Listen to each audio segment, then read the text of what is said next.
Greetings from Lynchburg, Virginia. The 2025 Hill City Twilight is right back here in the Hill City, and just its second season already feels like it's one of the premier destinations for last chance meets. The postseason has arrived for several Division III schools. D1 is on deck as theirs are in the coming weeks, but we are so glad you're joining us. A very different meet. We'll have sprints in the first half, a little dinner break, and we'll conclude with some of the faster distance races we've seen this season, not just here on this track, but in Central Virginia. D1 competition through D3, some NAIA competition. We have so much to discuss. My name is Evan Gates alongside my good friend Kevin Nestor. And Kevin, you got these meets that pop up. It might only be one or two sections. It might not be every event. It's almost like a catch-all, and that's what makes it so interesting to watch. Yeah, and especially in the early parts here, you don't want to blink because these things are going to happen fast. There's going to be some really fast times out here on the track, and it's going to be a lot of fun to keep track of. You mentioned kind of getting into the postseason. It feels like just yesterday we were kicking things off here in Lynchburg, getting the outdoor season started. Just a few short weeks later, and we're already talking about getting ready for nationals. Well, it is the conclusion of the D3 season. A lot more opportunities around the area. When you see some of these different races, you think about last chance meets. You know that the postseason is a few weeks away if you're looking at NCAAs, but there is still a lot to play for. For some, it will be just a senior opportunity, a final race. For others, they want to get those nationals cuts. They want to be ready to go, and there is a lot at stake. We will keep our eyes peeled throughout the day. Blue Ridge Timing is your destination for all the results and your heat sheets. We kick things off with the men's 100-meter dash. It's going to be a very fun one, and obviously, Kevin, like we said, one or two sections for several, but still a lot of good competition, and the men's 100 will be one of those races where we see a few Hornets involved as well. Yeah, and that's something that kind of coming into this meet, you mentioned that a lot of Hornet guys have already kind of posted their marks, right? Stamped their ticket into nationals, but some of them still coming out of here. The 100 is going to be a big test with a couple of guys getting ready to go up to Liberty on Tuesday, try to hit that 4x1 mark to get themselves in the nationals. You're going to see that as well on the distance side later in the evening as well. Just a kind of a tune-up, kind of practice type of day while still getting that competitive feel of a meet. It is very warm outside. Temperature, not officially, is in the 80s. I think that's pretty clear cut. It's been hot all week long. You're hoping for no rain. That's something we'll have time to discuss as well because, tell you what, Kevin, the ODAK Championships had a little bit of everything. It was partly cloudy. You had the sun out at sometimes, but it ended where we felt like we were in a boat. It was a very rainy, flood-like conditions in that 10K to wrap things up. So you hope that everything is good today. It looks clear, but, I mean, that's what track athletes have to deal with. You got to maneuver every type of weather. Yeah, they had my man Evan Gates up there in all types of weather, right? That's that good old Virginia mountain weather. You mentioned, I was up there kind of on the sideline for day one, and it was, a beautiful day, kind of like we're seeing here, a little bit warm, not a lot of wind, and then all of a sudden when that storm rolled in, it hit hard. There's a little bit of a lightning delay that kind of allowed the rain to get there for that 10K. And the next day, windy. That was the big thing. Well, it was unfortunate timing. You can't put off a lightning delay. I mean, you got to pay respect to the weather when it's present, but you do know that in a race like that, it's probably the 10K athletes that would, in a sense, not be too bothered by the rain because it is a longer, slower race, but you're dealing with it for 40 minutes, and after the race, you just have your jersey stuck to you. You're trying to just get warm. It's so crazy, but it really felt like a conference championship atmosphere in the sense that times were out the window. It was just about running quick. Yeah, we saw a couple of damp track conditions here in our last meet here on Dr. Jack Tom's track, but nothing like the weather up there at the conference championships. Those runners were running almost in standing puddles. Actually, I think there were in a few areas. There were really the entire backside of the track, and it's those head-to-head battles that become so important, that you just have to beat your opponents. Lynchburg did that more often than not on the men's side, winners of 10 of the 20 events, and they scored the second highest total at an ODAK Outdoor Track and Field Championships. Got to take things back to 2000 where they had 274, just a point shy this time. And it feels like the talent, yes, there is a lot of grad talent in the area for Lynchburg, but you're seeing some of the freshmen. We saw Tristan Wright, Jamarcus Brown during the indoor season. They're back, they're looking better, and obviously eyes on the prize for outdoor, right? Yeah, and something I want to kind of talk about, I'm going to put you on the spot. Up there at the ODAX, you were very well, not being biased towards anything, but how much did you want to see that 4x4 actually throw a squad out there and try to go for that record? Oh, my goodness. Well, you know, it comes down to that positioning and the scoring. Obviously, 1 point is separated by one position when you look at third through eighth, and so you understand, yes, it could have been really close. Lynchburg would have had to hop 2 positions to be the firm holder of that record. But I'll tell you this, Kevin, the 4x4 squad may have not gotten it done. The 4x1s on the men's and women's side, you got to have a sigh of relief. It's been a season of troubles, of batons being dropped, a little bit of everything. It finally got around the oval, and we finally saw the times we've been expecting. And the best part about it, you know, here in Lynchburg, when those athletes come back and you ask them about it, every single one of them was disappointed in it. All the guys think they could have knocked off a couple more tenths and they could have went ahead and claimed that national qualifying time. Same thing on the women's side. You know, they felt that their speed could have been a little bit better, a couple of cleaner handoffs, and they would have been higher up in that standings. But overall, you know, from our perspective, just getting the baton around the track seems like it's been a struggle. So you would think they were happy for that, but now they want more out of it. That's what you love to see, the always hungry mentality, as we will get set for the men's 100-meter dash. So much to discuss throughout this meet. We only have a few hours today. It's not like your normal entire day festivities. But in this men's 100, we are going to have a really exciting section, and the fact that 2 Hornets will be racing. If you're watching this one from across the state or for other athletes from different schools, we're so glad you're joining us here in the Lynchburg Hornets Sports Network. It is section 1 of just 2 here in the men's 100. It will feature Isaiah Rawls running unattached in lane 2, Ershon Parker of Old Dominion running in 3. This is a club team for Old Dominion. They don't have a true collegiate level squad, but obviously a lot of talent is there as well. They're going to be in these competitions. It is Jalen Jones running in lane 4, finally gets back on the podium in that men's 100. Such a great race. We'll have time to talk about that and what the senior has done. A transfer from Mary Baldwin, who had conference titles at Mary Baldwin, formerly the record holder here at Lynchburg for the 100 until Tristan Wright took over. That's in the 60 and the indoor season. Alex Shadku was your 100 record holder. Lane 5 is Stephen Bengu of Old Dominion. Lane 6, Michael Ham of Lynchburg. Your buddy Kevin will let you talk about him in a second, and then Sean Jones for ODU in 7. Yeah, Mike, I think he's going to have a lot of fun out here today. I kind of joked with him a little bit coming into the day and asked him, so you running a 4 today? And he said, nope. He said, that part of my career is done and over with. Wow. So he's happy to be done with the 400s, but he said, you know, this is the biggest thing for these guys coming out here and running, just getting these block starts down, making sure that they're still kind of in tune for what they've got to do with that Liberty meet coming up on Tuesday to hopefully go ahead and punch that 4x1 qualifying time, punch their national ticket. You know, it's so interesting when the tides turn and you recognize at this time of the year now it is more of a team effort than you might see at the beginning of the year. You're looking at individual times, the conference considerations. Now the eyesight is different, and with the 4x1 crew being in a position to where they can qualify for nationals in a few weeks, and especially Liberty being the big indicator, you know they all want to be together, but you always want to keep people healthy as well. These races, though they might not mean as much, they really help and almost serve as a workout. Yeah, that's the mindset a lot of these guys have. You know, especially on the distance side, you're going to see a lot of big Hornet names out here this evening, and I think it's the mile that they're competing in. Kind of just as that training session, as that workout to get them prepped and make sure that they kind of still have that competitive juice flowing as they get ready to tackle what should be a pretty big postseason for those guys.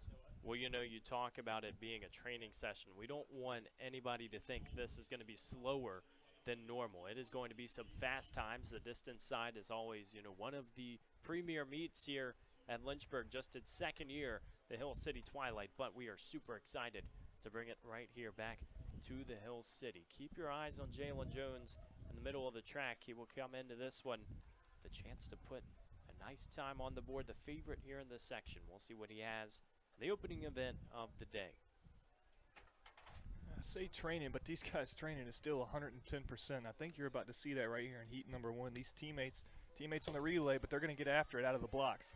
And you see it right away. Jones trying to propel himself to the front. Lynchburg looking to go 1-2, and Jones just a few footsteps ahead of everybody. It's a fast time. It might have even been in there for a PR. We'll keep our eyes peeled on the screen. 10:45 for the senior. pressure off the board. You get to come back and show everybody what you're capable of doing. Michael Ham, 10.65 in the opening event of the day. Wow, you see the love on the other side with his teammate, Brian Flowers. He loves every second of it, and it was a quick start from Jalen, start to finish, stays in the lead.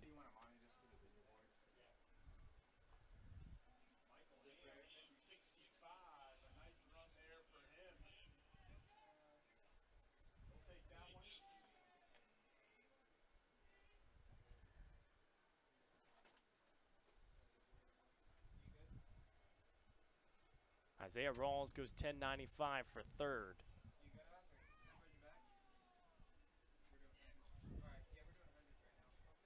Just about set for the second section. It's going to be just 3 athletes in this one, 2 from right down the road. Kyle Kurtz of Randolph is in 3. Noah Austin running unattached. He's a Lynchburg commit. He will be in 4. Gary Hunter for Randolph in 5. Or no, it looks like we're turning the page to the women's 100. So maybe there weren't any entries that were here and maybe in attendance. This is the struggle that you sometimes deal with at an outdoor meet being a last chance meet. It is almost catch-all. Everybody who is here will get their chance, and a few seniors in the mix. It's going to be quick on this women's side. Jaden Turner of Randolph, the senior, will be in lane 2. Michaela Nelson of Radford in 3. Elle Bass of Liberty in 4. Danae Niles of Radford in 5. And Sayla Betty of Radford in 6. Coming into the day, you know, you mentioned a lot of these heat sheets are definitely subject to change. It's kind of a curse for us announcers, right? Over here, 30 minutes before the meet, kind of piecing together what little information we can get. Definitely doesn't help us out any. It's always the fun part. You try and put the puzzle pieces together. You get a lot of good information, a lot of good people helping you along the way. Now, Elle Bass in this section will come in with a 12:01 PR, probably the one to watch for Liberty. She set a new PR at the Jack Toms Invitational right here on this track earlier this year. Didn't compete at the Conference USA Indoor Championships. She'll try to get ready for the outdoor slate. Up and away, a trio of Highlanders that will try to chase Bass in the middle of the track. Going to be a close one as we rally down the final 20 meters. And it looks like Elle Bass just has a footstep. Had to fend off traffic right and left. Michaela Nelson and Danae Niles were right there in the area code. Niles goes 12:04. The wind over 4 meters per second. It has been very gusty, and we actually saw at the ODAK Championships for Lynchburg, a lot of those sprint races were run the opposite direction.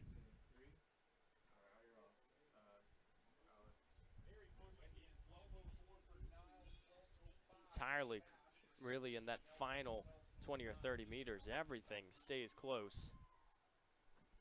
You definitely have to keep your eyes peeled because these things happen so fast and there's so much competition down on the track. It's a lot to keep track of, and if you blink, you will miss it.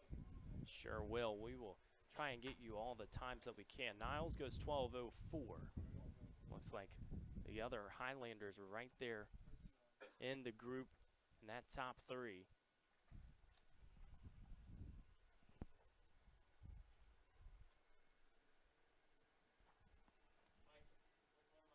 Going to get set for second section here in the women's 100. Mila Mutajiza of Sweetbriars in 2. Lily Whiting of Randolph in 3. Nadaya Abdusalam running unattached in 4. Hannah Schminke of Lynchburg in 5. Electra McPherson of Sweetbriar in 6. And Lauren Jamerson of Sweetbriar in 7.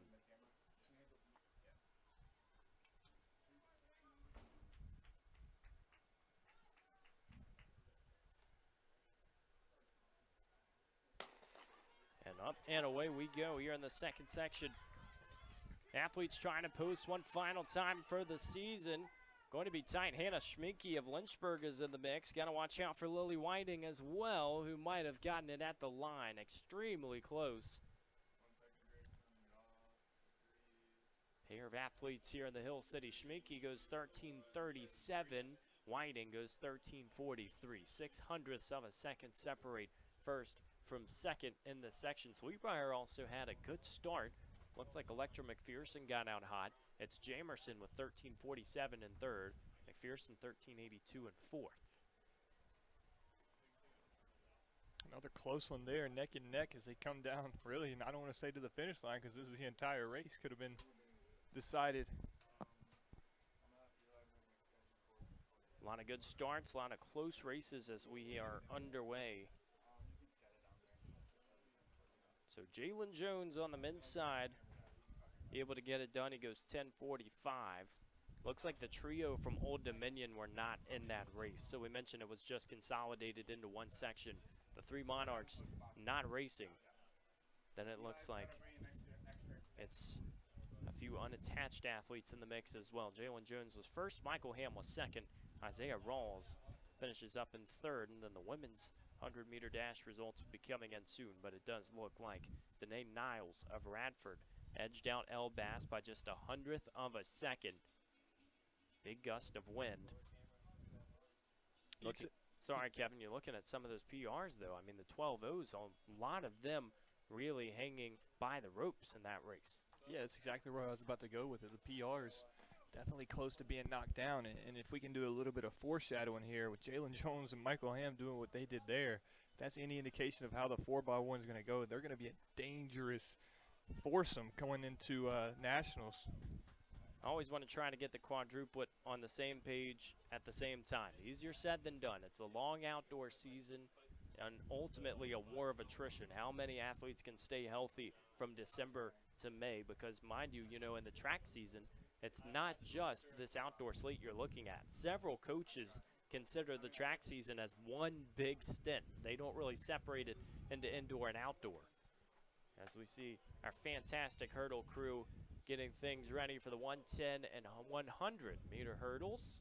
Just a few sections for each. So as we said, Kevin, I mean, advertising it as transparently as possible. It is going to be one or two sections for almost every event, then we're on to the next one.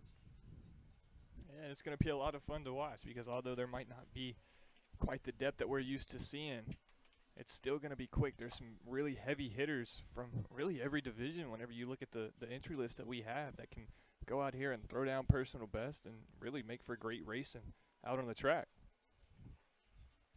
The men's 110-meter hurdles will feature three athletes. Andrew Boateng of ODU and Tavion Steele running unattached, and Nick Del Pontone of Southern Virginia. Then we will get set to move on to the women's 100-meter hurdles. And Tavion Steele running unattached in lane 4. Sophomore eligibility, he's been really impressive if you go back to his days at Ferrum. He was second in the 60-meter hurdles at the 2024 ODAK Indoor Championships. That was an all-region time. And so, though he's running unattached, that PR is still there. You want to try and keep fitness, and obviously the ties to Lynchburg, he is just trying to get ready to put himself into a good position for the future. Yeah, and I think he's going to be someone who is going to have a really bright future. We talk about all the time the freshmen that Lynchburg has, but really the entire young class, freshmen, sophomores, and even the rising juniors now, they're going to be really good for years to come just because the talent pool that they have and the ability to push each other. Each and every day here on the track in Lynchburg, they're going in there day in and day out and making each other better.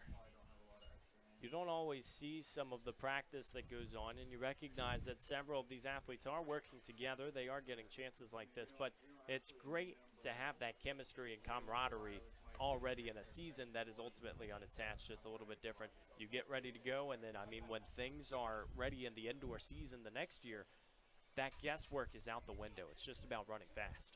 Yeah, and I think what's so impressive for Antavion is what he did coming back from injury. He was prepped and ready to go in the fall semester, going into indoor season, and tweaked his knee a little bit and decided it was best for him to just rehab it and save that eligibility for whenever he comes back at the start of next fall semester. But he rehabbed really well, recovered really well, and was able to come out here and run in all three meets that the University of Lynchburg hosted, and he's actually laid down some really impressive times for the injury that he was coming back from. Got to race against his cousin as well. J.J. Glaspie also in one of those races. That was really fun to see, a lot of the family ties. We mentioned it with the Turners as well. The Turner sisters from right down the street. Jaden at Randolph, Riley at Lynchburg. Don't forget about the D'Ambrosias at Washington and Lee, two sisters that have been really talented. I mean, brother-sister duos go all around the conference. They go all around track and field, but we might see another great duo later today with the Boone siblings in attendance on the distance side. So it's great stuff, but gives us a lot of talking points. Well, you talk about, the family ties. You can't talk about family ties without throwing in, myself and Michael Ham, right? That's right. You do. I mean, listen, this is one of those things, too. Blood related or not, you got the school ties. You go back to pipelines. You see 4 or 5 athletes from the same school. Really makes things fun. And what's going to be even cooler about this section is it is a dogfight. 2 athletes. You're either first or you're last between Antavion Steele and Nick Del Pontoon of Southern Virginia.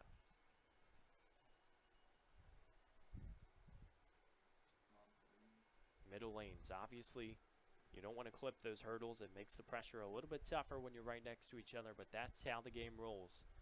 Got to be ready here with some favorable wind. Looks like Steele took a hop too quick.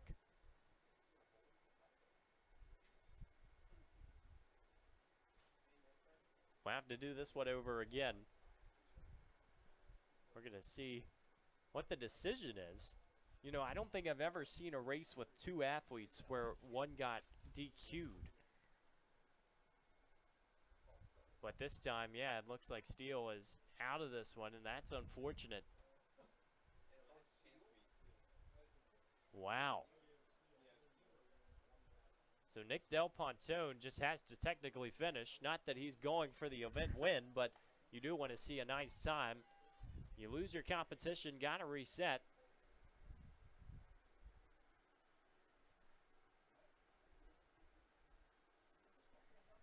If you had your track and field bingo card, you got to cross one out after that. Yeah, that almost just looked awkward.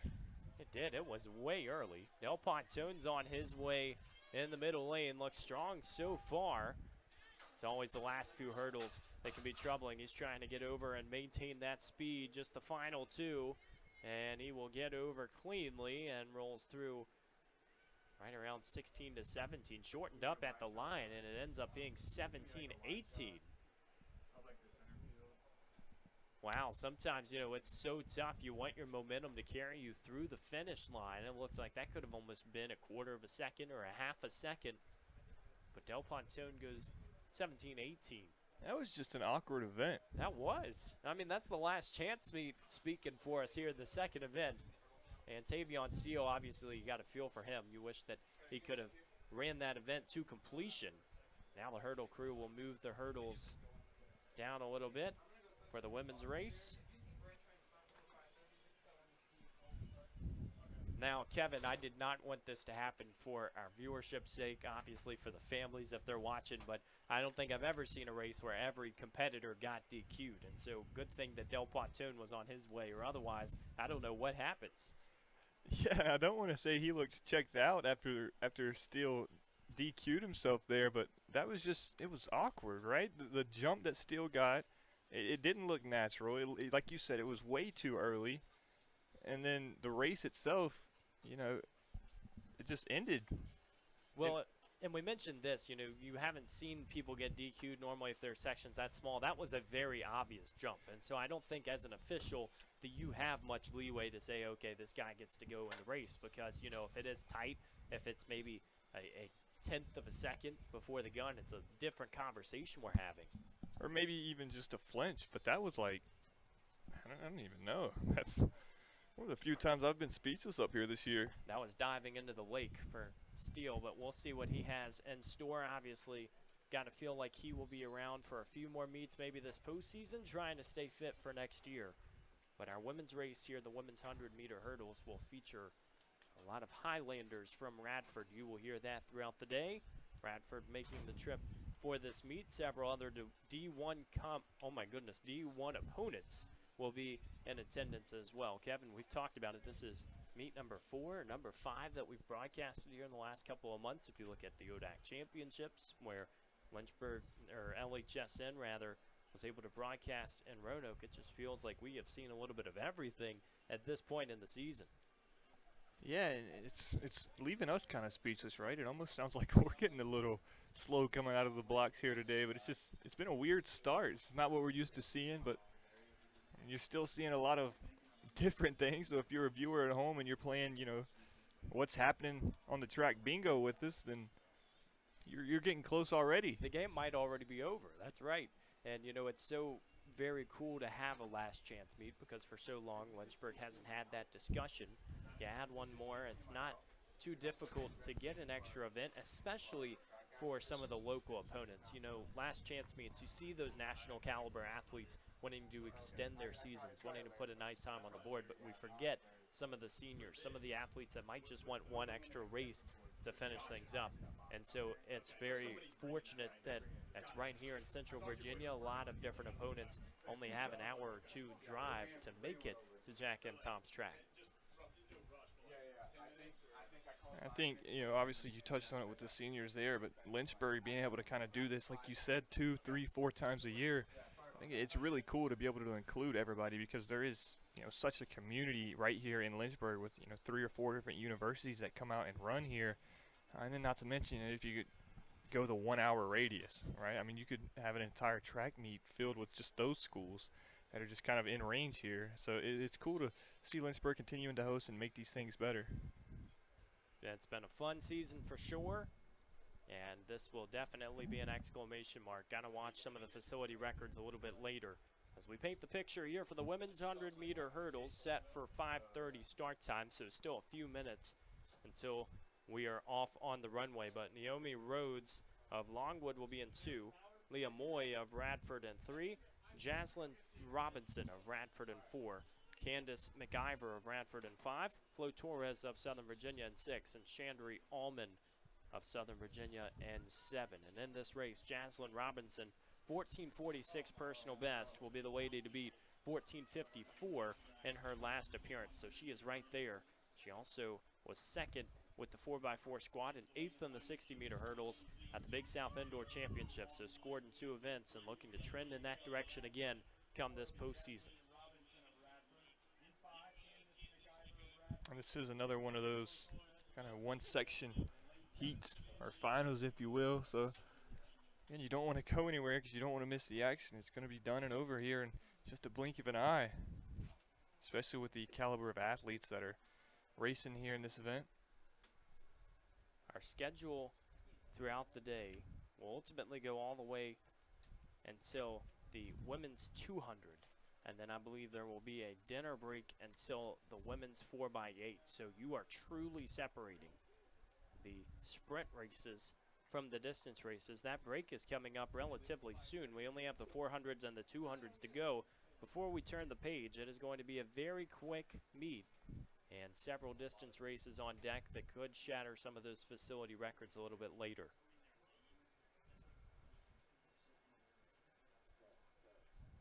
This is an opinion statement, Kevin, but the Radford uniforms, you got to like the red and the white, the little shade in the middle. A little bit different. You got your Lynchburg colors if you're a Hornets fan. That's not a bad take. I like that. It almost kind of reminds me of the Liberty ones, kind of the same pattern. Liberty, of course, has got their blue sprinkled in, but I do like the red and white. That's right. Radford, a new school. I don't think we've seen them here at Jack M. Tom's track this season.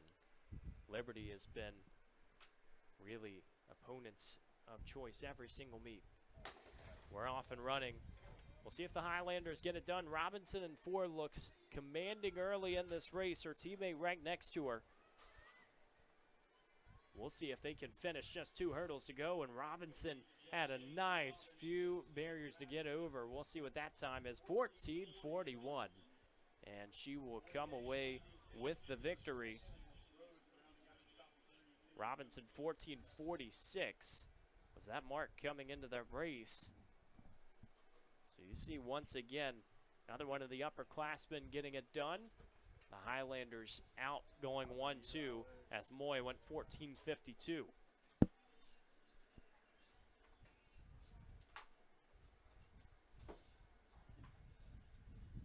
These races have been tight, especially when you look at those first hundreds. Obviously, Del Pontone only was a one-man show, but you're still seeing, though they're tight, the leaders in the beginning have really stood their ground throughout the entire race.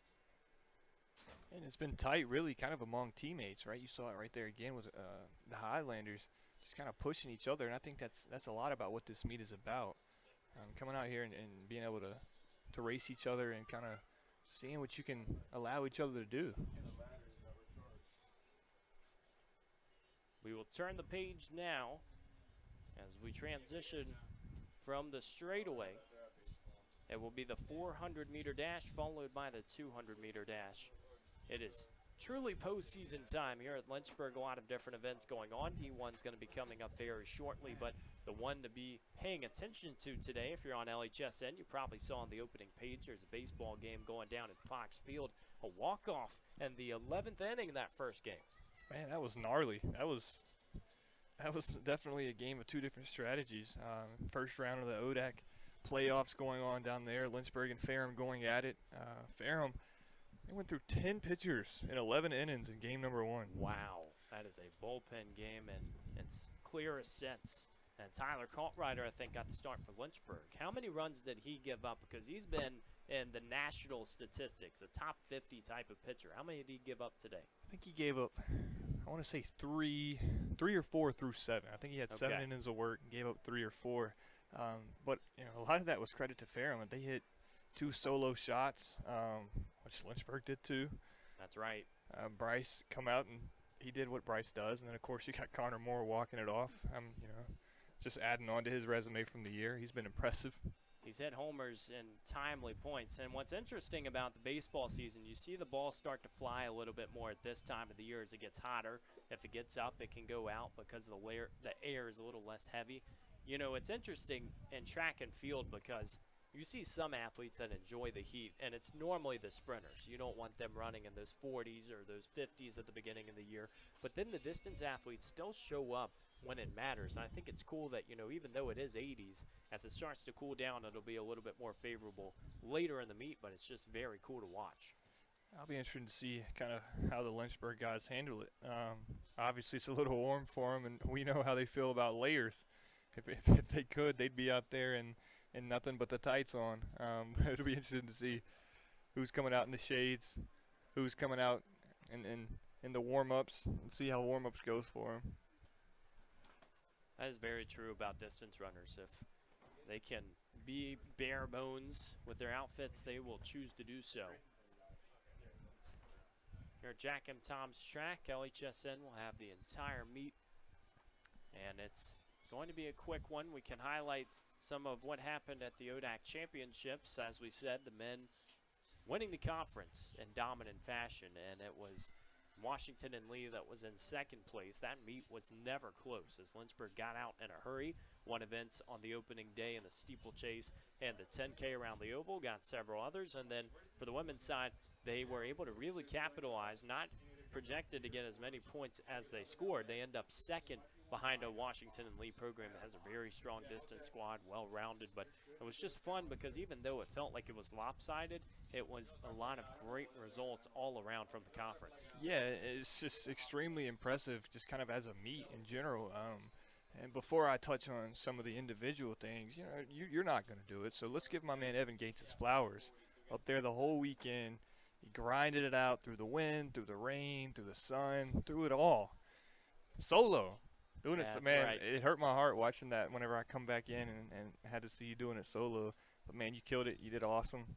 What was your most impressive thing that you saw up there this weekend? Well, thank you first and foremost. We got to get you on the ODAK call next year, too. We're going to have a committee effort. But, you know, it's really tough at an ODAK championships because you want to compare a lot of what is happening to what you've seen in the regular season. And for the distance side in particular, there were 5 conference records that went down for Lynchburg at the Brian Clay Invitational. Keaton Rush for Washington and Lee had another one on the distance side in the 10K a few weeks before. So you're not going to see that level of competition in conference. It's just not going to happen. It's going to be very strategic and thought-out races.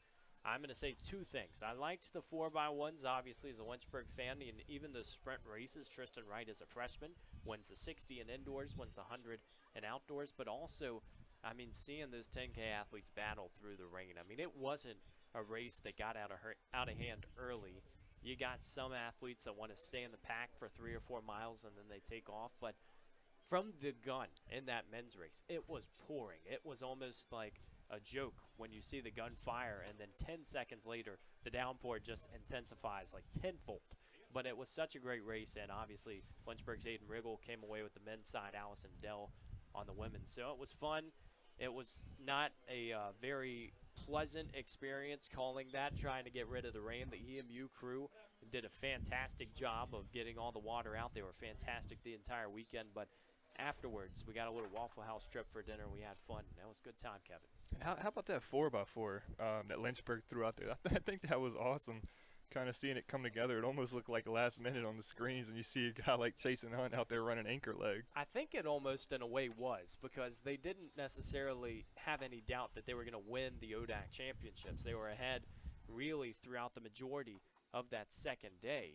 But it was very cool because you thought about distance, getting out there and going. I mean, they were competitive. To get fourth in the conference, it's pretty good. It shows you the talent level of some of those guys. But at the same time, you recognize that, yes, you know, there is definitely a spot. Randolph, I think, has a monopoly on the conference at the 400 level. But you do know they could have came away and really competed for that top spot. Yeah, and you almost got to question, you know, our guy Michael Ham in the 4x4 out there running with 3 distance guys. How long is it going to be before we see him run, you know, 1,500 or a mile or maybe even a 10K? How about that? If only we had more time, right? And it always feels like these grad students, they got 5th, 6th, 18th years at this point. It really feels like a pro sport. You know, it would have been a lot of fun to be able to play hypothetical and just see. But overall, really good ODAK championships, not just for Lynchburg, but across the board. Conference is expecting a lot of NCAA qualifiers as well, and you know, Washington and Lee will definitely have a fair bunch. On the field side, you know, Bridgewater's throwing crew is always right there in the equation. Jesus Flores and Mike Smith doing their thing throughout the week. It's going to be fun, but I mean, it's crazy to think this is the last broadcast we get to do. So, you know, you have these conversations and you're just trying to find people to talk to you about it because they might not be paying attention.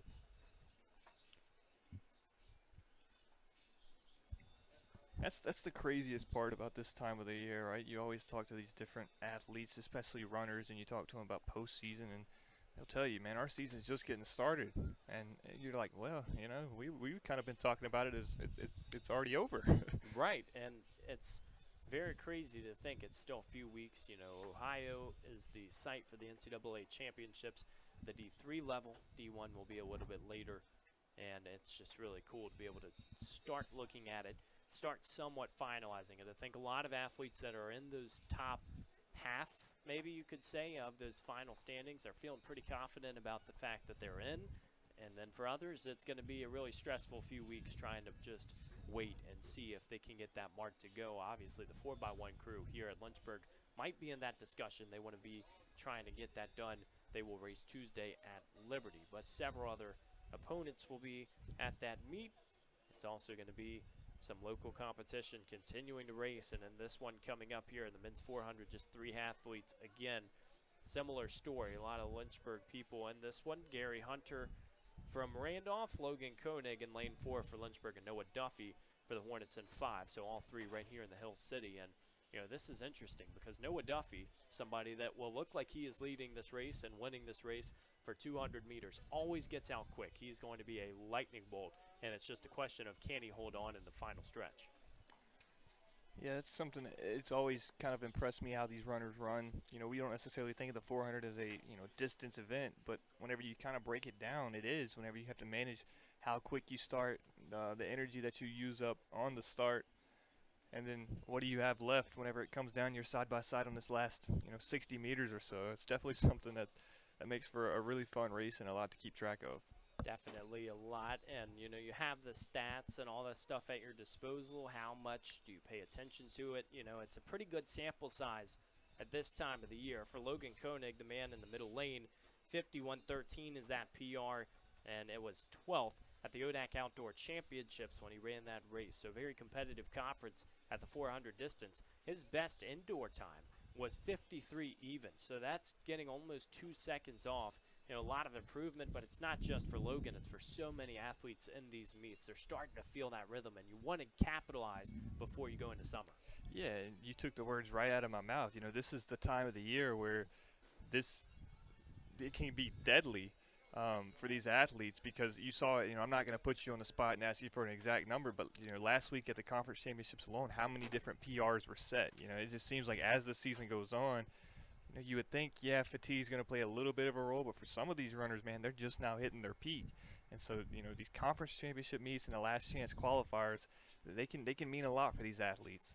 We talk about how long the season is too, and you know, for some of these sprinters, maybe you don't start going until later in the indoor season. Some battle with injury, so you're seeing a lot of those cases. But what's even more impressive, I mean, these distance runners are mentally fried, you would think. You know, these national caliber athletes that have run at 2 national championships, they get one more coming up in late spring. But what's so interesting about that is they almost feel like they're the ones who are getting their pep in the step now. Like you said, you know, you finally get your results going in May. You've been going since August. Well, it's brutal because you know especially the distance side. You think about it; they don't have an off season. You know, if you run cross country and indoor and outdoor, you know, you might want to say, yeah, I get to take summer off, but you don't, because as soon as you take summer off, you're going to start to lose a little bit of that stuff and kind of get out of shape, and you just got to work that much harder to get out of it. So these guys, man, the year-round kind of commitment to stay in that shape and to be able to have those results consistently, it's really impressive. It's very cool, and you know, it's like you said, a mental battle as to how long do you want to take off. I think a lot of coaches in the summer, especially here in May, are going to start preaching, okay, you know, your training can kind of dip for a few weeks or so. May is not exactly going to be your most important month of the year as a distance athlete, at least after the NCAA championships, once all your business is handled. So several athletes after conference start taking off, going on reprieve, maybe just trying to enjoy a little bit of rest before things get started up again in June. Yeah, well, I mean, these distance guys, they're just different breeds. Because when you talk about that little 1 month off season that they get, what are they going to do? They go on vacation, they go to the beach, and then, you know, if you tag along with them, they're up at 6 a.m. going out for a 2-mile run on the beach. Oh, and yeah. you're like, dude, what are you doing? And they're like, well, it might be in the off season, but still a good way to get training in. Always Yeah, going. and that's more power to them. I couldn't, but more power to them. Definitely a game that involves a lot of discipline. That's why it's so fun to watch. So we get set for the men's 400. Gary Hunter in 3, Logan Koenig in 4, Noah Duffy in 5.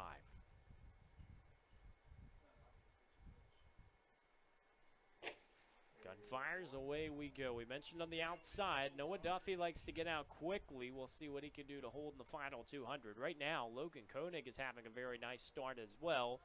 Fresh off that personal best last time out, you got the sense that he's going to go for it here in this race. It is warm outside. Might help sprinters a little bit. We're going to see what it entails as they roll through around 23 seconds. Now the final 200 meters. Looks like Koenig almost looked to his right as he comes off the curve, trying to get Duffy to stay with him here in the final 100 meters. Comfortable striding down the final straightaway. Logan Koenig has a lot of separation. He's trying to chase down another personal best. Going to be really close, and he's going to be right there. Low 51 was the PR. He goes 50.98. It will be another one. Gary Hunter goes 53.24, and Noah Duffy will have to settle for third, 53.43. Another PR.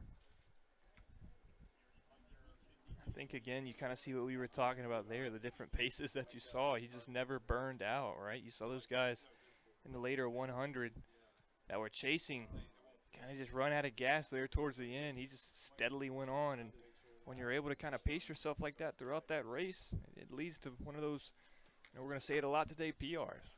Very aggressive first 200 meters as well, and, you know, for a second, you get a little nervous if you're watching Koenig, somebody who, you know, has been steady throughout the year, but you just hope that the section delivers, that there's enough of the competition around him to move him forward. Certainly did that, and middle lane helps for sure as he dips under 51.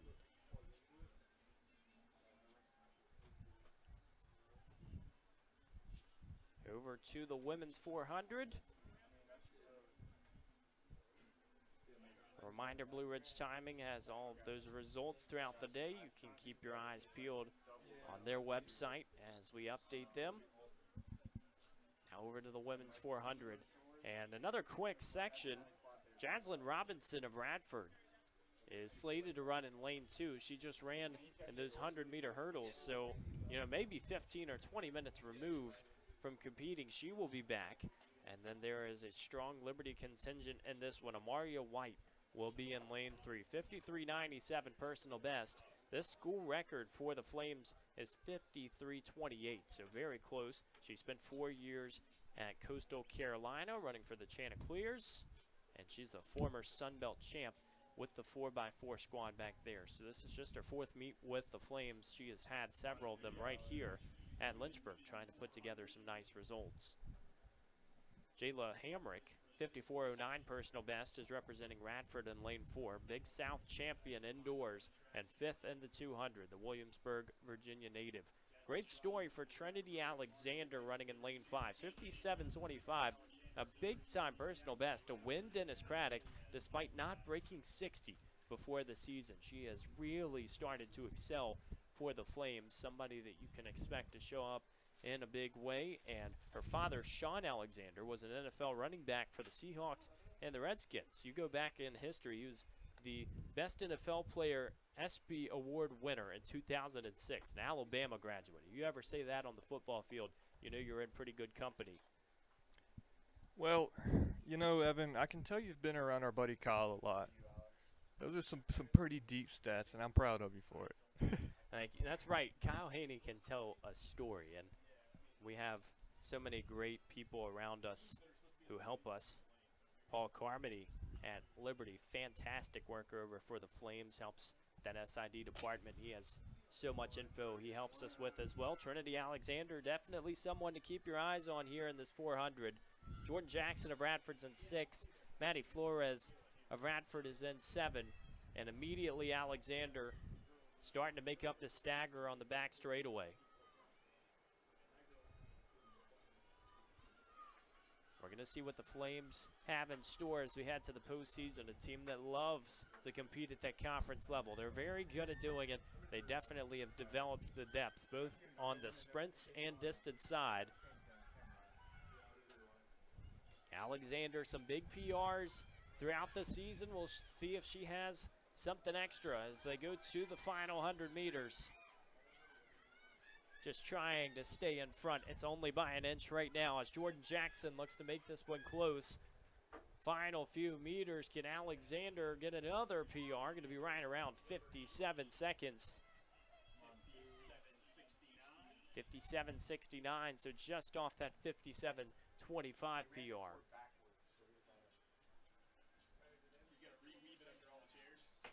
Jackson goes second, 57.95.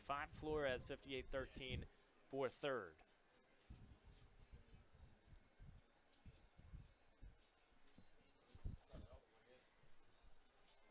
Close section in the beginning, and we knew that Trinity Alexander would have a little bit of that speed, but it does come down to the final 50 meters. That one really close.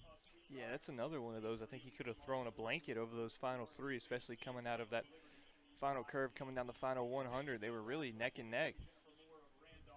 It's what you like to see in races like this. Really makes things interesting as we move here into the second section. Ella Schur of Sweetbriar in 1. Aaliyah Peets of Sweetbriar in 2. Samaria Little of Lynchburg in 3. Faith Sidwell for Liberty in 4. Cannon Banks of Radford in 5. Jennifer Moore of Randolph in 6. Carolina Wilson for Sweetbriar in 7. Faith Sidwell in lane 4. Going to be the one to watch. 60.08 is that PR right around the 1 minute mark. See if she can break it today. Also runs the 100 and the 200. The junior for the Flames from Tampa, Florida. Samaria Little, someone else who will be tight. 102.48. 11th at the ODAK Outdoor Championships.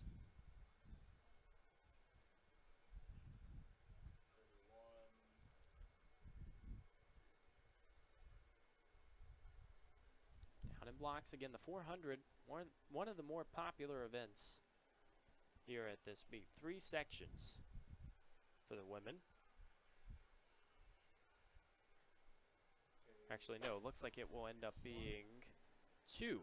So excuse us on that. There are a few events with 3 a little bit later, though. We will have to wait. This is the second and final section for the women's 400. And immediately you see the distance from Sidwell. She is out in a hurry here in the first 200 meters. She looks like she threw the whole burnout possibility out the window with the start that she come out with. Now Cannon Banks will be stellar company in the final curve and straightaway, but Sidwell right now in front, not looking back. Banks will have to play chase, going with about 100 meters left, 42 seconds on the clock. It's going to come down to the straightaway. Cannon Banks shooting out of the cannon. Stayed in striking distance just long enough, propels herself into the lead, and it's going to be a result under 60, right around 59 seconds for Cannon Banks. 59:05, the official result.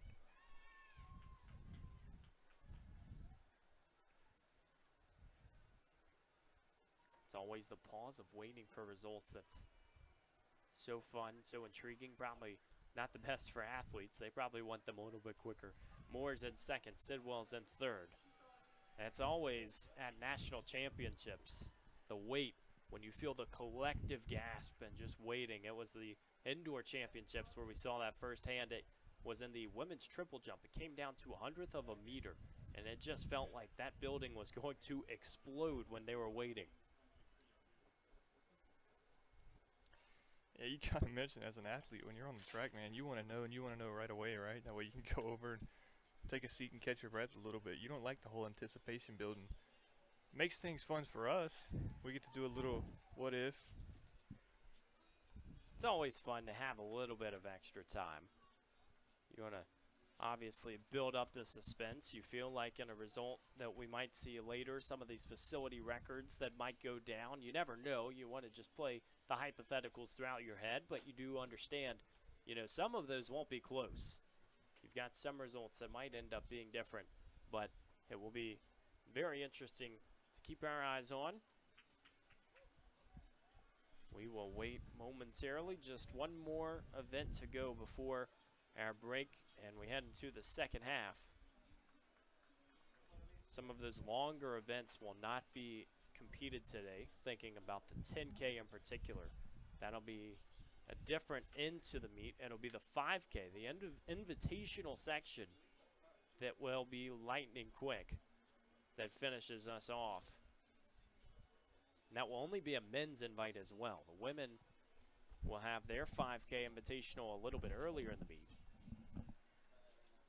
You're talking about this break. Now, are we going to get to see like an Evan Gates halftime show? Is that what we're building up here? Oh, is goodness. That the suspense we're about to get? You know, we've got to finish up our notes for the distance races. So I don't know if we're going to have the halftime show, if we're going to put in, you know, maybe we do come back halfway through. We got to keep everybody entertained. Maybe everybody at home's getting dinner as well. It's a Friday evening. If you're debating what to do for dinner, going out's your top choice. You get 45 minutes. That's enough to go down the street, get your takeout, come back. Of course, here on LHSN, just a phone away. How do you think the athletes feel, though, about this break coming up? I don't think they mind it in the sense that sprints and distance are separate. I don't think you see many athletes that will run in both sections. That'd be a good stat to do, to see if there's anybody that will compete on both sides.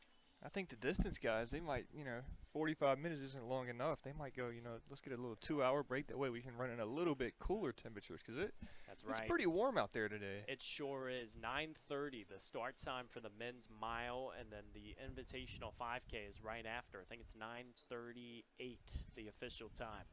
It's like one of those baseball starts you see on TNT where it's so down to the minute. They'll say, all right, the NBA Finals, 7:07 p.m. I think once you're past 9 o'clock, you probably want to be doing that, though. You don't want to waste the extra few minutes. If everybody's ready, I mean, the mile might only take 4 minutes. That's where most of the seeds are. That's going to be a lot of fun to see. You got some really fast guys that are really go out there ready to compete. Obviously, I said it was like a training day, but for them, that kind of is their training day, going out there and trying to beat each other. You know, if the decibel level right now is at a 5 out of 10 or 6. You got to save those 9s and 10s for later, because this is an event that you might not see on this track throughout the entire season until you get to the final meet. We have seen several quick races here in Lynchburg. Some facility records have gone down earlier in the year, and some of the sprint side. You think about Amari Lewis, that first time for Liberty. He was one of the candidates to do it, and you know, so many different athletes that are talented, but you're seeing it at the D1 level, a lot of transfers as well and new names. It's been fun to see. Yeah, and we've kind of been blessed to have some good build-ups for that final race. Obviously, the steeplechase, I think, was the first one, and we had, you know, a little bit different. Normally, the 4x4 will end it, and then at the Dennis Craddock, we saw, what was it, the 200 ended the day, right? That was what we was building as our main event. And then this evening, if you can, you want to stick around, there's going to be a lot of fast times and a lot of competition out on the track as we get set to see that mile and 5K take place later on. I want to say this evening, but I guess it'll be tonight. Does feel like yes. You know, when do you bridge the gap from evening to night? Because everybody, if you even have the Jimmy Fallon show up and they all say good evening, it's 11 p.m. You know, is that appropriate? We'll have to start figuring that one out.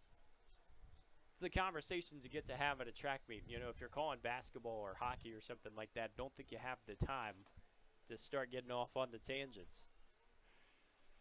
That's fun. That's actually the exact conversation I had this morning in one of my great Dell classes here at Lynchburg. That's right, the curriculum. We have so many different cultures and people from all around the world in there that we kind of talk about that. You know, I have the wonderful Pedro as my professor in there. He's from Spain, so he was telling us, you know, they kind of dictate it based on meals. It's good morning until you eat. Once you eat the first meal of the day, then it's good afternoon. And then it's good afternoon all the way until dinner. And he was kind of asking what ours was, and I'm like, well, you know, my good morning, it can be at 6 a.m. or it can be at 2 p.m. It just depends on when I wake up that day. When are you ready to get out of bed? And, you know, for some, too, if you don't get a chance to eat a big breakfast or a big lunch, you're probably saying good morning or good afternoon a little bit later than anticipated. Now, the cool thing is, too, you get into some of the culture conversations. We've seen it throughout the athletics scheme. You know, you have so many different athletes from different places. If you come to the dining hall here at Lynchburg, there is actually a sign over top of the water station, and the water is not iced. It's not cold where the dispenser is. And the sign says that, you know, if you go elsewhere and other places throughout the globe, it's not typically common to serve colder water. And so there's ice there, you know, for several of the Americans that's the standard. But there are also a lot of different groups from different countries, and they can enjoy it at room temperature. Yeah, that's actually something. There's actually a couple of restaurants here at Lynchburg where if you ask for a glass of water, you know, they'll say, you know, do you want ice in it or room temperature? And it's like, cool. It's something that I didn't see coming into here, but then, you know, you learn more about it, and it's actually kind of fascinating, kind of how we intermingle all of these different cultures into one place. It makes it really, really cool. I think that's what a team's about, too. It's about how many different individuals can be represented in the whole. You know, in that entity, you want to be able to have a very strong group, a group that gets along, makes things exciting, and it has been great to see several of those teams on display throughout the season as we get set for the 200-meter dash. Looks like the men's race is on deck. Noah Austin running unattached in 2. Sean Jones for ODU in 3. Rashad Parker of ODU in 4. Stephen Bengu of ODU in 5. Gary Hunter doubling back maybe from that 400 is in 6. Kyle Kurtz ran earlier as well for Randolph. He's in 7. And Ari James of Southern Virginia in 8. So interesting now because ODU was not here. But we also mentioned that some of the Randolph athletes have run earlier. So it's really a catch-all to see who is coming around the track. 3 athletes will do so. Time will tell here as they come around the curve. One of the quicker events. It was a slow start for the man on the inside, but he makes his way and looks like he is rolling now. Noah Austin, strong surge as he will head to the line. Wow, a very interesting start. Almost looked like when the gun went, it was a second of a delay. 22:35 for Austin, 22:91 for Kurtz, 23:91 for James. So Noah Austin, man that we talked about earlier in this meet, able to walk away with the victory.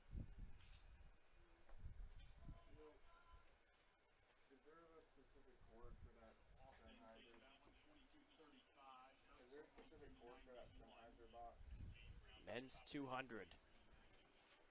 Austin from Brookville High School, same school as Chase and Hunt. You've probably heard his name a few times. The national record holder for the 5K in Division III, and he has been really good. Lynchburg commit, 22:28 was that 200 PR. We move over to the women's section, and it will be another one that is relatively small when you look at some of these heats. Now, the interesting point, Kevin, is that throughout this meet, some more of the women's heats and women's races have had more entries. And normally, you don't see that at meets. If you look at Dennis Craddock, Jack Toms, there are way more male athletes competing. So really cool to see. Yeah, and I think a lot of that kind of ties into, obviously, last chance qualifiers. You want to put a good time down, but then whenever you're looking at some of these heats, like Section 2 here, a lot of ODAK schools, schools that have a lot of seniors running. You kind of touched on that earlier, just an opportunity to go out one more time and just kind of end on a bang doing what you enjoy. Here is really the semester's winding down almost every university. It will be really cool as crunch time approaches to see how things go. First section of the women's 200 features Jordan Jackson of Radford in 1, Amaria White of Liberty in 2, Jayla Hamrick of Radford in 3, Ayana Sherrard of Liberty in 4. 24:32 PR. She's knocked almost an entire second off her PR coming into the season. That was 25:29. Daughter of Liberty assistant women's basketball coach Alexis Sherrard. So very good and very respectable season. 4 results inside the top 6 here at Lynchburg throughout this campaign. Danae Niles, 24:34 PR for the freshman from Barbados, also entered in that 100-meter dash here, as several of these names are also in that as well. Elle Bass of Liberty in 6, Jessica Taylor, program record holder over at Randolph in 7, Jaden Turner of Randolph in 8.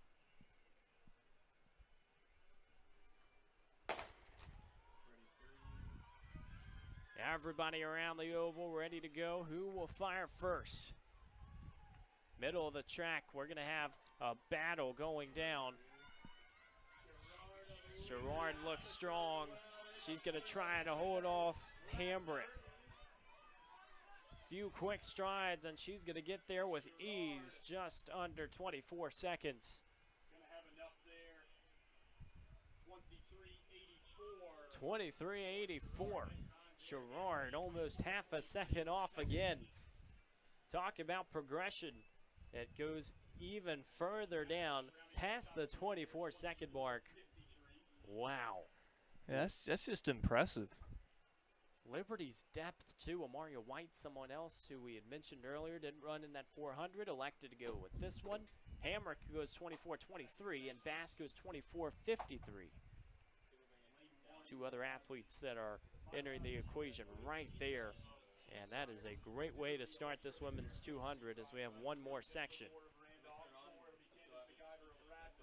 Mila Mutajiza of Sweetbriar in 1, Electra McPherson of Sweetbriar in 2, Jennifer Moore of Randolph in 3. Candace McIver will be running in lane 4, 25:85 PR for the pentathlete. 4 events at the Virginia High Performance Meet, 26:72 200. So trying to right the ship in that category. Faith Sidwell of Liberty put on a show earlier today. We'll see if she runs in this one. She's in 5. Lily Whiting of Randolph in 6. Aaliyah Peets of Sweetbriar in 7. And Jenna Previtt of Sweetbriar in 8. Another strong display from the Flames. Ayana Sherrard. Trinity Alexander was racing earlier today in that 400. One final 200 and 2 shots of the gun. We'll add a third. It's a false start. We'll see where the card goes. This is another one of those kind of suspense-building moments, right? Especially when you get 3 fires. I mean, I think that's just when the starter's just having a little bit of fun. Gets a little trigger-happy. Well, you do want people to stop. It's tough because you'd think it's one of the loudest things around, but sometimes runners are so in their zone that they think it's somewhere else, or you're not sure, is it actually on Schellenberger Field? What's going on?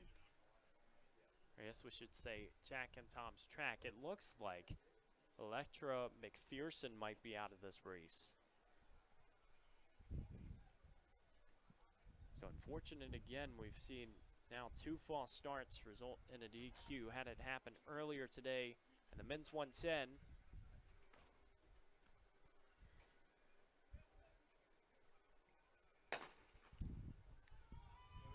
Round 2 is clean. Strong Sweetbriar contingent in this one. Middle of the track is where we will keep our eyes as Lily Whiting comes back again. Past the Vixens, all eyes forward here in the final 50 meters. Can Whiting post another fast time here in the final meet? Sails through the line, 27:44, the official time. Pete's goes 29:68 for second.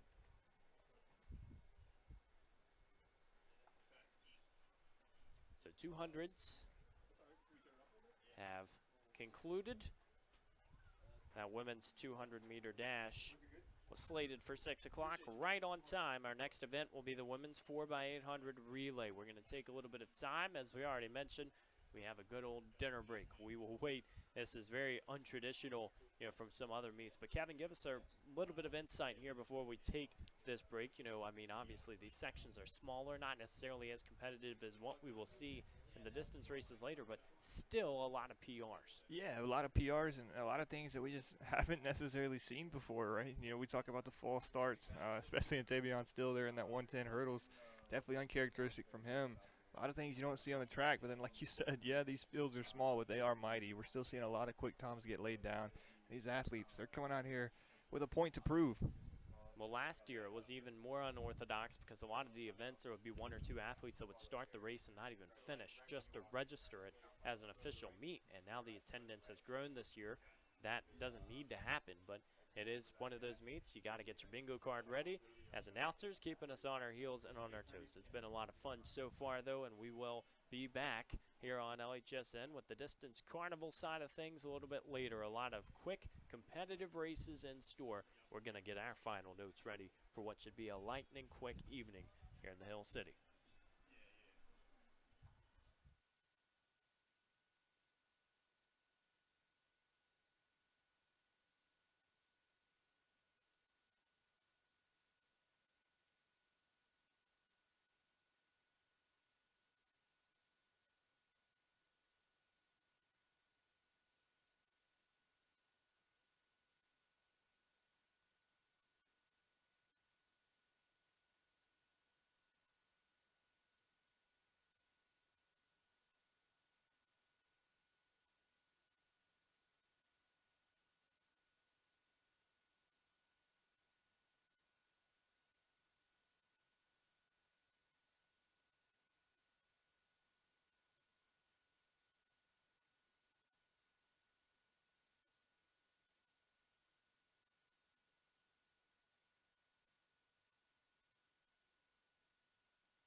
Welcome back in Lynchburg, Virginia. The dinner break has concluded. We're just about ready for the women's 4x800. Are we back in high school? Feels like it's a very different event as it is not typically listed in the collegiate schedule. It is in the NAIA schedule, and that is why we have our good friends Montreat in attendance here at this meet trying to put together a national mark. They did the very same thing last year at the Hill City Twilight. You also see Lynchburg's Hannah Edwards, who's just going to take a little jog in the park around the first curve, and she will likely just finish out this race, maybe run an entire lap, but she is not competing. It's just to make sure that there are enough entries in the meet to make it eligible. So that'll be a little interesting wrinkle in the picture. We'll see how long she goes. She just cuts out after 100 meters. So Montreat is off and running. Kevin, we had a great sprint section. It's almost distanced the entire way through now. And though it is only one competitor in this particular section, every other heat is going to be locked and loaded. Several opponents and athletes around the picture that are ready to go. They're ready to post fast times.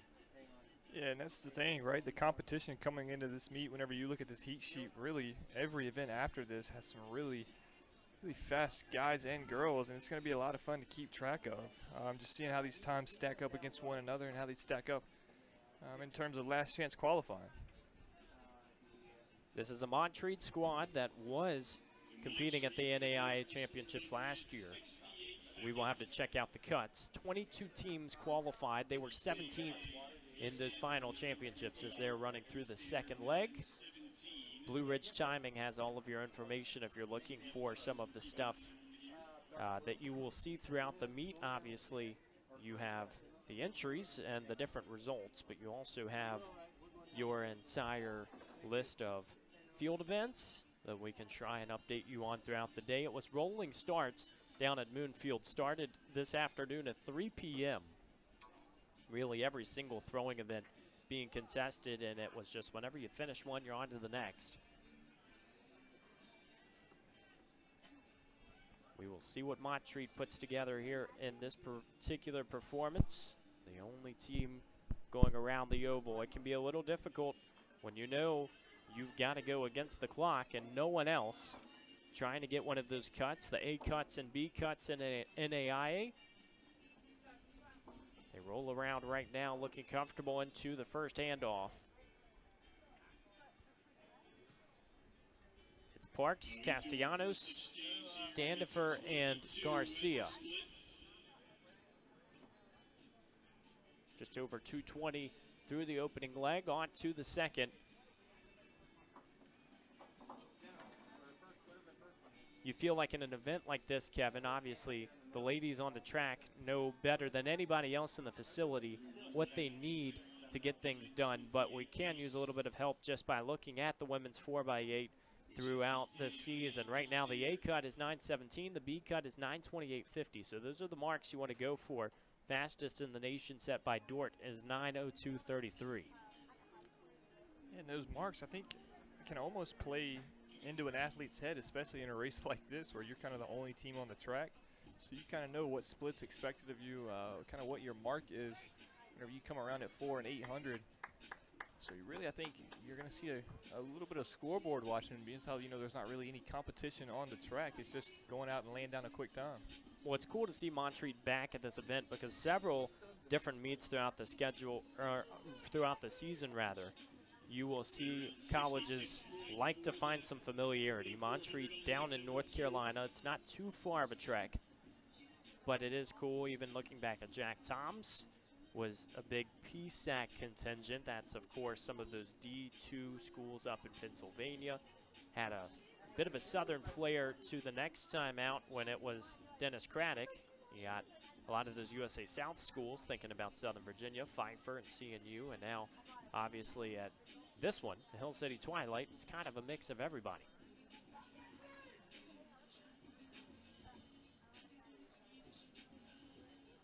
Final 200 here for the second leg, Castellanos.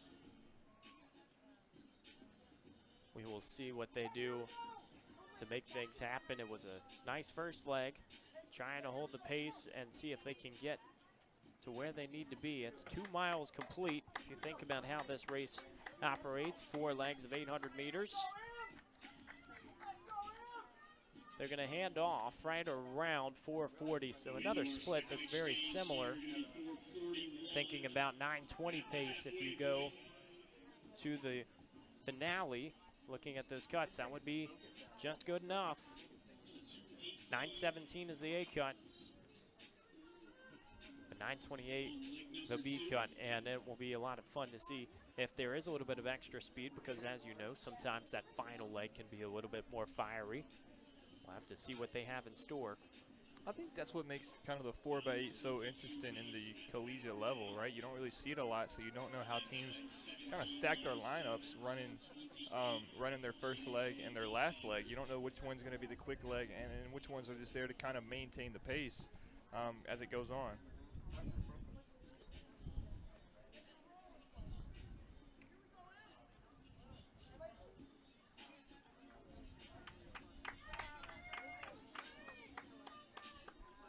See what they have in store here with just under halfway set. See the ticker in the top left. That Lynchburg team obviously not competing in this, just running the first 100 meters to make the event eligible. If we go down the schedule the rest of the way, it is going to be a very packed evening. And, you know, whereas we had a lot of sprint events, but it was only one or two sections, it was one onto the other, you'll see some more time spent on each, but it is going to be a loaded field. A lot of talent here in the Hill City tonight. It is the 4x8 only on the women's side for this Montreat squad. Then we transition to the 800. That is the open section, and the open 15. Then we go to the invitational 800, the invitational steeplechase, invitational 15.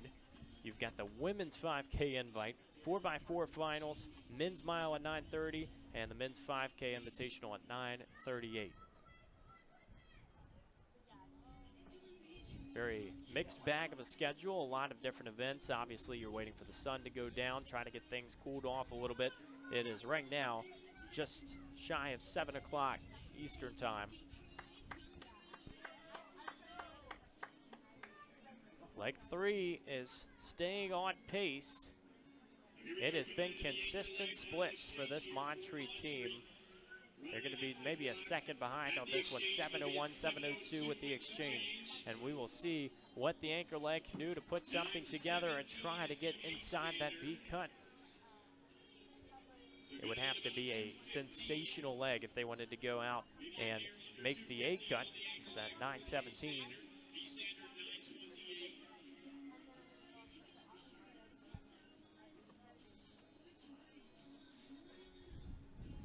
During the break, had the privilege of seeing two recognitions. Ken Harris, one of the starters who has been at several meets. He has had so many years in the business. It's his final time and final season, so very privileged to have him work the meets. He's been always great for so many different people in the area.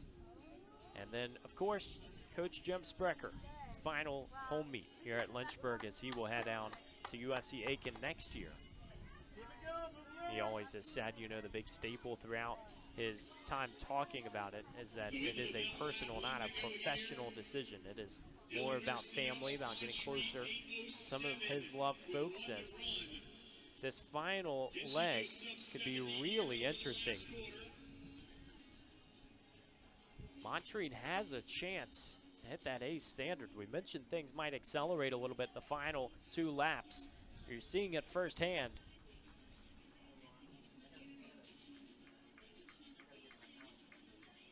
Down the back straightaway. Time the only opponent this time around as we get set for some of the other races. The 4x8, one competitor. Montreat needs 9:17 for the A standard. It would be 9:28.50 for the B. They are certainly inside of that. We will see what firepower it is down the final straightaway. It would have to be about a 22nd 100. What a final leg. Montreat has put on a display. It was consistency in the first 3 legs. It is a lightning bolt in the 4th that will qualify them on the A. 9:16.11.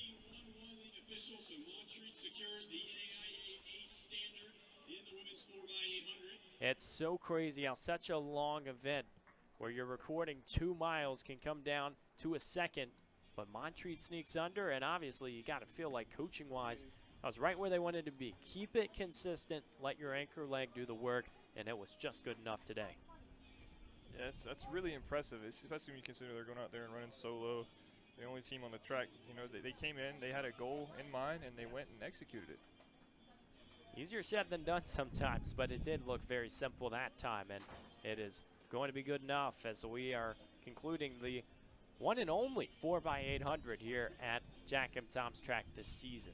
An AIA event, not competed at Nationals for the D3 championships. The same can be said for the mile that will be run a little bit later. Now you can convert, you think about 1500 conversions, you can convert down to a 1500 but not up to a mile. So if you ran a 1500 time, you can't guarantee somebody would run that quickly for another 100 meters. That's why it's not directly transferable, but we're trying to keep everything as clear as possible as we get set for the women's 800. It will be just one section in the open heat, and Lainey Grogg of Longwood will be the one to watch in that one. Looks like we have a couple of minutes. Everybody is getting around in the infield, getting ready to go.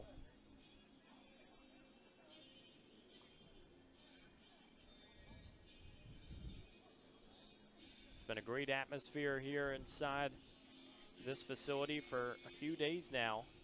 You think back, obviously, to track meets, but also the lacrosse games that have happened last night. It was a great atmosphere as Lynchburg beat Roanoke. Coach Pilot announcing his retirement today for that Roanoke men's lacrosse program. Somebody who has been in the ODAK for so long, has a lot of history, and so many other coaches throughout the conference you can say the same about. You think about Coach Sprecher this year, obviously it's going to be a big difference next year. Director of track and field will now be Jake Reed, the distance coach at Lynchburg, which they are in very good hands, and not much will change when you think about staffing because they are keeping everybody.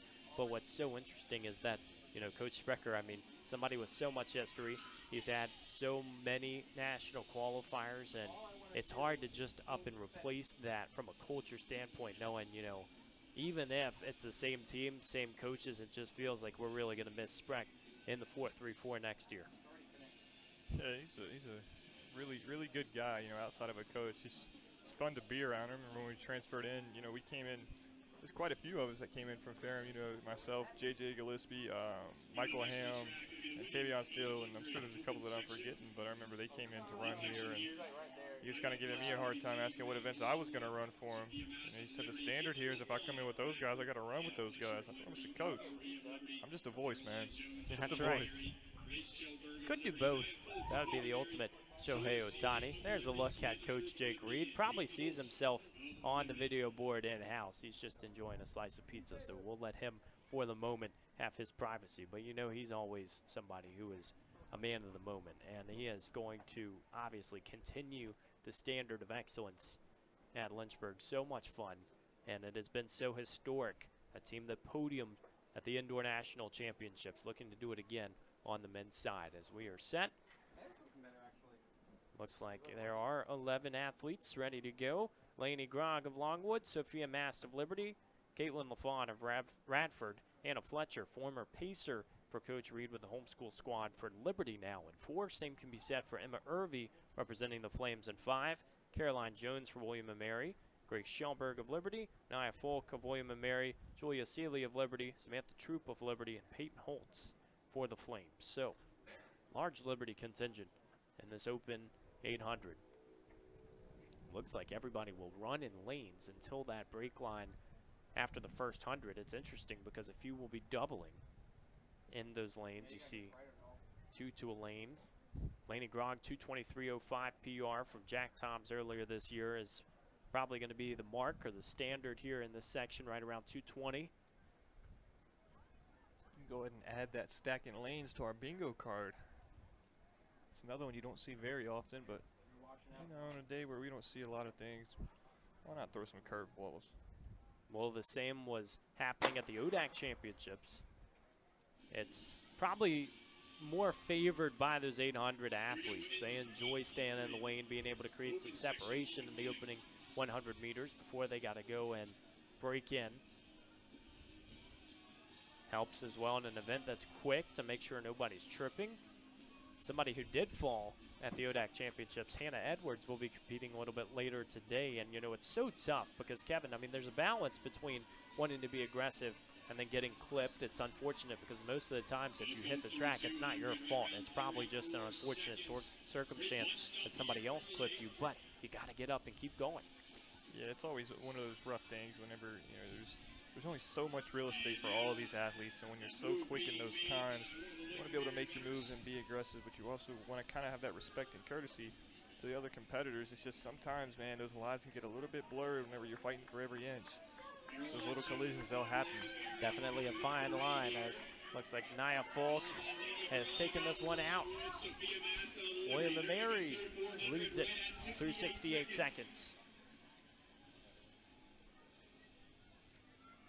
Strong distance group here today, and they will continue to show us what they have in terms of depth. This is the open section, so a reminder, there will be some 800s later. Those will be the invitationals. It'll be a little quicker. Obviously another field that we expect a lot from. Move being made around the outside, the back straightaway.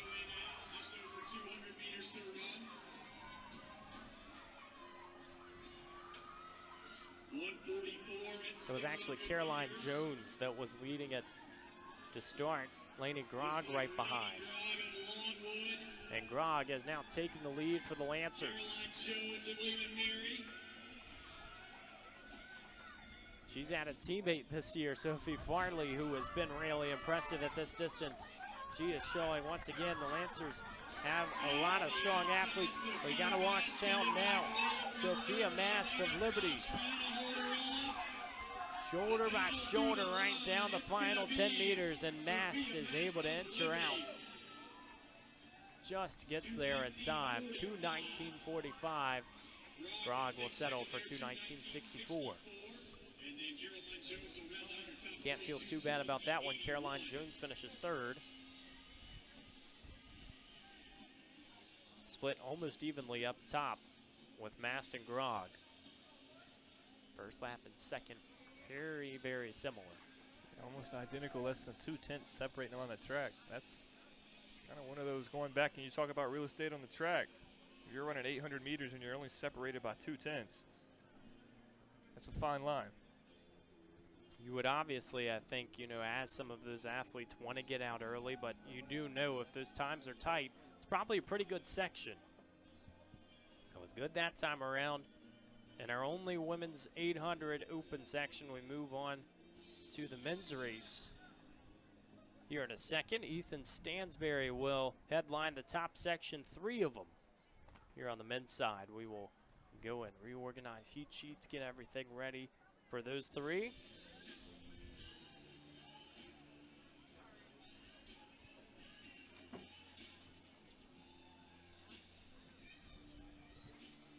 It will be 8 athletes or fewer in each of the 3 sections, so the lanes will stay pretty true to form this time around. It'll look a little bit different. I think they just didn't want to make it 2 separate sections for the women.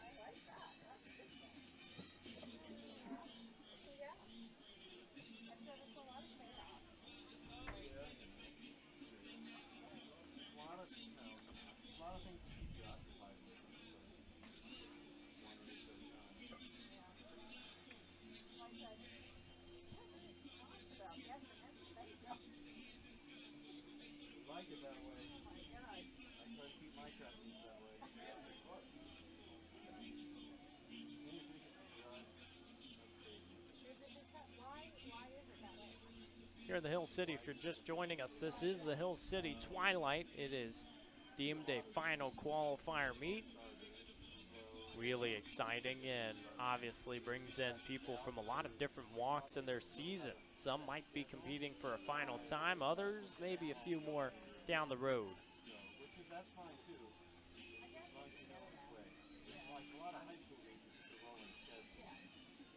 Just over 7 o'clock, we'll probably conclude things around 10 p.m. We'll also keep our eyes out for some of those field events.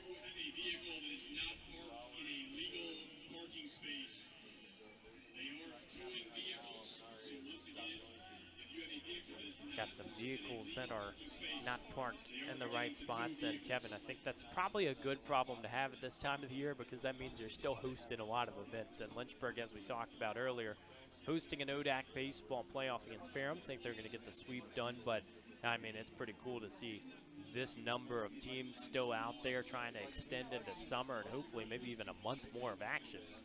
Yeah, and you know, the best part about that, Gates, is the viewers at home that are hanging here and rocking with us, they don't got to worry about that announcement. That's right. They get to kick back, relax a little bit, not have to sit out here in the heat, not have to get drained all day, and then worry about moving their car. Get your popcorn, yeah. Hopefully, I mean, unless you're in an apartment complex, you might want to go check out front.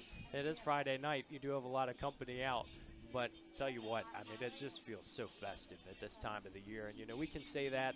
We can try to describe it. I mean, Lynchburg is just in a great spot heading spring into summer. Such a beautiful city. And I think the same can be said for several of the places that are here competing. But it just really feels like, wow, you know, it's in the air. It's been a great time these last few weeks as we've started to get warmer. And now it's just about not getting too warm too quickly. Yeah, it's definitely ramped up quite a bit. We talked about that, you know, the difference between our first and second meet here. It was mid to high 80s that first time during the Dr. Jack Tom's Invitational. Then it was windy and kind of chilly a little bit during the Dennis Craddock. So that was definitely kind of that Lynchburg weather swing, and then today we're back, you know, low to mid 80s. But overall, it's been a great day for, you know, all events, and not just track, but being down at the baseball game. It's so cool to see so many fans. A lot of these schools travel so well, you know, down there at baseball. A lot of Ferrum fans here. It's cool to see them come in, take in our campus, and be able to host all of these events. A lot of fans here that traveled in to watch this last chance qualifier meet as well. It's definitely bringing in a lot of, I don't want to say tourists, but a lot of different caliber people that we don't normally see here on a Friday evening in the Hill City. Absolutely. And you think about this. I mean, not every team even has a track. I believe Ferrum is one of those schools that they will practice on a different surface. And so that is an issue in its own. I remember, you know, competing in high school. Our high school wouldn't be able to really even host a meet.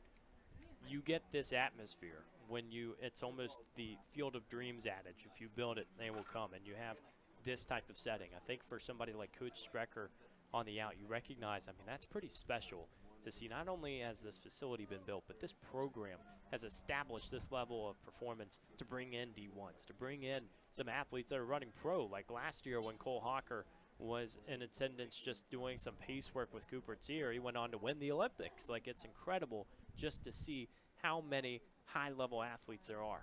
Yeah, and being here, you know, just the campus here at Lynchburg, really the whole city, you kind of mentioned it. It's just, there's a lot to do. It's a lot of fun, and it's a beautiful city. I don't think, you know, we do it enough justice here, you know, especially here at Schellenberg. We're kind of blessed. I guess we're about to see another one right here. You kind of see the rolling hills in the background. The sun's getting ready to pop a pretty nice sunset over on the horizon. It will be fun just to see the setting as we get set for some of these events coming up. It is time for the men's 800. Ethan Stansberry running unattached in this one. Of course, ties to Liberty. He will wear hip number 1. The man to watch here this time around. 4:17 PR in the mile for the Flames at the Conference USA Indoor Championships. He will come out and run the 800, and a lot of those times aren't formally registered on TFRS if you are an unattached athlete. So kind of cool to see him just continuing to stack up these times before he comes back for the Flames. Jake Sisk runs unattached with a 157.10 PR. He was previously at New Jersey City in D3. Last race registered as a Flame was January of 2024. Jack Holub runs unattached. Bodie Erickson for Liberty. Graham Mussman for Liberty. Matthew Miller running unattached. Joseph Hughes for Southern Virginia. Andrew Hathaway for Longwood. That's your top 8 here in the Open 800.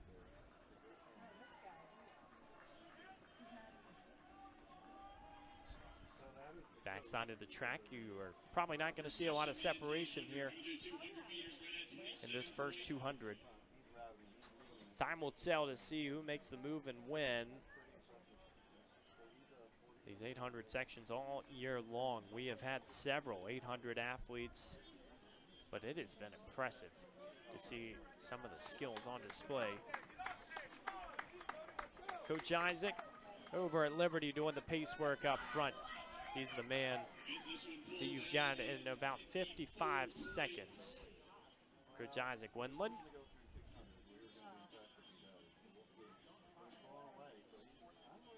Doing the pace work for several of his Flames. Now, the thing is, they were a little bit behind. He started to work things forward, and we're going to see what happens now with 300 to go. Looks like Stansberry's in the lead on that back straightaway.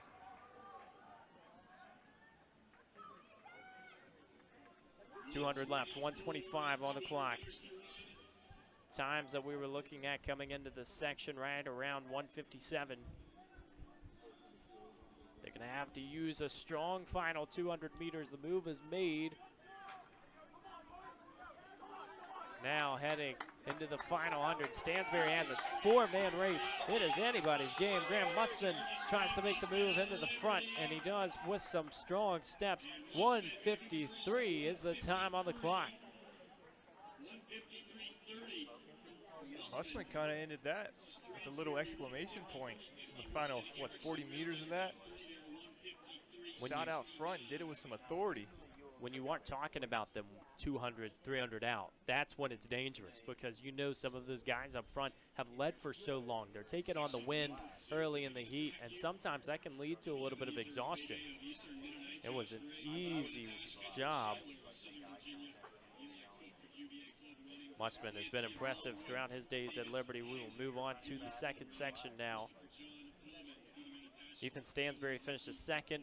Bodie Erickson finishes third. Flames go 1, 2, 3 in the first section.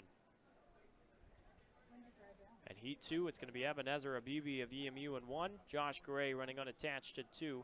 Kedron Chandler of Southern Virginia is wearing hip number 3. Eli Cook of UVA Club is 4. Clinton Clancy of Longwood. Davis Ottinger of UVA Club. Christopher John Hullman, running unattached for 7. And Tyler Lucky of East Coast Elite High School Group in 8. Several of these unattached athletes start popping up at this time of the year, and especially that last chance meet brings in a lot of competition, but also brings in a lot of athletes just wanting to go out and, you know, even if you are training, maybe it's postgraduate, just makes for some really fun times. Now, it's always interesting seeding, because you think about the 400, those middle lanes are your favorite ones. Doesn't always matter, because everybody in the first 100 meters has a very different approach.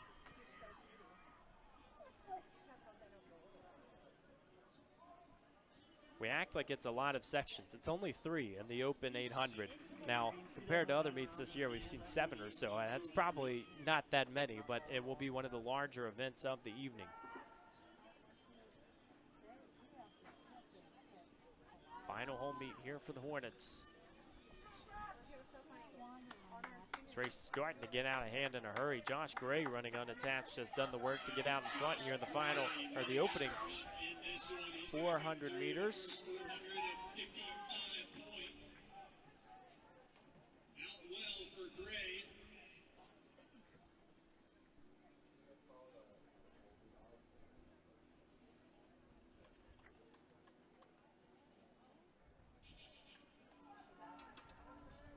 See some of that separation starting to build. But for Gray, he got out like he was shot out of a cannon. He wasn't really leaving anything to chance. He wanted to go and go fast. It can build, but it can quickly break. And with 200 meters to go, a lead change. We're going to see if the Flames have something extra in the picture. We'll see who it is coming around the curve. It's an impressive display when you got to time it right, but that also sometimes means putting the foot on the brakes. It's actually one of the Cavaliers, Eli Cook, representing the UVA club. Waited just long enough.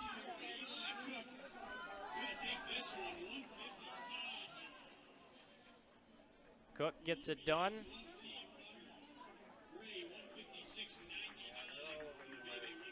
.157 for Abibi in third.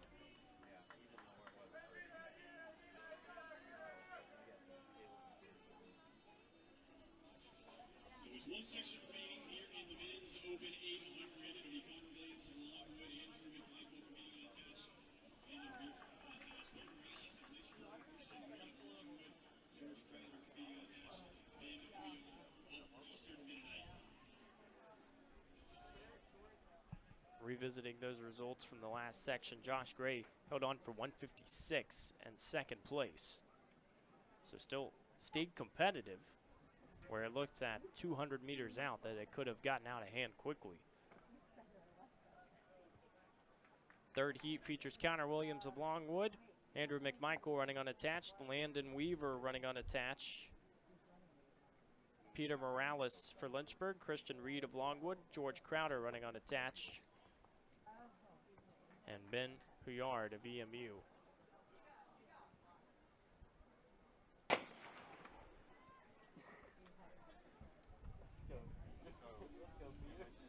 Third and final section. Peter Morales, somebody who has flirted with breaking two for so long for the Lynchburg Hornets, has a golden opportunity to do it now. This is probably that break two section. We will see if any of these athletes can make it happen.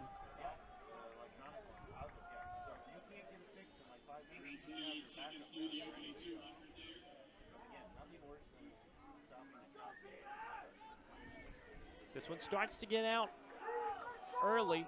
I mean, the splits obviously take some time to formulate. You never know at this stage of the race what's going to happen. Andrew McMichael leads this one running unattached, but time will tell. 4 men here in the front, and they are going to come through at a pretty favorable position, 57-58, if they're trying to go and break 2 minutes.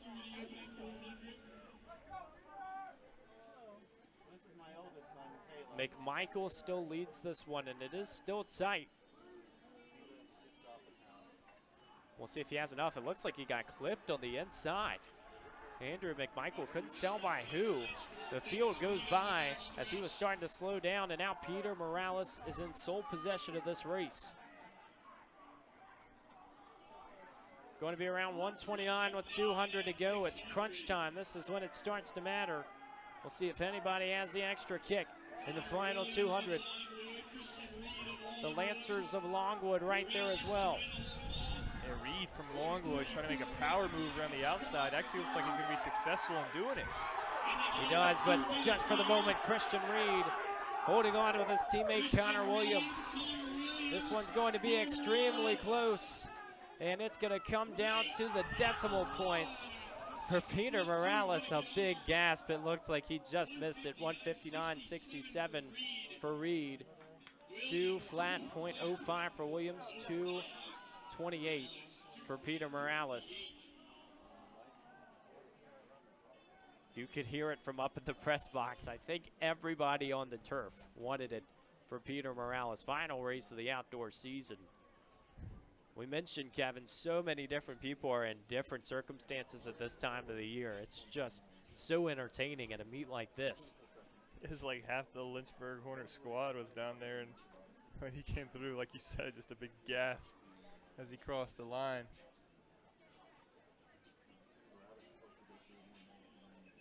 It's tough, but, I mean, that's part of track and field. You got your wins. You also got the other side of things, and I think for Morales, it's obviously still a very nice result to cap this regular season, or I guess you could even say the postseason as we've started approaching that. It has been such a fun and entertaining event here in Lynchburg. Next event on the docket is going to be that women's 1500 open section.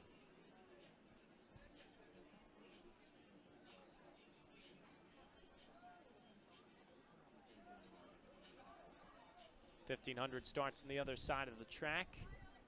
Feel like we're pretty into the routine by this time of the year. Produces some separation in the front 100 meters, whereas in the mile you gotta wait. You start on a curve. Everybody's really bunched together. It's tough to even make a move.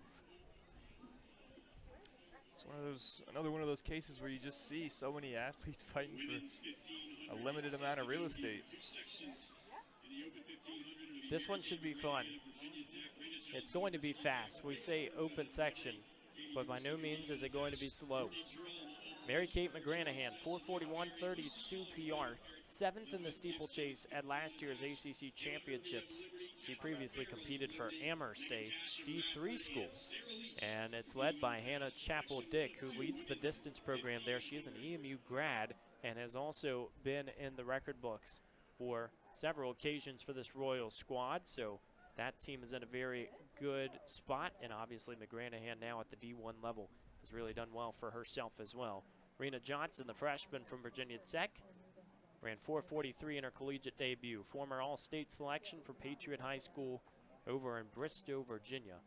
Katie Sigerud for Liberty, somebody else who has had a lot of improvement. 4:29 PR, a 27-second steeplechase PR at Brian Clay.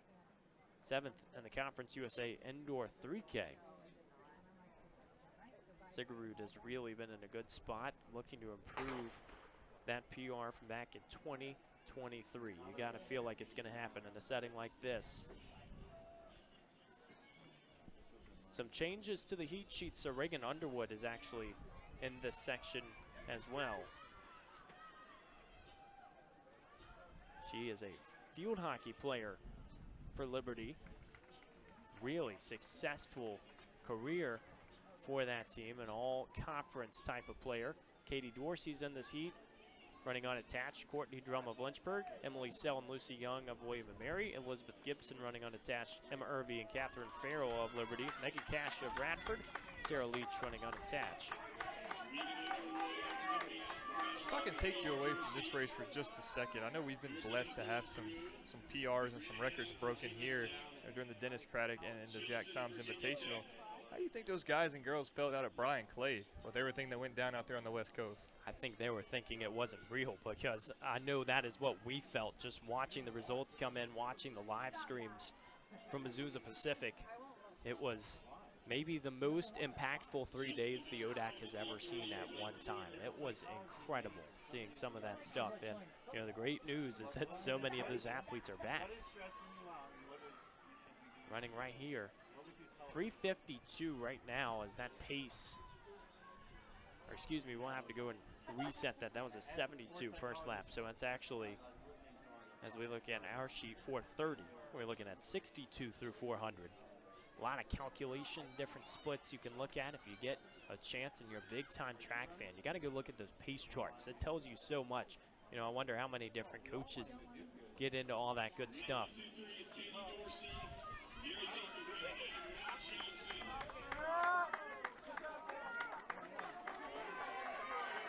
Going to be fun here down the stretch. Katie Dorsey running unattached out in front with 2 laps to go, 2:06 on the clock. Everybody's still bunched together. You moved from the conference championships where it was all tactical. It waited to erupt, and now you're just seeing everybody going for time. A lot of separation now here as we enter the final 800. Yeah, definitely not holding anything back. You come out with your strongest blows early. At least that was what the memo was here today. Virginia Tech is going to have a large distance group here at this meet. They're showing the depth. A lot of talent, both the men's and women's side. You go back to the indoor championships, the men's DMR team was one that was making some noise. All-American finish for the Hokies. Women's side, there's a lot of depth as well. They're showing it right now as Mary-Kate McGranahan wearing hip number 1 and showing us why. Just getting quicker as she will head into the final 400 meters with a lot of confidence. Amherst transfer, 3:18 on the clock. PR for McGranahan sits at 4:41.32.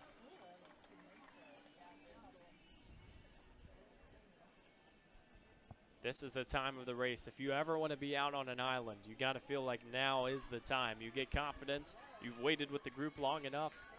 Now it's time to soar. It's always got to be the best feeling in the world, right? Whenever you've been running with the pack for the majority of the race and you get into that final 400 and you're thinking, hey, I'm towards the front of the pack and I still got quite a bit left in the tank. Don't have to worry about anybody playing catch up. The question is, can this pack even make this one competitive? McGranahan's trying to put it out of reach.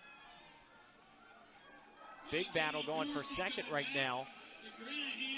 This one isn't over.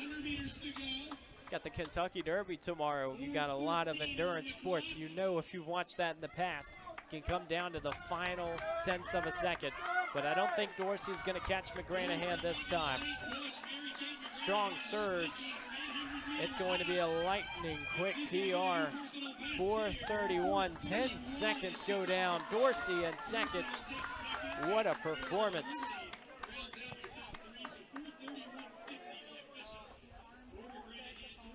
Catherine Farrell finishes 4:33 for third from Liberty.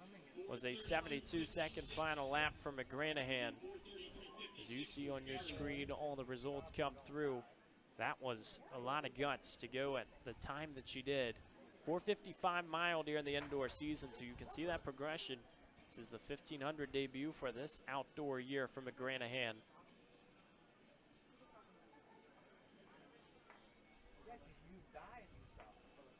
Second section, women's 1500 open section.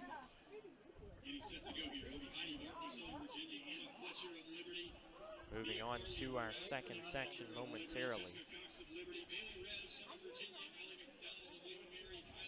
The sheets will change, so we mentioned Reagan Underwood, somebody who was going to compete in that second section. She was listed in the second at least till the end. I think this should be accurate as we go down our list. Heidi Barton of Southern Virginia, Anna Fletcher of Liberty, Mia Farley of Radford, Emma Unger of Liberty, Jessica Cox of Liberty, Bailey Red of Southern Virginia, Allie McDonald of William & Mary, Kylie McElroy of Liberty, Kirsten Morley of Longwood, Lily Dallabout of Southern Virginia, Mia Vicora of Sweetbriar.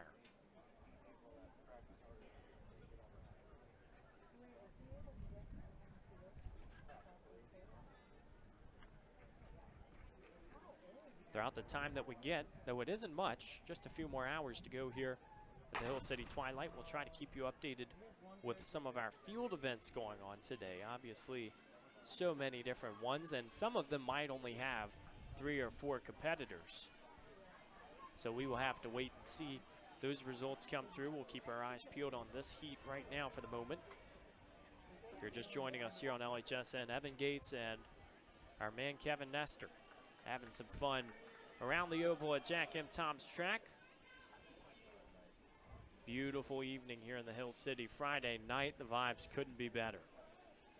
Recognize a lot of athletes might have their first Saturday off in a really long time. And not completely off, probably have a long run going, but it will be no meet for some of the schools that are competing here today. Anna Fletcher for Liberty out in front, 55 seconds.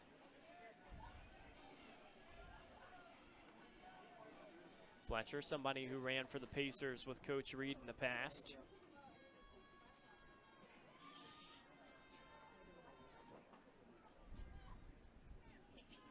We've talked about this before, Kevin, like it's a very strategic approach for distance athletes when you know who you're running against. You know their styles. You think about a guy or a lady in the 1500 who might have a big kick at the end. Maybe you're ready to go at a certain point. These schools haven't necessarily seen each other as much. How does that play into the mindset? Man, it's just, it comes down to what you know you're good at. I mean, you've had, I don't want to say all season because it has been a relatively short outdoor season, but you've kind of had that time to prepare and find your own strengths and weaknesses. You've game planned with coaches, and you kind of understand what it is that you're striving to do. So when you get into these races against opponents that you might not have seen, you understand you might see some different curveballs coming at you. Being able to stick to your guns and understand what your game plan is, being able to execute it, that's the biggest thing that you can do. Hopefully improve your time. It's a great way to phrase it. You know, you might see different pitches, but you're still going to swing the bat the same way. And so many of these athletes have been tested before as Farley tries to get into the inner rail. 2:14 with 2 to go. But it is truly down to whoever's fastball is a little bit more powerful. If you can respond in the right way, if you can be ready to go at different points, it really helps. And for several of these athletes, especially at the D1 level, the portfolio has been developed. 233 through 800, courtesy of our PA man, Daniel Cutright. Does a phenomenal job. He has been with us all season long and even seasons in the past former Lynchburg alumni, so the voice you're hearing that echoes a lot of what we are saying. That's Mr. Cutright.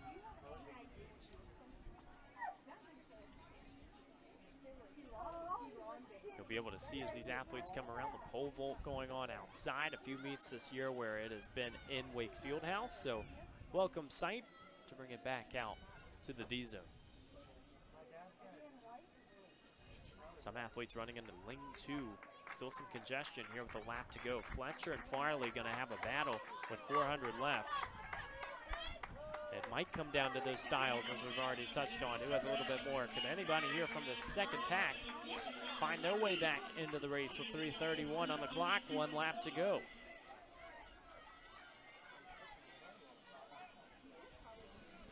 Just footsteps ahead is Farley.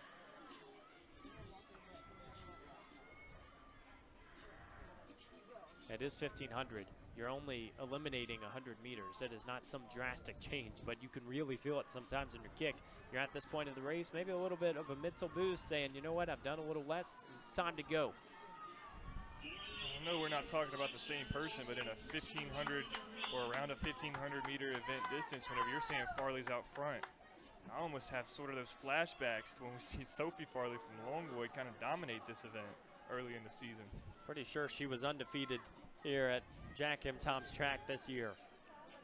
Going to really test that conference. The Big South has themselves a superstar. Farley with 100 meters to go. Looks to be out of trouble, and she's starting to speed up. Anna Fletcher doing the same in second. Liberty going to have a nice pair of results behind. Don't forget about Jessica Cox in third. 4:43 for Farley. Fletcher right behind at 4:45. And Cox rolls through to complete the podium.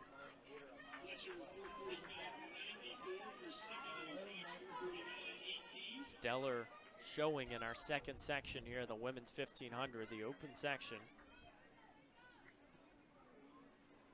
Precedes the men's open 15, projected to start right at 7:30.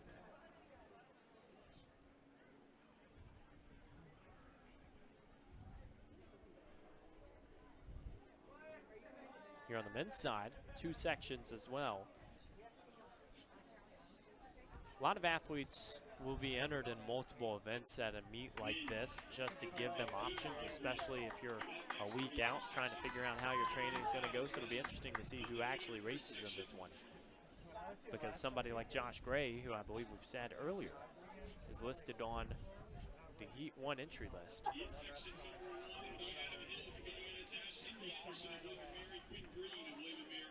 Joseph Hughes of Southern Virginia, Nate Jennings of William & Mary, Dylan Day of Southern Virginia, Josh Whitwell of Lynchburg, Andrew Schultz competing unattached, Josh Gray competing unattached, Person Rackley of William & Mary, Mark Fairley unattached, Ryan Warner of Lynchburg, and Ian Fellows of Roanoke. Let's get set here for this opening section.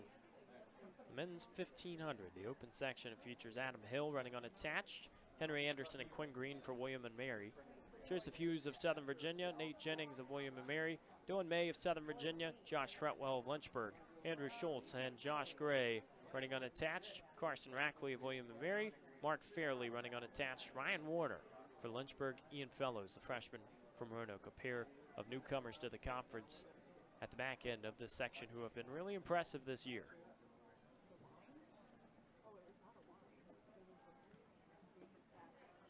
Fellows actually a sophomore.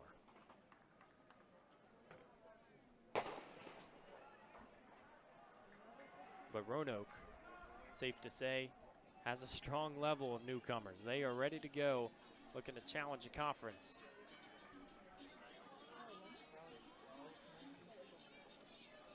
Time will tell to see who moves to the front.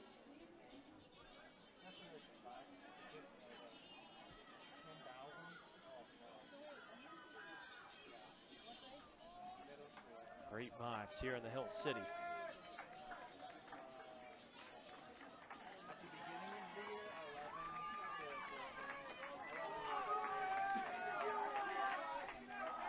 Very bunched up here in the front. Pace committed around 47 seconds. Will be hard to get an indication until we get over to the 400.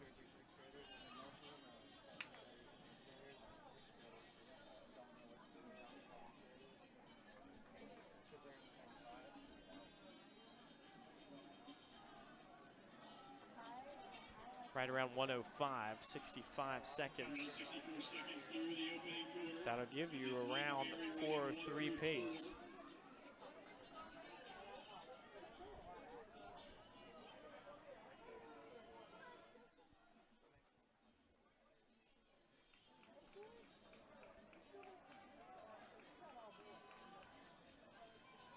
We'll see what separation we get with William and Mary in the front. They have really started to look poised. And they definitely have the personnel to do so. Still looking pretty good for the lap front here as we've got 2 laps to go. Henry Anderson of William Mary leading the way. Time will tell here as we move closer to the 800. This is the quick section. This men's 15. Henry Anderson and Quinn Green up front. We'll see who comes into the picture. 2:07 through 800. Still holding strong to about that 4-minute pace. We'll see if anybody dips under.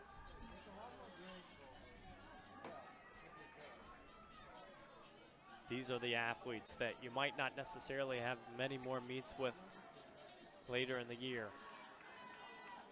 But you're starting to see it's really crunched on. Dylan May, somebody who's in this section, who's really had successful times at Jack M. Tom's track this year. It's a battle of styles, though, and right now Joseph Hughes out in front for SVU.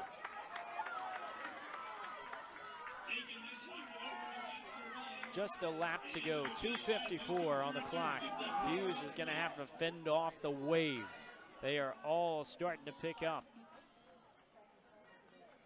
Henry Anderson, Quinn Green, Andrew Schultz sitting in a good position. Everybody's still in the area code. Our first year of, I believe, 3 different sections. Pardon me, 2 for the men's 1500. We will have 3 sections of something. Promise, we've been talking about that all evening so far. And here comes the kick. Dylan May around the outside. Oh, he's ready to go. He is about to call game for the Knights. Hughes, his teammate, rode the inside the entire race until Dylan May shot out of a cannon. Confidence on display. Nobody's catching him as he sails to the line. Impressive time to cut down the final 800. 3:55 on the clock. Yeah, I was trying to think of something to add on to what you said, but you said it right there. Impressive time. Really nice job from him. To go out and lay that down. And again, you saw how important the end of those races are. Such a long race, at least in my eyes, it's a long race. That comes down to the final, what, 100 meters? I feel like the more strategic that we think, you know, those are the longer races where there's time to make moves like that. Doesn't always come quite into picture. We are going to have a blazing event coming up after this men's 15, the second section. It will be time for the women's 800-meter invite. Probably one of the events that you want to keep your eyes on today. All of them have been fast. All of them have featured some really fun times. But that one was definitely one of the events you look at. You look at your facility record sheet. You're trying to figure things out because everybody's so quick.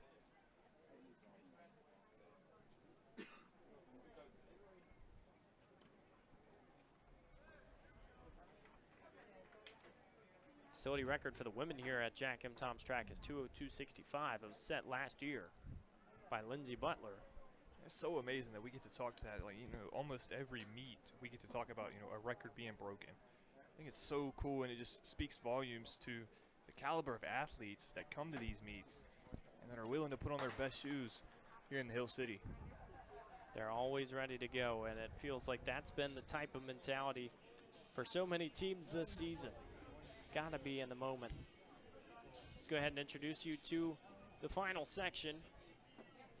Chase Cartwright for UVA Club, Draven Fernandez of Lynchburg, Tyler Ludke of East Coast Elite, Andrew McMichael of Running Unattached, Kedron Chandler, coach's son for Southern Virginia, Sebastian Nowicki of UVA Club, Garrett Rogers of Southern Virginia, Chase Maters of Lynchburg, Andrew Schaefer of Longwood, Isaiah Howdyshell of East Coast Elite, Misha Wiley of Longwood, Tayson Farrar for Southern Virginia.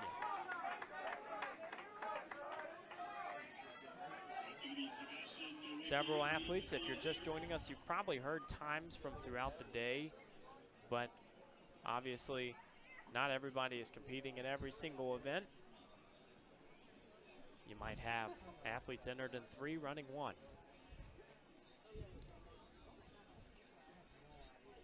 Right at 104, 105 through the opening 400, similar to what we saw last time out, about 4-minute pace. Probably can anticipate a touch slower here in the second section. That's just based on the seeds that we have seen and anticipated. If you're just joining us on LHSN, Blue Ridge Timing has all your results.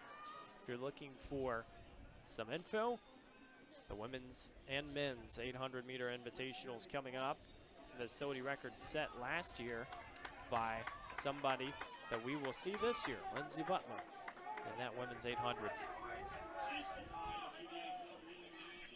Cavaliers have a pair up front, 153 with 2 laps left.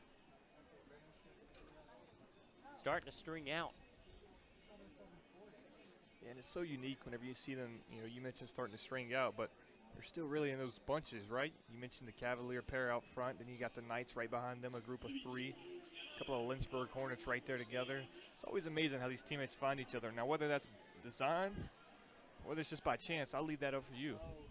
You know, it's tough, too, because so many coaches will tell you in the middle of a meet that if you're passing somebody, that person who is getting passed, you could say, just has to maintain pace. Because if you don't let somebody make that move, that person is getting so much more tired so quickly instead of, you know, just giving that position up. Because unless it's a kick like Dylan Mays that we saw in the last race where it is just lights out, it's probably not going to be something too ferocious.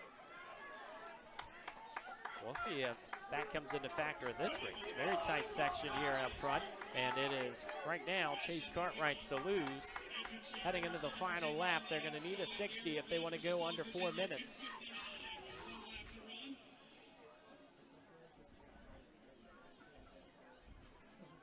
Things are starting to speed up a little bit. You can sense the urgency just by watching how the fields unfold. Look at Cartwright. He had a surge in that back straightaway. 300 to go and trying to add a few footsteps. Did he go too early? Extremely close as Nowicki, his teammate, was trying to stay right in the ballpark. Right now, Southern Virginia has 2. Kedron Chandler, Garrett Rogers. Going with the squad. Draven Fernandez on his home track. Tries to come back.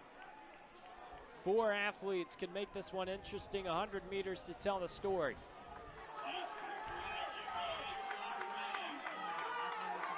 Just watch and enjoy. A lot of speed. Final few meters. Cartwright has to give it up. Rogers, or Kedron Chandler rather, able to get it done. 4:01. Cartwright and Draven Fernandez settle for second and third. Rogers fell to 4th. Another one of those races, 1,500 meters, and it came down to the last straightaway, and it just seemed like they progressively got faster.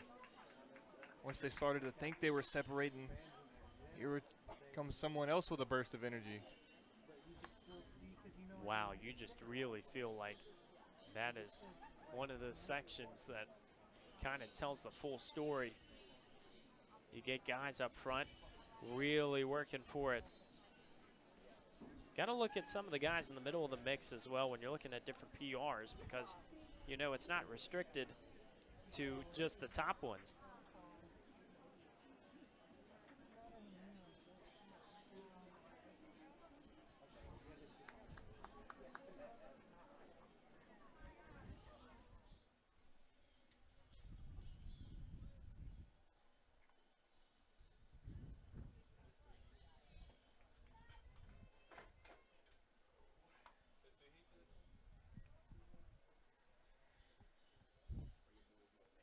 Getting set for the women's 800-meter invitational. Going to be one of the quickest events of the day. Facility record watch.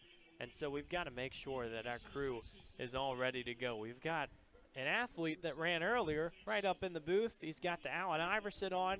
It's Mr. Michael Ham. How are you doing, Michael? Doing good, man. How about yourself? Dude, we're having fun. Glad you could be with us. It's Evan Gates, Kevin Nestor, and Michael Ham as we get set for the women's 800-meter invitational. And we talked about you earlier. We were mentioning how, you know, at the 400, you're done with it for your collegiate career. We were mentioning that you ran a different event today. How does that feel? Is it kind of bittersweet? It's a little bittersweet. I mean, coming out of high school, I never ran fours. Didn't know how I was going to feel to run one, and then I go 4 years and I run it. And I'm kind of now, just today actually, just kind of sat there and it's like, wow, I'm not running fours anymore, you know? It's kind of like an out-of-body moment.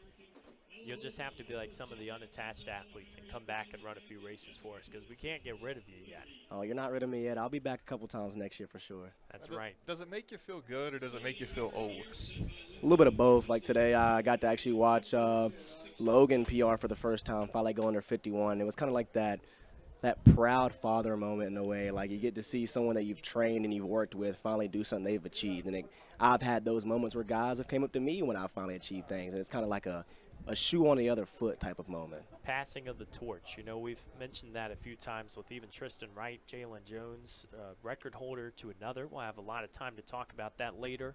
As we get set for the women's 800-meter invitational, Michael Ham joins us. He'll be with us for a little bit here in Jacob Tom's Track, one of the facilities that has seen so many records fall as of late. In this women's 800 section is headlined by Lindsey Butler, 2:01 PR, third in the ACC Indoor Championships 800, 4:09, 1500 for seventh at the D1 Outdoor Championships. She is absolutely impressive, and we might see another facility record. She set it last year right at 2:02. She has company in her section as well. Butler will be the one up front. We're going to see what she can do. Rest of the field as we continue down the list. Star Price, her teammate Grace Boone, 2:05, ran for Oklahoma State. Kate Goodyear, Allie Zeeland, two Liberty Flames that have really started to put things together. Goodyear, Monmouth transfer, program record holder in the 800 for Liberty. Allie Zeeland making her 800 debut. Right now, race belongs to Grace Boone up front. Yeah, we kind of mentioned it earlier, but now's the time where if you're tuned in here on LHSN, you might want to start popping some popcorn because we're getting to these invite sections, and they are going to be blistering fast. You mentioned the records. We're probably going to see a lot of them in jeopardy here this afternoon. Temperatures continuing to cool off. These distance runners, they're going to thrive. Already saw 58 seconds through the opening lap, and there is still a lot of separation. One up front, two in the chase pack. Opportunity for something incredible as Grace Boone will try to fend off Lindsey Butler. And the squad looks like she's just doing the pace work. So she's through 600 and out, and maybe smartly as well because the Hokies are coming to town. We'll see what happens with 2:02.65, the time that is just shimmering by a thread. Can it hold on as Lindsey Butler and Star Price, a partnership down the final straightaway. Oh, it's going to be close. Coming down to decibels, but she got it. 2:02.23. Star Price right behind Lindsey Butler, two-time facility record holder now as she improves her mark from last season. You come in here, you run a race blistering fast, and you get to go look at the record books and say, hey, leave the name, replace the time. That's right. And even you guys, you know, having a sprint base, Butler ran the 400 hurdles during high school at the New Balance Nationals meet. So that's not just a meet or two on a Wednesday where you're going out and throwing it out. She is a national competitor at so many different distances. It showed up today. It's so interesting to see an athlete like that. That's where, you know, Mike could probably talk about it just a little bit better than I could. He's a 400 runner. When you get into that 400 and 800 distance, you know, we've talked about that a lot, the strategy that goes into it, because it's not quite as long distance as you see some events, but there's so much strategy that goes into it. What do you conserve in? When do you go? When's your emphasis? And I agree with that. I mean, with the 400, we attack in a different way than the 8. The 8 kind of sets the pace, and then looks for the second lap. Where in the 4, I mean, it's all about that first 2 in a way. I mean, I've been going through it all year. It's get to the 2 at a certain time, and you'll know where your race is going at that time. If you come through at a certain time and it's really good, you're destined for a good day. And if you don't, you're fighting for hoping to just get something there. It's really interesting, too, because a lot of events around the oval, 800 and up, you have athletes that will specifically run that first half slower. They want to wait. They want to allow themselves to be in a good spot. I mean, Lindsey Butler, we didn't really talk about her much that first lap. Obviously, Grace Boone did the pace work and got out in a hurry, but I mean, it was so methodical, it just looked easy. Second section starts out of lanes again. The women's 800, we're 1 for 1 in facility records in these invitational sections. We'll see if they keep on rolling. So moving to the second, Avery Legaunt of Virginia Tech, Kyra Holland of William & Mary, Heidi Barton of Southern Virginia, Hannah Edwards of Lynchburg, Claire Keefe of Radford, Lydia Wallace of William & Mary, Emily Atha, Rachel Hill, and Rebecca Simmons for Liberty, Chloe Miller and Ann McSweeney of William & Mary, Sydney Nolan of Virginia Tech. 2:09, the PR set by Legaunt up front. We'll see if this time is anything close.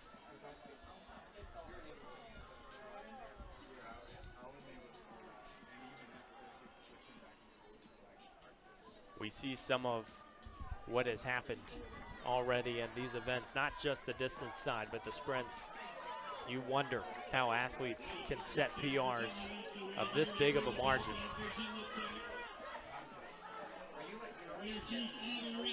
.103 to the opening 400.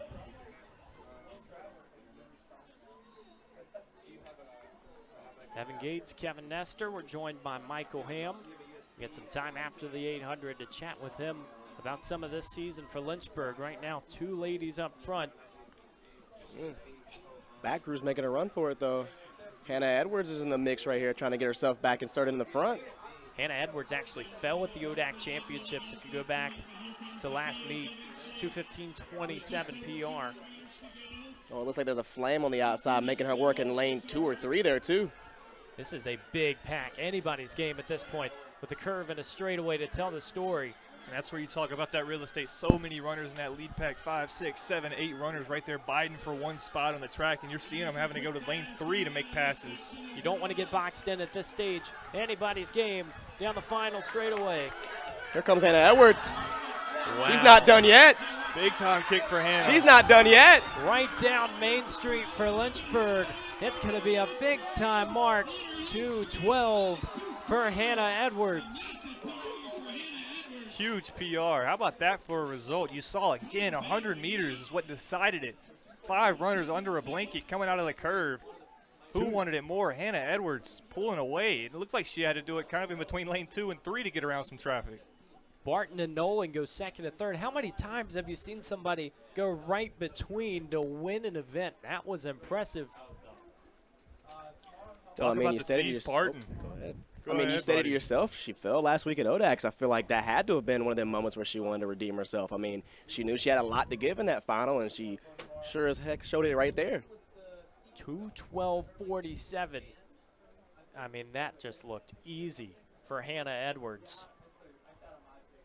We're going to have to go into the record list to go ahead and start checking that one. Lynchburg looks poised to set several. And you can definitely tell it was a good one. I mean, Mike, you made the point as well that she was coming, and for a second it was like she wasn't even in the area code in that last 50 meters. Sometimes, I mean, you can just tell from a start. I mean, I could just tell they were hitting that straightaway back there, and she just looked like she wanted it. And it's always, interesting when you see a group of 5 or 6, you can kind of tell who's going to be able to go because it almost makes them look like they're running just so much faster than the pack whenever they're able to separate just that little bit because there are so many groups right there together. Very good point. And, it is Hannah Edwards' game to lose when she gets out in a good spot. She looked comfortable. That is obviously one of the most confident results you've seen. Let's go ahead and introduce this midsection. Can't wait too long because there's another stacked field here this time on the men's side. Men's facility record in this 800 is set by Nicholas Plant. Last year's same meet, 146.35. it is going to be stacked again. Derek Holdsworth running unattached, 150.59 is his season best. Ben Nagel will likely come out and pace this one for 147 PR. Previously at Indianapolis, ran for Virginia Tech, third at the 2023 ACC Outdoor Championships. Alex Leith for UVA, 147 PR, All-American with the VT squad in the DMR. Brendan Pitcher, 148.26 PR. You'll probably need something like that to go to the NCAA East first rounds. He was fifth at the Conference USA Championships during indoor. Cole Boone, this is such a great story. Men's 800-meter crown at the New Balance Nationals meet for high schoolers. 148.29 is his time. He has the national record in the 1K, 220, a breakout season for the man from Pulaski, Virginia. He has just continued to impress race after race. You gotta expect him to be right there as well. So many different names. You could go down the list and expect this one to be lightning quick. You mentioned all the impressive accolades. That just gotta get you happy as an announcer, knowing that these guys are about to put on a show. Tobias Lesperance, Miles Plummer, Cameron Davis, Jonathan Coomer are the other four. It's out in a hurry. It's going to take until the nth hour for us to decide who runs away with this one. But another steady effort here in the opening lap.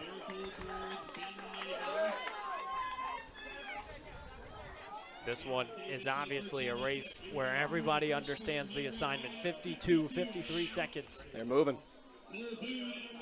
Way ahead of business. Cole Boone is not out of this race. It is continuing to be a display. Pack's starting to separate a little bit as they go into that final 300 meters. Top four creating a little bit of separation, but this is still anybody's game. It's test time. Oh, wow. Watch out. I believe he's pacing. He kind of looked around like, yeah, he was just giving it up. Cole Boone, 120, 121 on the clock.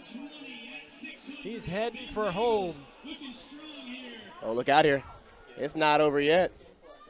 This one is going to be contested in the final 100 meters. You got some of college's best in the state. Cole Boone Here he has comes. tested the high school climate. Who wants it more in the final few strides? Cole Boone, Ooh. 147. 147.71. Wow, right behind.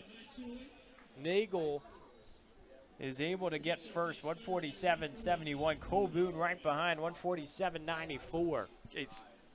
That's a high schooler? That's a high schooler. My goodness. You got to watch out. Brendan Pitcher, 149.47, still trying to get back into 148 range this year. That is as clinical as it gets. How about these meets, though, man? These high schoolers come out. You see it with him there. Boone, just an impressive time running against some of the nation's best. You know, it really didn't look that difficult either for Nagel or for Cole Boone up front. We're still trying to find results for Hannah Edwards. You look down the record book, and it is incredible to see that our men's section has already come to the table and shown us what they are all about.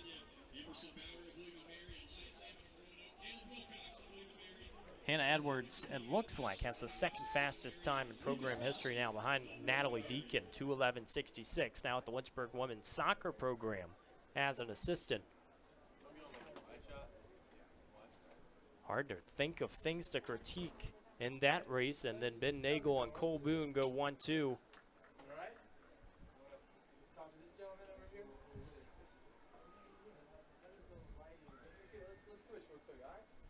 Second section features Paul McLean and Jake Rimmel running unattached, Alex Valencia and James Ford for Virginia, Amberson Bauer for William & Mary, Elias Ammon, the newcomer for Roanoke, really taking the conference by storm.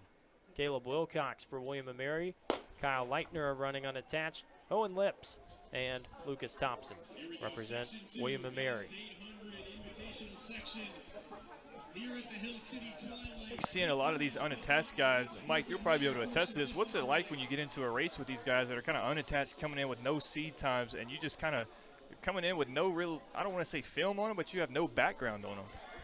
It's tough because you're getting one or two guys. You're either getting a really solid competitor or the opposite. And, I mean, that's not no fault to neither, but half the time these kids are personally being trained by professional coaches who take their time out of their day to coach only a small pool. You could see 6 to 10 people being coached by that specific coach, and it's for a reason. Those kids are going somewhere, and it's starting to become a craze. You're seeing a lot more people become unattached now. It's starting to become more famous. I mean, coaches now are looking for unattached kids before any other because they're going to these college meets. I mean, it's a breadbasket right in front of you. They're there. Yeah, that's what's scary. So many of these unattached guys. You saw it with Boone, a high schooler there. We've seen it, a couple of times here in Lynchburg with Marcus Duvernay, the high schooler from Bassett, Virginia, coming in running the 400 unattached as a high schooler. A lot of, you see some of these guys who might run unattached because they're out of eligibility, but a lot of these guys, man, they're just high schoolers. There's so much talent, and it is not restricted just to the collegiate landscape. High schoolers getting in on the mix as well. Right now, hip number 1, first position for Paul McLean. He has rode this one coast to coast. He has just 100 meters to go, but the traffic is starting to flow in the lanes 2 and 3. Anybody's game. See him fan out, coming out the last 100. Look out here from the Roanoke kid. I mean, he's going to drop something really nice here, I think. Jake Rimmel takes the section, as you said. Elias Ammon for Roanoke. You think about the D3 contingent really showing us what he has.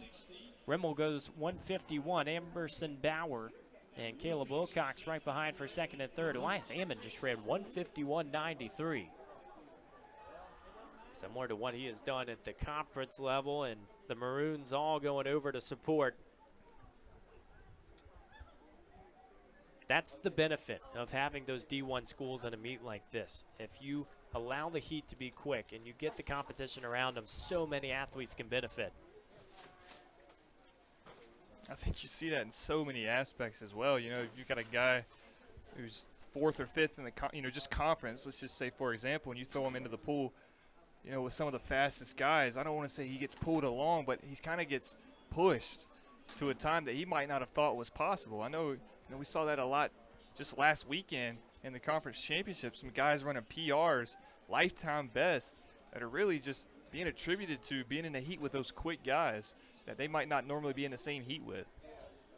It's always so cool, and it's so different when you have meets at home. You get to control a little more of the variables. And obviously, this Lynchburg team was on the road last weekend at EMU, second most points at ODAK Outdoor Championships. First most was set by the Hornets back in 2000. And Michael, you were a member of obviously several different teams, several different events. Think about this meet in particular. How does this one show Lynchburg's depth, maybe even opposed to the indoor season, because it's continuing to grow as a roster and they're continuing to have success?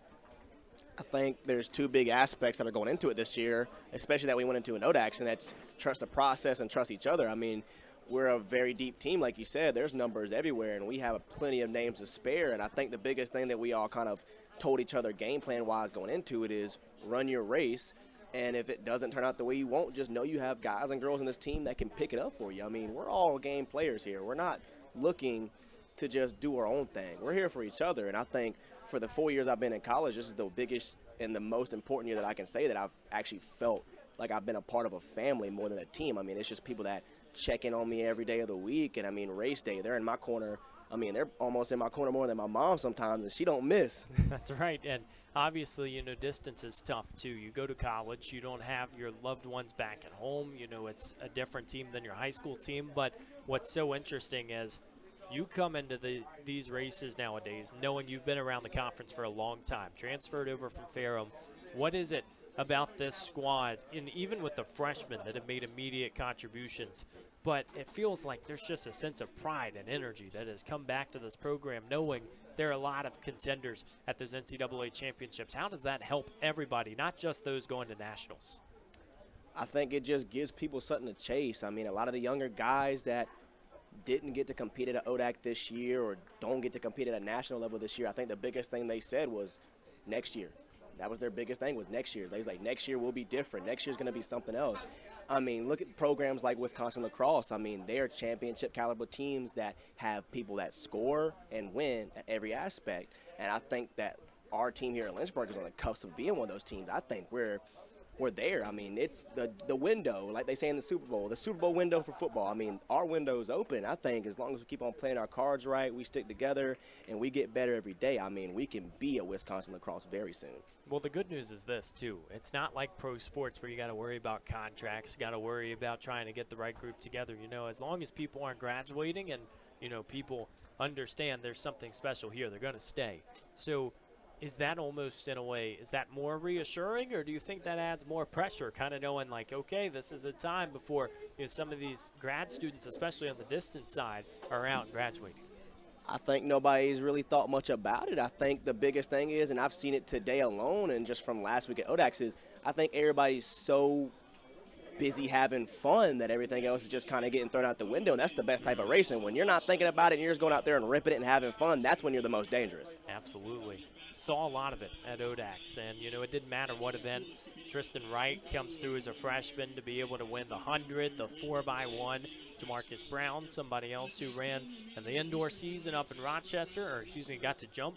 And, you know, after one meet of qualifying, it feels like there are so many different candidates. It'll be interesting to see on that men's side, and a lot of programs here. What's funny enough, they haven't competed at their conference championships yet because D1 pushed back just a few weeks. They're starting to think about it. So it's cool to see all these D3 athletes getting those final marks, getting ready, and then D1 is obviously still in the regular season. And I agree. I mean, not even just that, just actually now that you said his name, I just want to shout out Jamarcus Brown as well. He had a really good day today, almost glimpsed back into that 7-foot range. He went 6'11" today, and I mean, if I'm not mistaken, I looked at it, I think that puts him #1 in the nation. I don't think he's done. I think it's corny, but I think the sky's the limit for him right now. I think what's so scary about this Lynchburg team, you guys kind of hinted at it a little bit, is how young they are. And you've got Mike, who might not be on the track racing next year in a circus, but he's sticking around as a grad student, going to coach a little bit. But you look at on the sprint side and on the field side, these guys are super young, and I'm not even going to mention distance because I'm not worried about them. We know how Coach Reed can recruit and develop. He's going to have that taken care of. This team is going to be a force for a long time with the talent they have now, considering how young they are. Talk about youth, talk about the newcomers. Well, one of the veterans out there for Lynchburg, Josh Fretwell, in his grad year, transfer over from Roanoke. He's in the red singlet, and he has some business to attend to. We'll see what he can do. And as we know, Cooper Hurst, somebody who's in national qualifying mark so far in this steeplechase event, as the first barriers will be underway, and we will see what's in store as we go down the list. Zach Erickson for William & Mary, 9:08.98 PR, the one to watch, previously at BYU, and a PR from the Colonial Relays earlier this season, so right at home. Samuel Yakulis running unattached, 156.800 last time out for Virginia Tech Running Club. We'll see what he has in store this time. Very different distance and different event. Luke Elwood for William & Mary, 9:19 PR. He's run the steeple in his last 2 races, building some consistency. Rest of the lineup is Wyatt Townsend of William & Mary, Braden O'Brien running unattached, with Kyle Leitner running unattached, Bellamy Emanuel, the conference runner-up from EMU, Josh Fretwell from Lynchburg, Eli Julian running unattached, and Anton Monschmidt from Rio Grande. It's a long race, a race of attrition, and it's definitely a change of pace. So it will be cool to see how this one goes as we see Erickson up in front as we anticipate.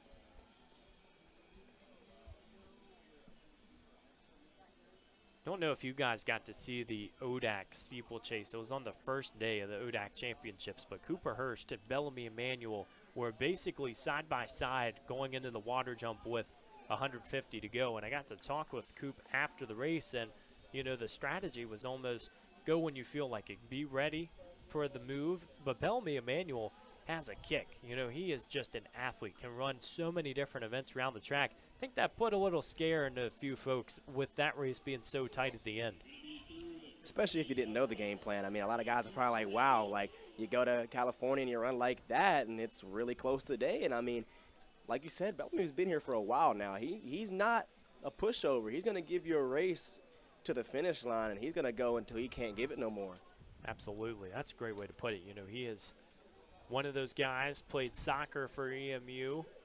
Got to talk with Coach Hepler going into ODAX, and he said, you know, we are really fortunate in the fact that he can run so many different events. That's almost the biggest problem.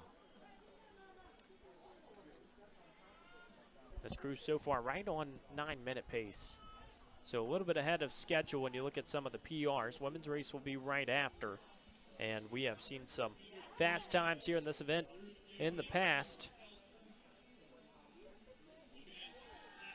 Facility record on the guys' side coming into this one is 9:06:20, set last year.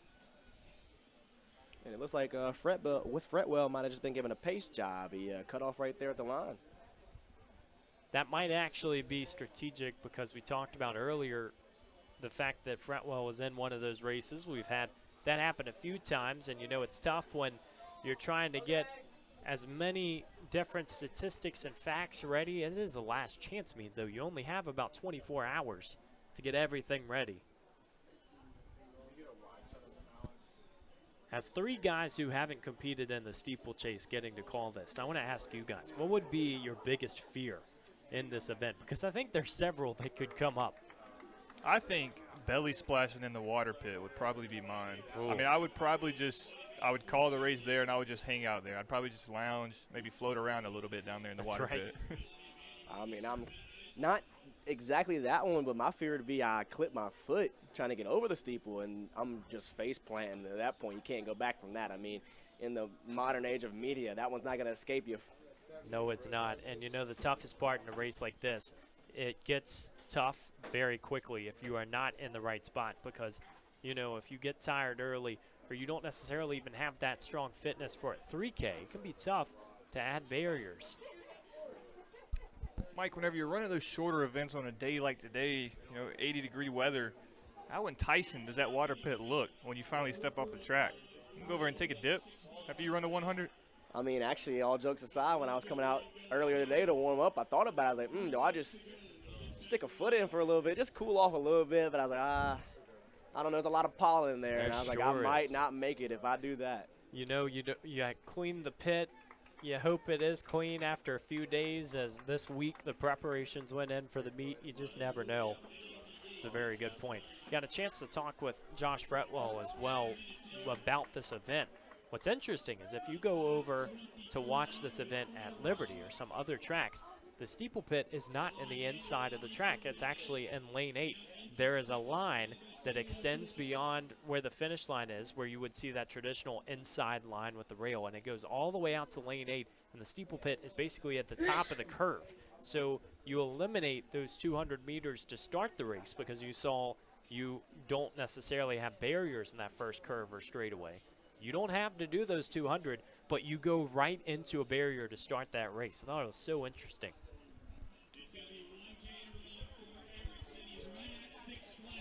I think it's so cool to see the different kind of perspectives. You know, we've got a sprint guy up here. When you just think about the kind of wear and tear, we've talked about it a lot in the 2 previous events we've hosted this season. Just kind of that mentality you got to have, man. This is not just a race. You gotta have mind, body, and spirit all on the same level to be able to compete in something like this. Connectedness really matters, and obviously, as we've said, this is a race that if it gets out of hand can be really difficult.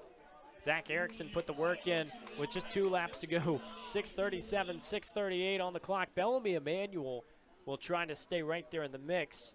He is going for, well, you could say, an EMU steeplechase record. 9:30.06 is that mark for the Allentown, Pennsylvania native. 9:33 is his PR, so he's 3 seconds off.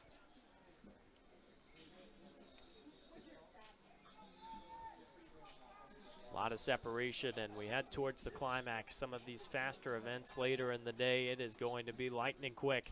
And as we've already seen, the 800s did not disappoint.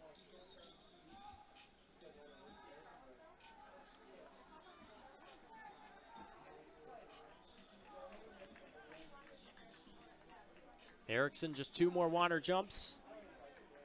Makes it through the first half. Bellamy Emanuel right now sitting in second. It's been pretty steady positioning so far for the top three up front. Samuel Yakulis is staying right there with Emmanuel. Mike, when you see a race like this being ran, how happy are you that you're just a sprint runner and you ain't going to go out here and jump these hurdles and trip into that water pit? Ecstatic. I mean, actually going into the summer this year, a lot of people was asking me, like, are you thinking about picking up the 400 hurdles? Like, you run a 400 so well, how's the 400 hurdles? Would you think about doing it? Nah, I joked around a couple times and said maybe, but at the end of the day, I mean, it takes a lot of training just to learn the form alone, and it's going to take years, not months, to get me ready to run a hurdle race. This isn't just any hurdle race, too. This is one that if you look at a track, you're thinking it's a joke. If it's the first time you've ever watched it, 400 hurdles, as you mentioned, something else that if you've seen some athletes trip on those hurdles throughout the season, that might be enough to entice you not to do it. So tough. A test of athleticism, and Erickson, 8:35 was shining on the clock. 9:06:20 is that record in the steeplechase. It would take something very impressive here, the final straightaway, for him to knock it down. We'll see if he has the wheels. It is still an impressive result up front. The man wearing hip number 1 is going to lead this one coast to coast. Yakulis has propelled himself into second. Bellamy Emmanuel is going to chase that EMU record. He's going to have a big-time PR if he keeps this pace. He's destined for it. If he can get over this last one and really finish hard, I mean, he might crush it. 9:30 is the time in question. It goes down. It belongs to Mr. Bellamy Emmanuel. Wow. How many meets does he get to just go run one race? Finally does it. Couldn't think of a better guy for it to happen to. Yakulis in second, and the man who flirted with that record was Erickson out in front. Women's section will deliver as well here momentarily. It is going to finish quickly. This meet is starting to head down the home stretch. We'll go through some of those field results a little bit later as well. Don't forget the Blue Ridge timing has all your information. After this, it's the 1,500 invites, then the women's 5K invite, 4x4s, men's mile, and men's 5K invitational. You say a lot of distance events. And, you know, we kind of talked about it earlier. Now that we got him up here, I thought we were going to see Mike Hamm transition to the distance side after that 4x4 he was a part of. That's right. An entire distance team over there. What's going on with that? I was surprised about it. I knew the game plan going into the week was we're probably going to pencil in Tor and Sam, and it was like we're going to go out there and chase something really good. And I was with it, and I agree as well. And then we get there, and it's okay, we're going to throw Chasen in. Chasen comes up to me, he's like, hey, man, I'm running the 4x4. I'm like, I'd love to hear it. Where you at? He's like, I'm anchoring it.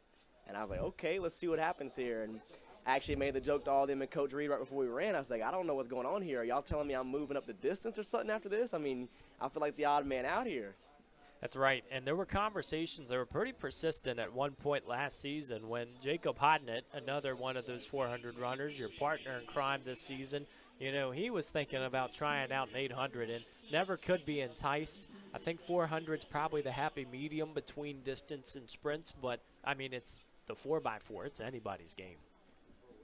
Well, I mean, you say he didn't want to run it, but at the beginning of the outdoor season, actually, he was pleading with Coach Sprecher to start an SMR and put him at the 8-leg. He did. He wanted to, I think it was me, him, Jalen, and Tristan was going to run it, and we wanted to go to William and Marion run it, and we were all for it. Sprech wouldn't bite on the bait, but we were hoping so. Now the Colonial Relays, talk about a wacky event. That's another one of those. You see relays that as a track fan you've never seen in your life, and you're like, wow, you know, that exists. But it's so cool. I mean, the SMR obviously is a little more popular than some of the other things going on, but you know, how much goes into it, knowing that there is a very wide spread of talent for this team. You got those 400, 800 talents, and then you have the sprints. You know, how do you use that to the fullest effect at an ODAK championships? Because, yes, you can put people in other events, but do you focus on the relay teams? You know, is it more about individuals? Like right now, obviously, for Lynchburg, what is the approach for the next couple of weeks? It's a couple years or weeks? Let's say a couple of weeks. So you got the postseason coming up. You know, what is Lynchburg focusing on, knowing there's individual talent, but also knowing a few relays could qualify as well? Well, the beautiful thing about it is with our individual talent, I think we're in that positioning where a lot of guys can kind of take that sigh of relief. There's no boulder on their back to get a certain time like today. Jalen Jones putting himself tied for 14th, and the way it's looking, we've looked over it from the last couple of years. He should make it. Tristan Wright's sitting pretty in the 1. We've got Tor, Sam chasing, Allison, Betsy Monkern. Everybody's sitting really nice, and we kind of all collectively said that on the sprint side that the next goal now is to get that 4x1 in for the men's and the women's side. The girls are really close. They weren't thinking they were going to be in that earshot, and then ODAK comes around and they slingshot themselves in the picture.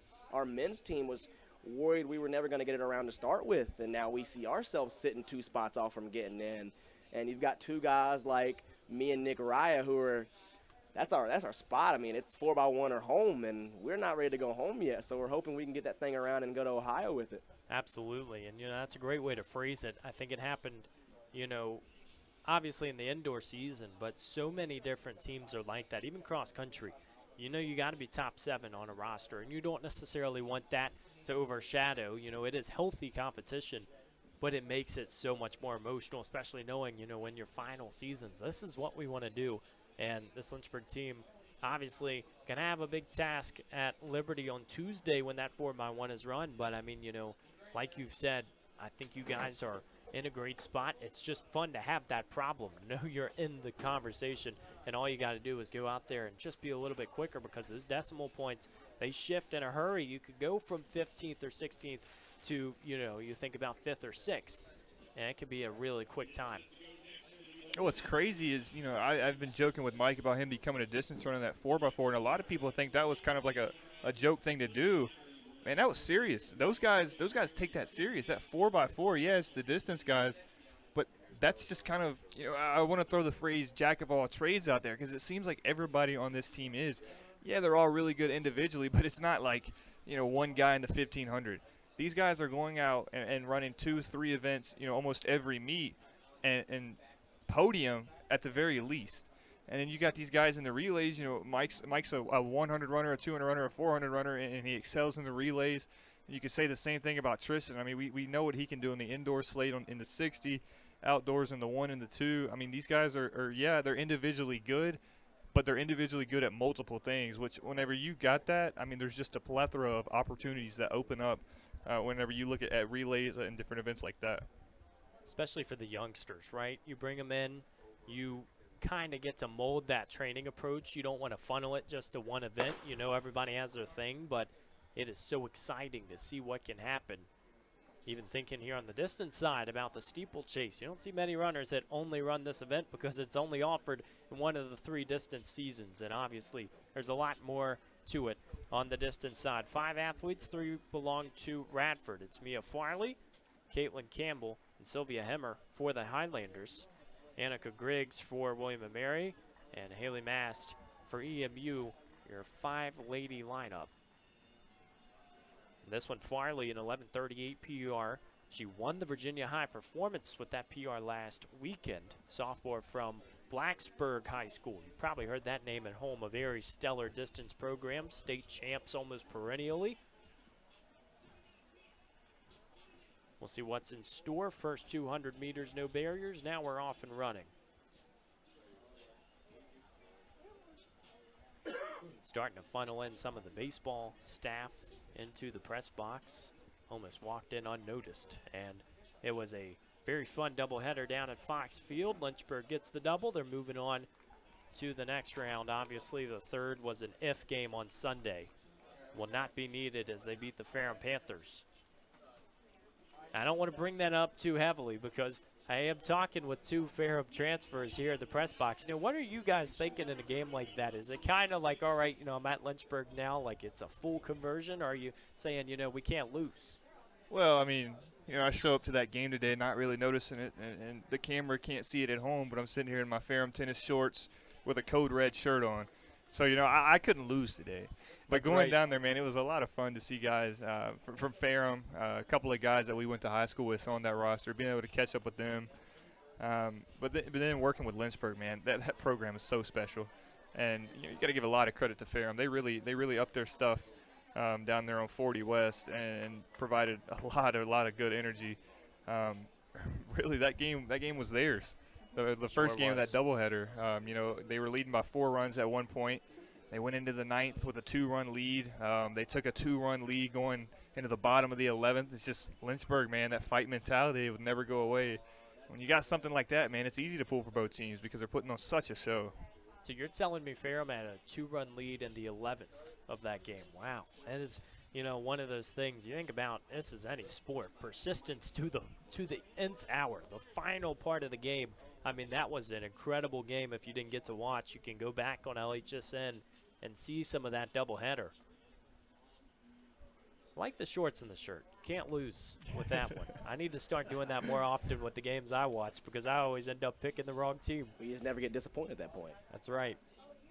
Let's talk about something impressive. How about my man Josh Smith? On there working a doubleheader all day, games going on 4 hours apiece. Man makes the trek up the hill, track and field. This guy's been at it all day. I don't think he gets enough credit for the job he does. Never off days in the athletic communications department. We're very appreciative. He was down there on the sideline doing some reporting, or was supposed to do some reporting yesterday. Had some technical difficulties. I think that's just like, that's highway robbery. Man, and even if the mic's not working, you had to put a camera on him. That's right. Because this man was dressed to the nines down there on the sideline. I mean, it was the greatest outfit I've ever seen anybody wear on a sideline, and we didn't get to see it, man. That's such a missed opportunity, and I feel so bad. Farley with 5 laps to go, a few steps ahead. Everybody in this section still pretty tight, within, I'd say, a 5 to 10 second range. We'll see if there's extra separation in the final mile and a quarter. You know, that lacrosse game last night was highly spirited as well. A lot of energy, and anytime Roanoke comes into town, you got to feel there's a little extra something there. Good old Highway 460 rivalry going down. And now we are inviting schools from everywhere, here throughout the Commonwealth and beyond. Radford has put on a good display. Farley in the lead right now for the Highlanders, running around 128 to 130 in her lap so far.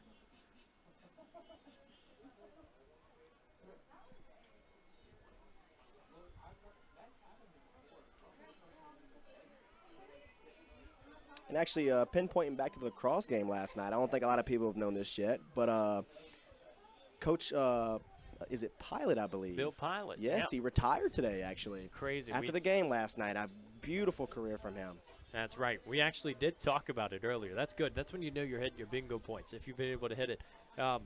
Very long career, very good career with Roanoke, and the ODAK is obviously experiencing a number of coaches throughout all sports that will be either retiring or moving on.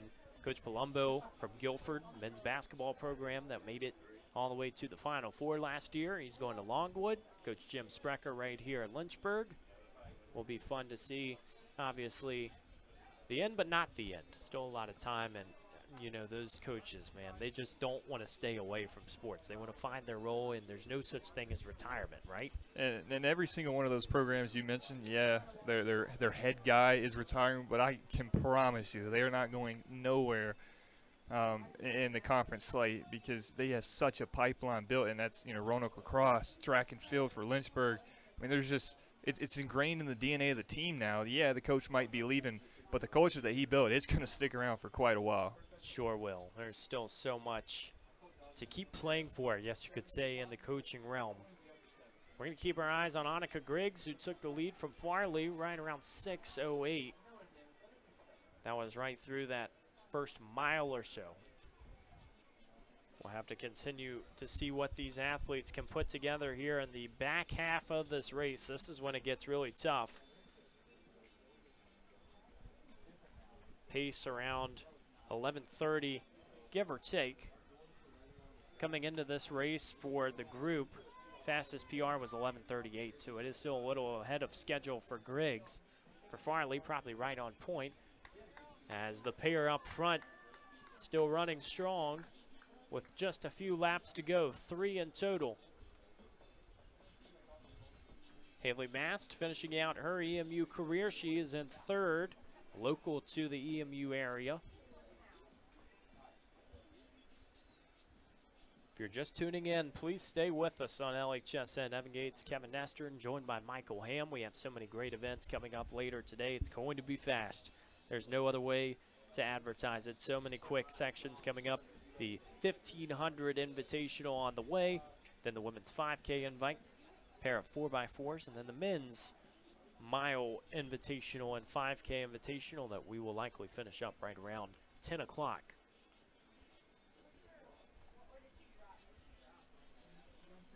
Hope you had your coffee or a little bit of caffeine because you're going to want to stay up. It's not as late as when Chase and Hunt broke the national record in the men's 5K if you stayed up until about 2 a.m. That was a late one in California. Oh, and it was. Actually, I woke up in the middle of the night to check it and had to rub my eyes and check my brightness, make sure that time was correct. I was like, golly, I mean, how does he switch that sleep schedule and go out there and do that? It's tough, too, because this is a trip that Lynchburg hasn't seen before. They're used to finding good competition, but in that particular setting, it's 3 days out in California when you really haven't raced far throughout the outdoor season. There have been so many meets right here in Lynchburg, you haven't had to go anywhere, and it was one of the most historic weekends in ODAK history. Not to mention, I mean, we talk about Chase and Hunt, the dog on the track. That guy in the classroom didn't miss a beat. 3 days on the West Coast, and this guy's all caught up. How about that? That's what we call a weapon. That's right. It's the only time he has to play catch-up is when he goes back to class and he's getting his papers. Because tell you what, his name is a little bit misleading. I don't think he has chased anybody this season. #1 in the nation, and we will see him a little bit later in that men's mile. Lynchburg is going out there knowing a lot of national marks are solidified and maybe a sub-4 opportunity today. I'm going to throw a question to you guys. I know we're sunset here in the Hill City. We going to see Chase and Hunt in the signature shades or what? I'm going to say no today. You don't think so? You know what? I think he wears them. I think he does. I mean, he's Mr. Cool. You ain't ever going to catch him without him. So I don't see a world where he doesn't wear them tonight. Tell you what, I'm going to let you guys in on a little secret. So the Lynchburg distance squad last night, you know, obviously if you're on the ODAK network or you're going neutral, you're probably not talking about these guys in the backyard, what they're doing. But Lynchburg distance had a little mile time trial for the retired guys, quote unquote. So a group got out here around the track. It was at 9:30, and oddly enough, it is 9:30 for the men's mile today, so we told all the folks that are going around the track for the Hornets, hopefully you're a minute faster than what we saw last night. Will be a lot of fun. Retired guys. Was Evan Gates a part of that? Might have been. Here we go. Where are we at? We still sub-5? We paced, yes, so we paced them through 800 and got around 80s, so 5:30 pace, and then we ended up closed in 67-69, so we were just under. Here we go. Not chasing Hunt numbers, nowhere close, but we are still enjoying having active legs, being able to make them work. Final lap, too, and got to point out right now, lead's starting to extend a little bit in this race. It's going to be Farley's to lose with just 300 meters to go, but she has just looked comfortable now. See, you bring up the retired guys running last night, and I'm looking at one of the guys right now who actually I saw was running last night, playing Frisbee right now, so he must not be too much in pain about it. I got to give a little shout-out to Nick Brent out there who ran last night. I wasn't expecting I'd ever see him in a Hornet jersey again running, and he went out there and repped it last night. That's right. He is the photographer for the Lynchburg team. He's done such a great job. So many different folks that are just enjoying it. It has truly been a blessing to see everybody doing their thing. 200 meters to go. Haley Mass starting to pick things up for EMU. This race is not finished. As we head down the stretch, Farley's PR of 11:38 is going to be on watch. Oh, you got to watch out. 100 meters to go. We might see a photo finish. She's closing it in. I mean, this is setting up to be something good. The barrier can sometimes produce some disparity. It's going to be a few quick steps down the final straightaway for Farley. She will get there, and it's going to ultimately be a second behind that PR, but Mast goes 11:41. Haley Mast had a nice display in that race. Got to go back and check the PRs, but it was certainly one of the better displays of the season.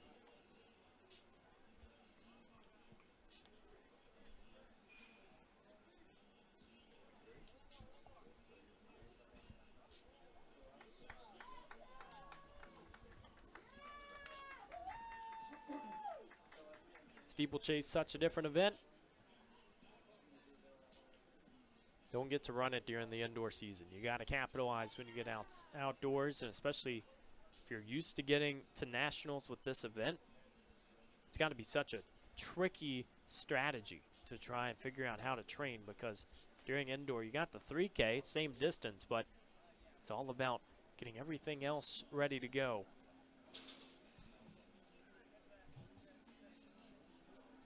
$1,500 invites are quickly approaching. Haley Mass was an 11:53 PR before that, so it does go down. I wanted to give the end of that race the respect it deserved, because it was a heck of a finish. But as soon as we were talking about style points, one of the guys we've always talked about on these broadcasts, the freshman sensation, as we like to call him, Tristan Wright, walks by in a pair of Crocs and a tank top. So style points, I don't think they're his thing. Don't think he's running today, though. Safe to say that one. And you know what, though? He's ready to go for the postseason. He is going to be a lock in for the 100, you would imagine, at this stage. We're getting set for the men's 1,500 invitational. If you want a quick event, another one that could potentially knock down one of those facility records, this would have to be one of the candidates, because Victor Idhammer, who's going to come into this one for Virginia Tech with a lot of confidence, has a 3:39 PR, 3:42 at Wake Forest for his second race of the outdoor season. Facility record here in the men's 1,500 is 3:40.78 set last year by Kyle Harkabis. That was an incredible display. The Hokies this time bring their squad, and they bring it with a lot of confidence. A lot of athletes that have competed at the national level, maybe with that DMR squad. Ed Hammer was one of those, an indoor first-team All-American from Huddleston, North Carolina. Ethan Coleman's right behind him, 3:41 PR. Just within decimals of his PR when he raced at Wake Forest. Hanover High School grad. He led off for that DMR squad, used to being in the moment. Nicholas Plant, the facility record holder in the 800, comes back for the 15 with a 3:38 1,500 PR. First team All-American in the 800. Six-time All-American on the first or second team. He has been around the big moment. So many athletes in this heat for Virginia Tech that are capable of making damage. Derek Holdsworth will be in the section. Benjamin Reynolds, Declan Reimer, and Dylan DeCambry of Virginia Tech. Jason Bowers of East Tennessee State. Ryan Fowkes of Kipco Athletic.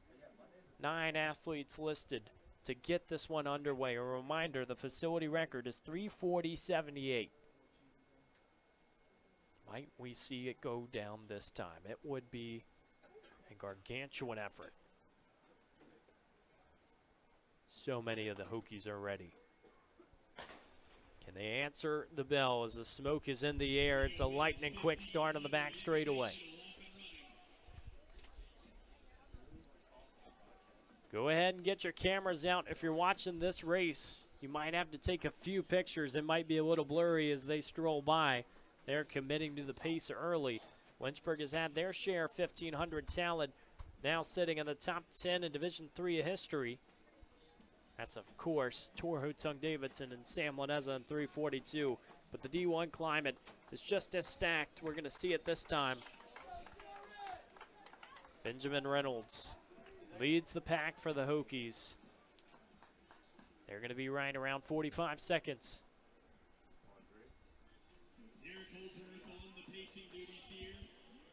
3:45 pace. Looks like Holdsworth is the pacer again out front. Here, Mr. Cutright say on the PA, 59 seconds through the opening 400. So it's going to be a game of chase down here in the final 2 laps.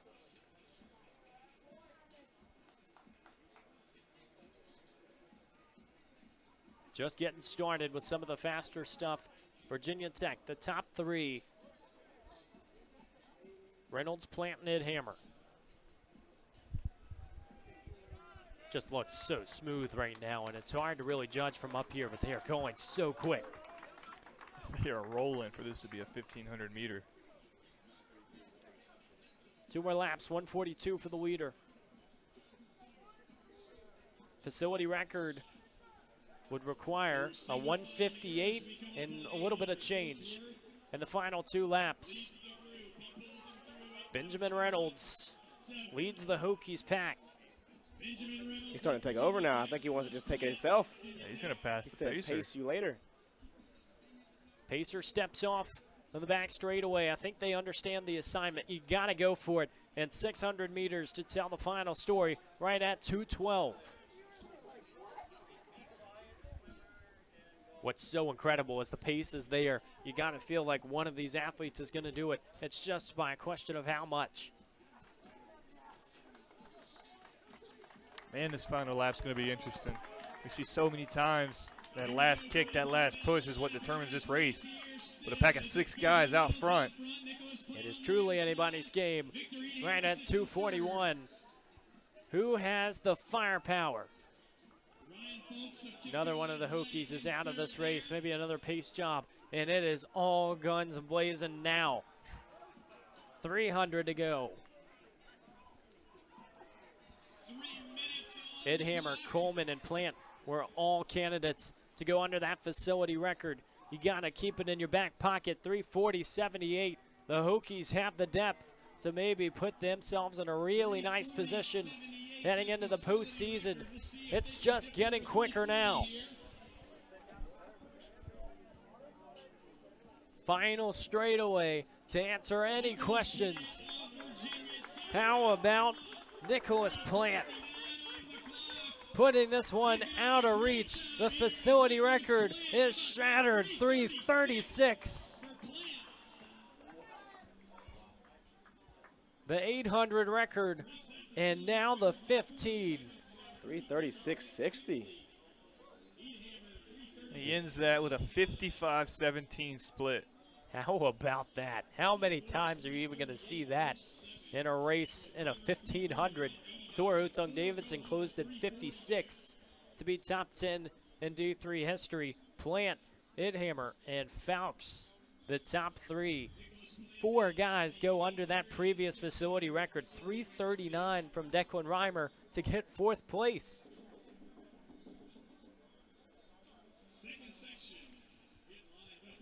Guys, I'm running out of words for Nicholas Plant. Safe to say, you watched it last year, you saw the results, it just keeps on growing. We said fast, we said quick. I think we even threw a lightning in there, man. There's not many words you can say. Here's a good one. Let's stop about the fast talk. Let's just drop in fluent. I like that. Consistent for sure. And that is one of the racers where you see the difference between D3 and D1. And most importantly, it's the amount of runners that can hold that pace. You see guys in D3 that can at least get close, but you don't see that many. And to see Virginia Tech's display up front, it was really impressive. Yeah, I think them boys were just, guns blazing, and a lot of what we see, in the D3 world, it's such, that mind game of when do you go, when is your burnout point, when are you kicking, coming to the line. Them boys, they were all out. They were almost not the entire race. Not waiting. We'll have to check what Nicholas Plant's result ends up being. 336. I mean, it is quick. There is no doubt about that when you look at the D1 standings, but it will certainly be in that top 20 as he has put on a nice display, at least 11th, depending on the decimal point, as we go into the second section. Christian Jackson of Virginia Tech, a 350 PR, 147 in the 800, the ACC Indoor Championships for 3rd. Garrett Winter for VT, Charles Perry for UVA, Luke Affolter, Carter Johnson, William Winter, and Rowan Kelly for Virginia Tech. Charlie Dance, Nicholas Emmert, Ethan Stansberry, and Azriel Cabusau run unattached.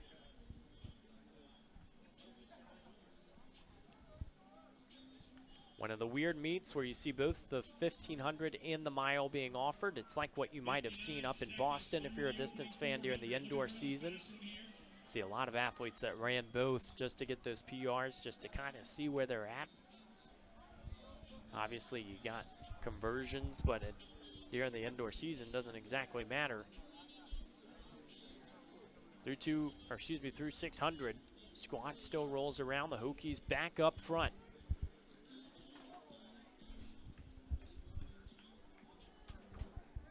Six Hokies in this race. They have brought the squad.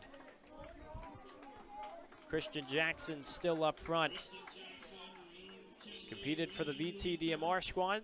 Colonial Forge High School graduate, the same school as Cameron Sidebotham, if you're a fan for the Lynchburg team.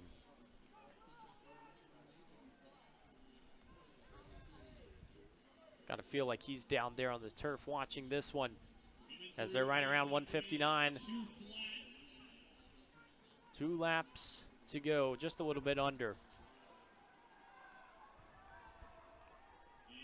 Ahead of pace if you're thinking about 350 being that PR set.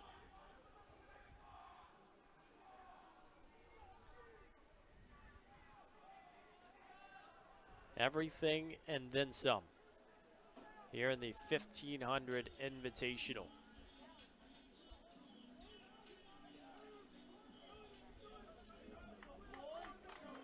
Still looks comfortable for Jackson out in front. Teammate right to his side as he takes a look in.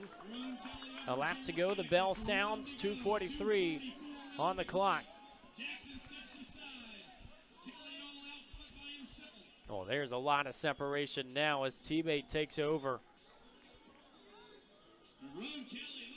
Ron Kelly, who waited maybe for the sign from the coach, is taking off. My goodness, it's like running down a runway back there on that back stretch. Kelly came in with number 7 on his hip. He is not looking like it as he is soaring into the final 2. No doubt. I mean, that looks like you out there, Michael Ham. I don't know. I don't think I can go that far and go that fast at this part of the race. I mean, he's leaving no doubt about it. He's going to make sure this story is got an ending.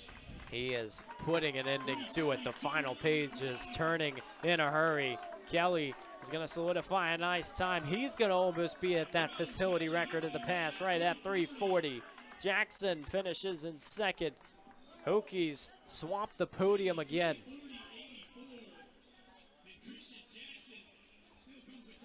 What a time for the Hokies. 3:40.84. Christian Jackson in second. William Winter in third.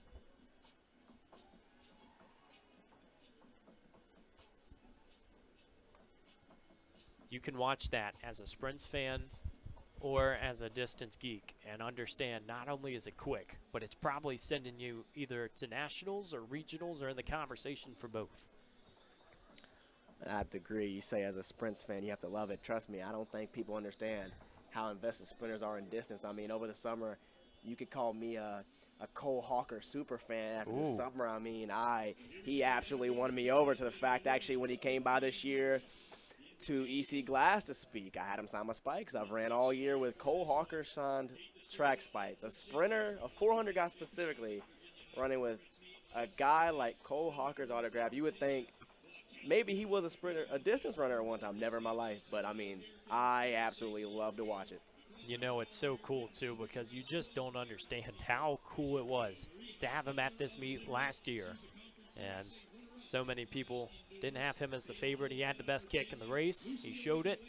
But, wow, those are the types of celebrities. And don't tell people you have it on your spikes either. You better be hiding those in the laundry room or in the storage closet because I feel like people will want those. Yeah, I know. I might have put a target on my back airing those out. My bag might be taken from me by the end of the night. That's all right. We'll just get a new pair and we'll get Evan Gates to sign them. That's almost the same value. Nowhere close. Come on now. Cole You're selling yourself short. Olympic champ, LHS and broadcaster will let you guys at home do the seesaw and figure out which one had a more impressive performance. But we turn the page to the women's 1500. Kate D'Souza of UVA, a 4:32.36 PR. And we just have to reiterate, every record on the board here on this distance side at a meet like this is probably either going to be washed out or it's going to be really close. But you think about this women's 1500, go back to last year, Allie Zeeland ran 4:17.78.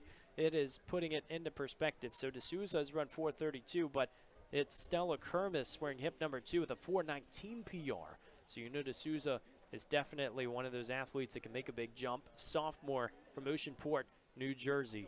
And This UVA cross-country squad finished 14th up in Madison at the cross-country championships for D1, so they are used to the big moment. And Kermis, a freshman, has really come in and showed us she belongs. Callie Doan running unattached, former 3-time All-American for Liberty, finished as high as 10th in the 3K steeple, has 11 individual titles at the conference level with a 4:15 PR. She is in this race. Marie Hostetler, 4:20 PR, 2 huge ones at Brian Clay, and she ran 4:20 in that race. Only 4 runners have broken 4:20 in Liberty history. We're going to see if she can join the party as the gun fires for this one. It is going to be Tatum Olson, Lucy Ilnicki Lambert for UVA, Kyra Holland for William & Mary, Faith Kipmayo, Grace Boone, Sophia Holgado, Elizabeth Coe, and Lila Waters, and Sienna Bailey for Radford. See, I don't think you saw what just happened, though. You're selling yourself short as an LHSN broadcaster. The gun jammed as you were reading all the accolades to give you time to finish. I don't know about that. That's you got to think, too. How many times have we heard the gun today at a track meet? You know, at this time of the year, we've probably heard it hundreds, I think is probably a good indication. We have been caught off guard more than once. We'll say that. We had it earlier. Michael Ham, don't know if you saw it, but Antavion Steele had the false start in the 110 hurdles, and there was only one guy left. Well, he had heard everybody talking about the false start, and he wanted me to make sure everybody knew that he made it up in long jump today. Had a lifetime best with a 21.4.5. Took the win, lifetime best, and he wanted everybody to know that next year there won't be any more false starts and no hurdle races. Oh, he's back and ready to go. I'm going to call him out, though, because I went down there during the little dinner break, and he was telling me that something didn't feel right in his block starts, and he wasn't 100% sure he was ready to go. And then he goes and jumps like that. I think everything was clicking. I want to give him the benefit of the doubt, but come on, tell me something a little more realistic. Olympic diving, baby. We'll have to wait and see. We've got 2 laps and change here in the women's 1500. Another quick one, and although that facility record will be really tough to get from Allie Zeeland, one would suppose that this group is up for the challenge. We'll see what they're at through 800. Still anybody's game. The Hokies right in the middle. Looks like Grace Boone once again is taking over those pacing duties as there's 2:03 on the clock with 2 to go.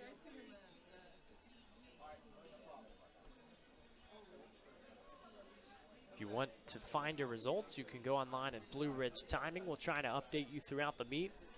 It was obviously a very fun set. 2:20 on the clock here with 2 laps to go, so still on that 110 pace per lap. Around 440 would be that entire mile. It'll be a little bit under that. The squad is working strongly and quickly. What a day it has been for so many great events. So we continue to stroll towards about 10 o'clock. Lindsey Butler earlier setting another facility record in the women's 15. Just had it set in the men's 15, or excuse me, that was the women's 8 for Butler. Men's 15 for Nicholas Plant. So we roll through 1 lap to go. Tell you what, it's anybody's day. But with 3:11 on the clock, will the record go down again? Looks like Lila Waters for the Hokies was sitting right in the mix. Time will tell as we go into the final 300. Mark to beat 4:17.78. Callie Doan has stayed in the area code. Her days from right down the street at Liberty were a great foundation. She still has the skill and the speed. 3:46 on the clock. You gotta feel like they're gonna flirt with the record. And it's 4 of them, and they're all right there. I mean, it's anybody coming down to 100 to go. Liberty coaching staff trying to see how many athletes they can get forward, but Callie Doan answering the bell. Wearing hip number 3, she looks like a prime-time performer. And it's just going to be around that mark from Zeeland or a second off. But Doan is dominant, and she goes 4:19. Coe goes 4:22. Kermis does the same. You think about some of those marks and where they were set. It is still so impressive to see across the board the commitment. This race really started to string out there in that final lap as you would anticipate, but still some nice kicks. Final lap, 67 for Callie Doan. Shows just a little bit of what we expected. The only section in the Women's Invitational 1500. One of the more decorated athletes in Liberty history comes back to show us what she can do.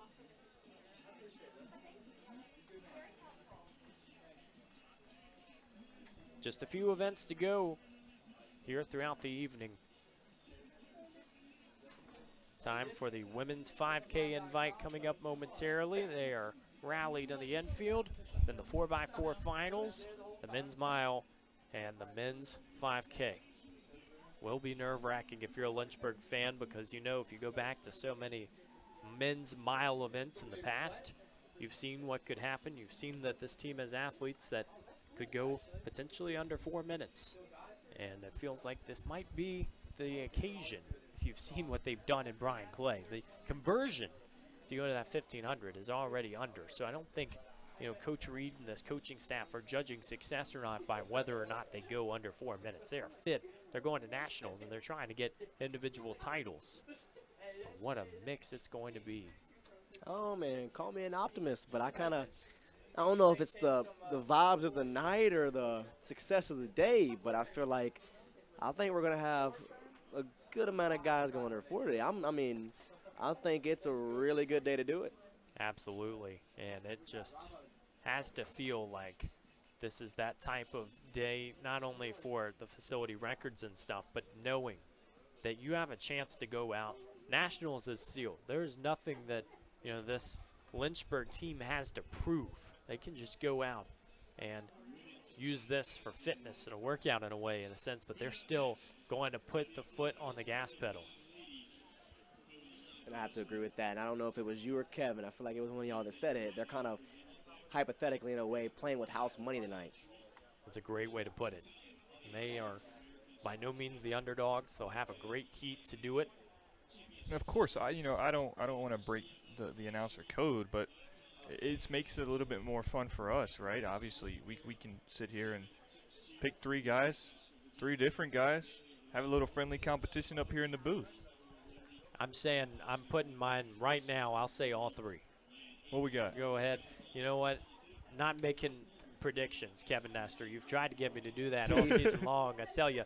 But I don't, again, no, not jinxing it. Got the wood right in front of us for the window frame. We'll knock on it, but I think this is the year. If you're ever going to pick one for this Lynchburg men's team and you're ever seeing how fit they are, the practices tell you so much more than a meet could, because you're seeing the workouts that they're doing, and it is absolutely incredible that they can sustain that throughout the entire season. I'd have to agree with you. I mean, you can't get a pick out of me either. I mean, all 3 of those guys, it's hard to pick one when they all 3 deserve it, first of all. And 2 is a guy that just ran the 4x4 with them. I don't think they'd be too pleased with one of their guys going out there and picking somebody. I can't have favorites in this situation. All 3 guys have really put a foot in the ground this year and really strided to get it. And I don't see a world where I could pick one of the 3. I mean, it's hard. Sure is. Still, there's so much to pay attention to, and just like this women's 5K that's about to get started, there's so many different candidates that you could look at. You know, you go up and down the list and understand the names that we've said. We've said them so many times throughout the meet. Montreat will have a pair in this one as well, maybe the newcomers to the equation as we announce the 25 athletes in this field. Mary-Kate McGranahan's back for Tech. She's wearing hip number 1. Heather Murphy and Dylan Garcia of Montreat. Catherine Garrison of William & Mary. Sharon Chepchirchir running unattached for VT. Sienna Bailey for Radford. Isabella Ross, Marie Hostetler, Molly Lashley, Katrina Schlinker, and Ryan Acock for Liberty. Kylie Bonzer for Virginia Tech. Noelle Palmer running unattached. Also had her days over across the street at Liberty. Abby Lane for William & Mary. Megan Cash for Radford. Christina Elliott running unattached. Caitlin Campbell for Radford. Adeline Carpenter for Lynchburg. Priscilla Keller for Longwood. Natalie Preston for Radford. Tessa Dobrinsky for William & Mary. Bailey Red for SVU. Paige Dumont for William & Mary. Lily Dallabout for Southern Virginia. And Rena Johnson of Virginia Tech. 25 athletes will make their 12.5 trips around the track. It's starting to cool down right at about 5-minute pace through that opening 200. And watch out for Sienna Bailey here, former Bassett Bingo up from the Piedmont District. I mean, I've had the pleasure of watching her career when I was in high school and even now that she's at Radford, and she's had a very, very well freshman campaign this year. Well, it's so cool because you have so many different storylines. Obviously, that's one of the local ones. Think about Mary Kate McGranahan, somebody who comes in wearing hip number 1, somebody else who's been really talented for the Virginia Tech Hokies. But maybe, you know, one of the storylines will be the 5K. 10 Lady Flames have broken 17 for an outdoor track 5K. That's, of course, from Liberty. They have 5 entries that could all join that list. Our man Paul Carmody gave us some information ahead of this race, and, you know, it's the fact that the potential is there for everybody. Think about Marie Hostetler, who's run 16:53 indoors. Isabella Ross ran 16:47 outdoors in 2023 at Southern Miss. So you have this very exclusive club, 10 Lady Flames, and obviously all of them are going to commit, you feel like. We'll see how this one spreads out. Already 2 packs through the opening lap and a half.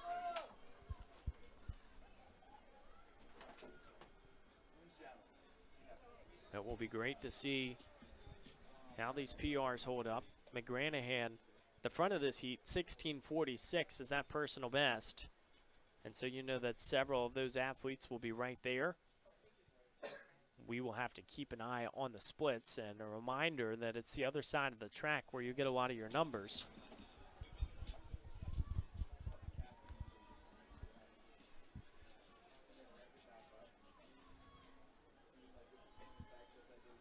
The squad is going to be right around 237, give or take, through the opening 800. That'll translate to about 16:30 pace. So a little ahead here to begin this one. We'll see if that holds on.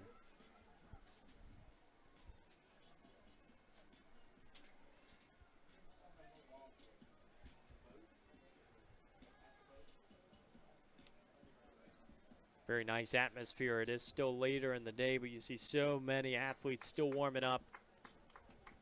Having a fun time here in the Hill City. McGranahan's out in front. She will try to hold on what would almost be a coast-to-coast effort. And it also looks like Isabella Ross is right there for Liberty.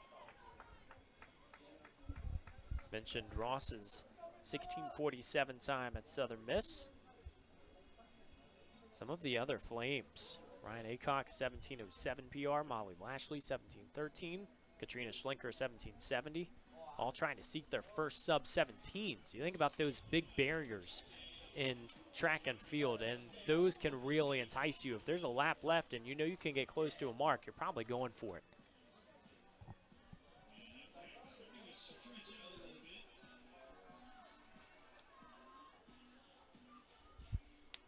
All right, Gates, I got a question for you here. I know you're not going to pick a guy who's your favorite, so Oh, I'm going to gosh, ask you we're an even going better back. question. Okay, I like it. From those 3 guys, Sam, Chasen, and Tor, if you had to make one complete runner, absolute stud of an athlete, what's one thing from one of those 3 guys you're putting into your runner? Oh, gosh. You know, that's a really tough question. They're all so different because you're going to see it a little bit later. Tor Hutung Davidson, and his close speed is incredible. I mean, this man is 6'4". He's got the long legs for it. Sam Laneza is just a dog when it comes to the championships. He led that entire 1,500 coast to coast to win the national title. And then Chasen Hunt, just an aerobic beast. 5K record holder in D3. I like the read and response. If you're looking at athletes and you're trying to coach in the distance realm, you're never going to have a lot of races where it is truly coast to coast like that. You're going to have to get past and get back up. And what these guys do better than almost everybody else is they don't ever waver. How many times have you seen those 3 guys look like they are struggling in a race. Even if it's a bad time, they can still find a way to get something good out of it. And I just think the consistency, I mean, it's nothing like it. How about you guys? I'm right there with you. I mean, the height of Tor and just his finisher speed. I mean, you don't see it in a lot of guys, especially at this level. It'd be hard not to pick that out of him. And I'll throw one out there. I would say the same thing about Sam, but chasing, I think one thing I take from him is his composure. Like, if you don't know him well, he's a very down-to-earth, fun guy. He jokes around. But when it comes to race time, I mean, dude, he completely shuts down and is a whole nother animal. That's right. And the even-keeled attitude, I mean, you see with Mary-Kate McGranahan up front right now. It is so important to not let your opponents know what's going down through your head because, yes, it's always going to be tough. That's just distance running in general. It's not like these other events where it's more, you could almost say, physically taxing. The mental element does come in when it's a race like this one. And so how long can you stay in it without giving your cards away? Yeah, and it's what's so impressive about all three of those guys. You know, you talk about building one, but just the ability to kind of not show emotion and fight the entire, distance of a race, no matter what the distance is. I mean, if these guys have to field a lap down, they're running the exact same race as if they were third or fourth in line and they had a chase.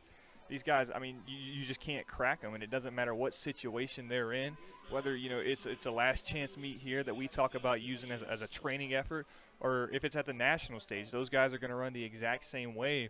And I think that's what gives them such an ability to go out and compete with some of the best. It's just fun knowing they get to run quick here, too, because, I mean, these national level guys, wherever you're at, I mean, you see some of these schools making big treks. You don't necessarily get that talent in those types of races at home. And it just makes it that much more intriguing when you do, as McGranahan right now is staying in front. And going back to them three, Kevin, what you stated earlier about Chasen come out with his glasses, I think he might have been wrong there. Not rocking the signature shades, but if you look over at Sam Laneza, he's got his signature burger track and field hat on, and looks like he's got a pair of shades sitting on top of him, too. You might have picked the wrong guy here. You know, you always get into the questions, especially you see this a lot in sports betting, like what will it look like, or, who's going to sing the national anthem the longest. What color's the Gatorade? That's right. I mean, like, how do you choose? I feel like the people who do choose the Gatorade probably pick a color that's not on the list. But it is obviously such a crazy thing to think about, the OCD aspect of distance running and how you don't want to change your socks. You don't want to change what spikes you're wearing. And to see season after season that type of consistency, I mean, you got to go through a few different pairs of trainers to get to where you want to be. It's always fun. I mean, it's not even just the distance side with the OCD. I'm very OCD when it comes to sprinting. I mean, I run with and without socks in certain situations. I mean, if you see me run a 100 and a 200, I've got socks off. But if I'm running a 4, I'm not taking them things off. I'll run through a pair of socks before I run barefoot a whole lap. It's just no socks and spikes doesn't feel too good when you're taking 2 curves. That's right. So if we're running the 4, we keep the socks on. Yes, 10 out of 10 times. 400 and 4x4. But anything under that, I'll go. I mean, it's very controversial. It is with sprints. I mean, a lot of people will become or lose friendships over the fact of wearing a sock or not, and it blows me. Now, on the distance side, it's always socks, right? No. One would think. No. I have a few friends out there who are in the barefoot community, and Not even. I can't do it. I've tried, and that's a tough choice. We'll have to see. I think everybody in this heat has socks on, but it is a lot of the spikes, it still doesn't feel terrible if you're not wearing them. I don't know. I heard an earful this past indoor season at Boston from touring them. They got on me. They asked me before we ran the DMR in Boston to qualify was, man, you have socks on? I was like, yeah. I was like, what are you talking about? He's like, and you're running a 400? He's like, dude, you'll run faster without. I was like, I don't know if I want to take that risk today. Don't have the Band-Aids in my first aid kit to deal with that. Or update on the race. Heather Murphy has taken this one as McGranahan is out. So it was a good start. Looks like pacing efforts we've seen throughout the day. Or no, McGranahan actually is Yes, she is out. Excuse us, as we have Lila Waters still in this section. So it is a lot of different races. They all blend together. We'll try to update you as best as possible. So many Hokies. Kylie Bonzer for Virginia Tech. So not Lila Waters, not Mary Kate McGranahan. Kyla Bonzer is in this heat. But up front, it is Heather Murphy for Montreat. Remember, that is an NAIA school. So when you're looking at some of these performance lists, you don't want to necessarily look at D1 through D3. That will tell us a pretty good story of what outdoor qualifying is going to look like in those A cuts and B cuts.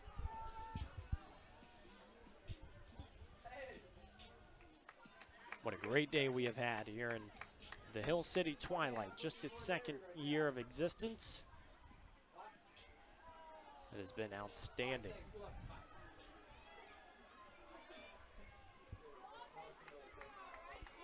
Women's 5K. The Invitational just continuing to deliver, and though it has been a little bit of separation, you do know that a lot of these athletes want to go for it. A cut for NAIA is 16:59, the B cut 17:22.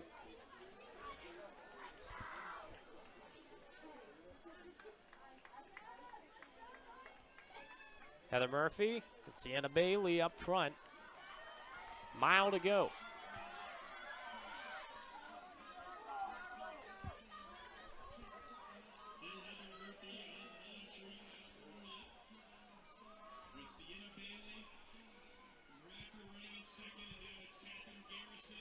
A lot of things can happen in the final mile of a 5K, especially when it's one section and it's a loaded section, understanding that out the back there might be some athletes that are still trying to play catch up. We're going to see what happens here as Murphy still looks comfortable. She is putting a pretty decent gap on Bailey. And Bailey looks like she might be on track for a really good day. Coming in with a 17:56 PR, I think she might be around to beat that. You got to imagine it's going to be right there, and we had in the beginning of this race. Looking just at the seed times, you saw several that were right under 17.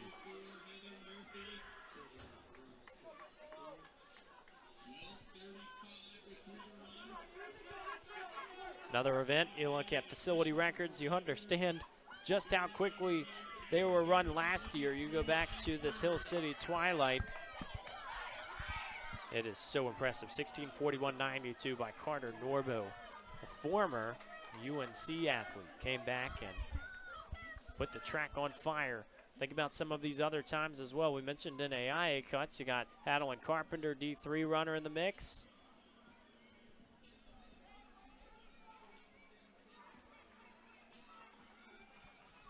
Southern Virginia also has Bailey Red in this heat, but it's almost exclusively D1.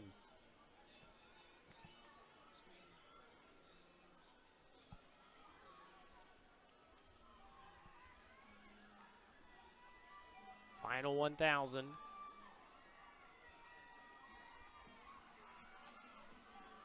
Still looking about 16:45. Chance to get down into that range.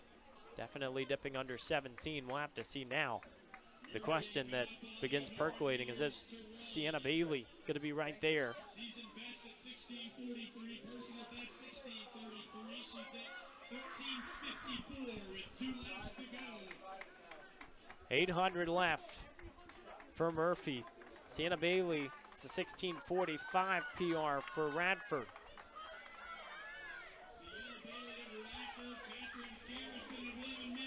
Heather Murphy this season, 16:33 is the mark, and an Appalachian Athletic Conference champ in the 5K and 10K. Absolute dominance. As you see the rest of this field roll through, live results online at Blue Ridge Timing.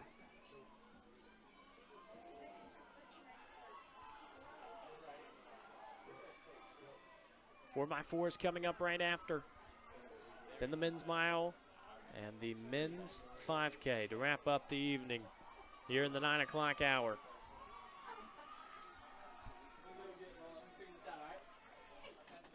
Murphy heading down the straightaway. She'll have 1 lap to go.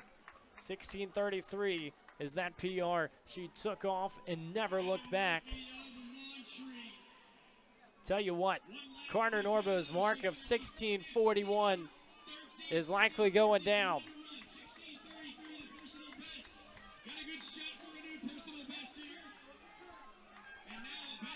It is a very lonely endeavor when you get out in front.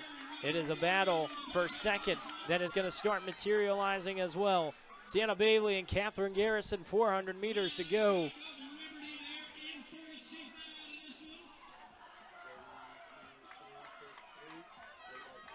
16:41.92. Is that only going to be on the board for a year? Heather Murphy starting for liftoff. She has 40 seconds to reach that PR. So many storylines here in the final 200. Forget that A-cut. We threw it out 16:59. That is gone. The freshman has been out all season long with a 16:33 PR. She is sailing for home. The facility record is going to be knocked down. Over 10 seconds. Heather Murphy makes mayhem. Second place. What a battle. Garrison and Bailey filing in for second and third. They're going to be under 17 minutes. The celebrations igniting here in the final cow, lap. Sienna Bailey would have finished. Wow. Beats her personal best by a whole minute and 6 seconds.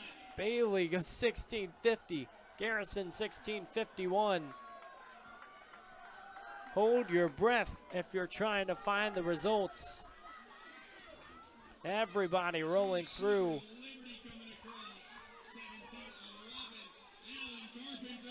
Ryan Aycock just misses sub 17 for the Liberty Flames. Carpenter, 17-17. Adeline Carpenter. Folks, that is absolutely incredible. We told you coming in, you're going to hear that word PR a lot. We say that almost every meet here, but whenever you've got a field like that, my goodness. And speaking of PRs, let's talk about D3 national records. Just happened at the WIAC conference meet.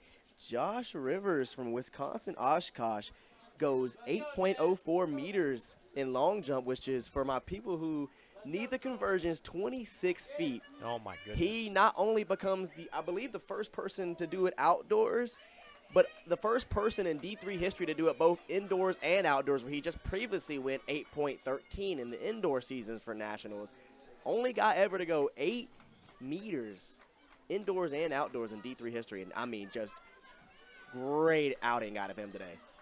It is across the nation. And it's that time of year. Everybody wants to be running quickly. Results are coming through in a big way. Adeline Carpenter just continues to impress. You see 17-17 for the freshman. And we feel like we haven't even started yet. Obviously, the women's events now just down to the 4x4. Carpenter's previous PR was 17:38. The facility record belongs to Heather Murphy.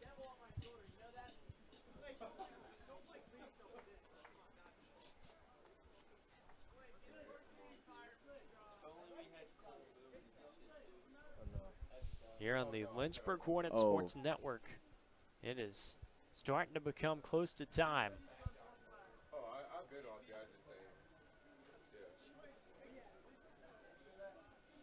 And they're prepping for this one. I mean, you look across the track and looks like some people was cooking up some burgers and dogs on the grill out there. They know it's time for a good one. It is that type of festivity going on here in the Hill City. That's what makes Lynchburg kind of stand out a little bit whenever you see all of these events going on the turf here. Normally you'll see fans and spectators, mostly students, over on the track supporting the turf events. Obviously not the case here this evening, but you can see them lined up on that back wall and the balconies over on the Westover dorms. It's always a great spectacle, especially when we get the lights on here on Schellenberger and Jack M. Tom's track. Nothing like it. We'll have a pair of 4x4s and then the men's mile, followed by the men's 5K Invitational. It's a scrimmage for Virginia Tech here in this heat, number 1, and the only section on the men's side. 3 sections for the Hokies, one rather that is running unattached. Don't know if they're going to be in attendance. That could have been some of the Pacers. The Hokies will see what they can do. Women's side will have a few more competitors in the mix. So glad you're joining us. Evan Gates, Kevin Nestor, Michael Ham. Final track broadcast of the year. We are pretty much in our final hour of track broadcasting. What a fun journey it has been. A quick one, definitely an exhausting one. If you are trying to keep up with everything that is going down, the national championships will be a lot of fun, but in this sprint that was ultimately 6 weeks from season opener to conference championships for Lynchburg, there's still so much left to be discovered.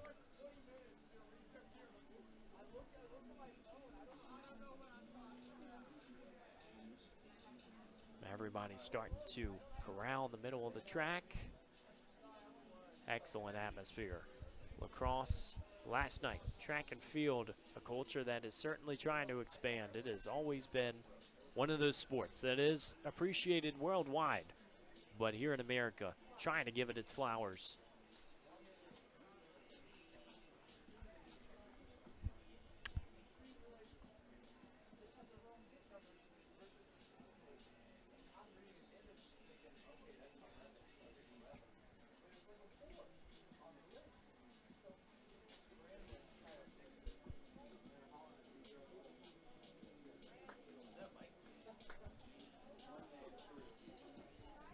Getting ready for the gun to fire here in the men's 4x4.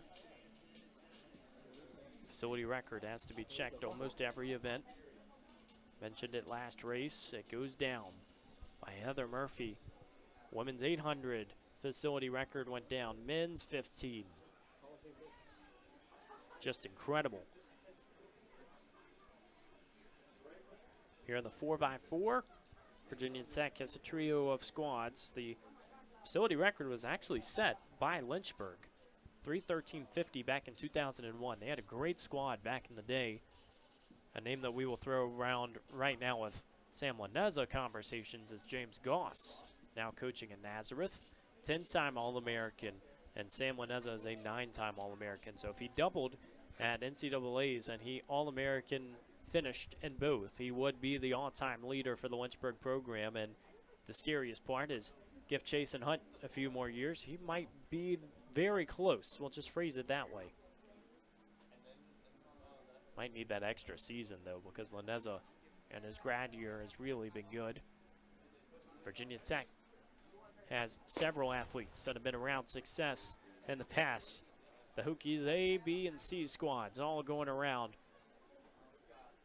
We'll see what they can put together in terms of time here. Division I opponents, everybody in the house.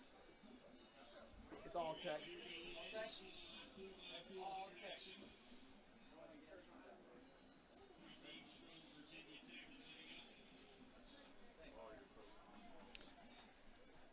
How hard does this make your job, Gates? The Hokies, passing the Hokies who are in front of the Hokies? That's right. It's like when you see the edits on Instagram, you got like NBA 2K with the same player playing for all 10. Oh, I was thinking about the Spider-Man meme. I mean, That's all three right. of the Spider-Man posting at each other. I like that. Different color batons. 2 are somewhat of the same shape. We're going to wait and see here if the Hokies fans are watching at home. It does feel like this is more of a training effort, getting all the Hokies out there at the same time. We'll see what they can do. When you look at running a fast time, you'd imagine they'd want a little more competition if they were going for a mark.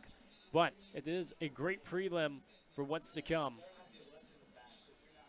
Vibes are high. Everybody starting to make their way to the turf.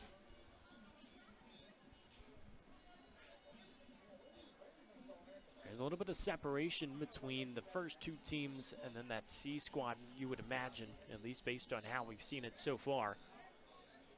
You got to imagine, though, 2 teammates going at it final straightaway, you probably want to see that. They don't even have the hip numbers on, so you don't. Doesn't matter who is running what? This is probably as much of a training effort as you can get. Look at the handoffs, though, pushing it out in front.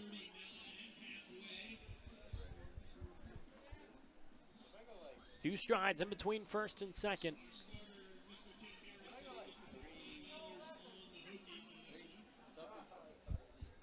Heard a joke from Mr. Cutright. He said, Kent Harris, a great starter at this meet, and one of his final meets as a starter. He has his money on the Hokies. Now, if 3 people DF, that would have to be one of the long lines, one of the craziest races in track and field history. And I've known him for the longest now. I actually used to host my middle school and high school meets. That's right. Local guy in the area, and I mean, I feel like I've always saw him. I don't know if he's excited to see me all the time, but I feel like I'm always excited to see him all the time. That's right. He's one of the staples in the track and field community. Everybody has those 1 or 2 folks that have been around for such a long time. Mine was Mr. Charlie Briscoe, PA announcer in the Roanoke area. He gets to do some during the indoor season. Was at the ODAK Indoor Championships. A lot of history, and it's just so much fun to be able to experience it firsthand. This is still a pretty good display. See the Hokies starting to put the Jets on. 2-team race now, I believe. I believe one, maybe the C team dropped out. Yeah, I think they only started with believe 3 so. guys. And that will ultimately indicate this is training, because if you just want enough guys to get a 400 in, that's a good way to do it. You put in a team, don't necessarily run the entire thing. You might see a lot of these guys doubling back, and it does look like they're going to roll through 3:19. 3:19.42.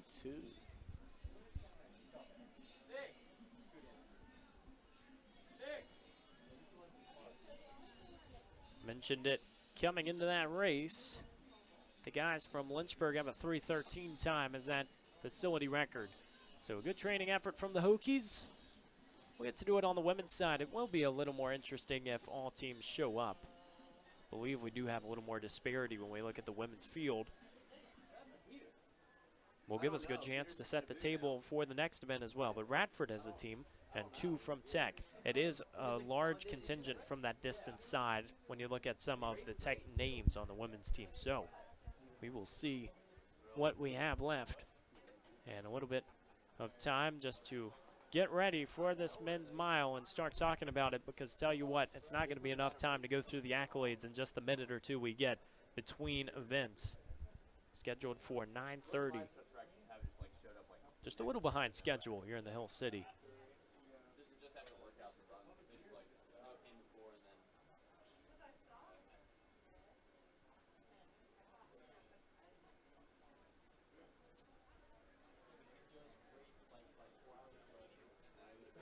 All we're saying is we're glad it's not as late as the Brian Clay race here in the Eastern time zone.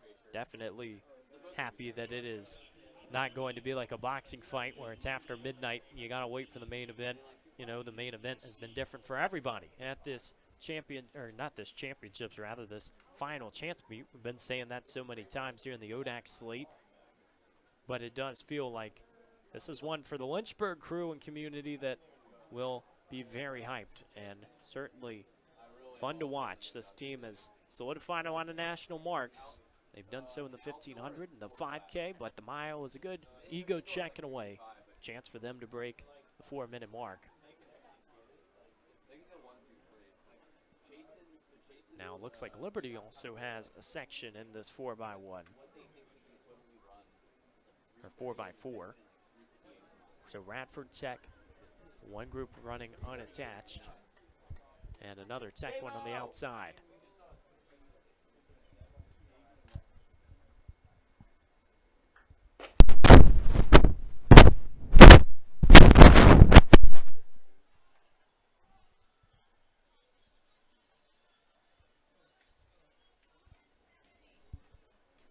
Three-man booth here on LHSN. Evan Gates, Kevin Nestor, and Michael Ham.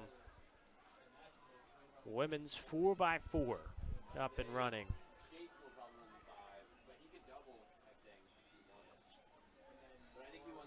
We'll see what goes down as we get set for the men's mile. 8 Hokies will likely make their trek around the oval this time around. We'll see who has it in store. Callie Doan with her phone out on the infield. Someone who just came through and really dominated in her event. That women's 15. Shining the camera on one of the Flames as she rolls through. First exchanges. And it looks like I don't think I've ever seen a pacer in a 4x4 till today. I think that was another training effort if it was only one. No exchange, a lot like what we saw that last time out. Wonder how many teams will actually go the full way around. If you're just joining us on LHSN, we are moments away. I'm not sure if our camera caught that, but that coach just laid down a blistering 40-yard dash time to get from this side of the track to the far side to relay some information. That was impressive. It's not easy being a coach. Tell you what, do it in cross country. Run cross country for a few years and then decide to be a coach or a media man. It is a different atmosphere when you are trying to maneuver the course, especially in the national championships. You got everybody and their friends around.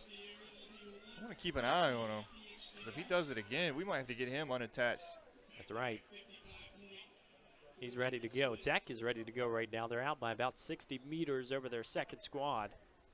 Facility record just for kicks here in this women's 4x4 is 3:51.09, set by Norfolk State back in 1999, one of the oldest records that you'll see on that board. I believe the coach is one of Liberty's folks. For everybody at home, that'll be a little extra brownie point. They have such a great staff on this distance side especially.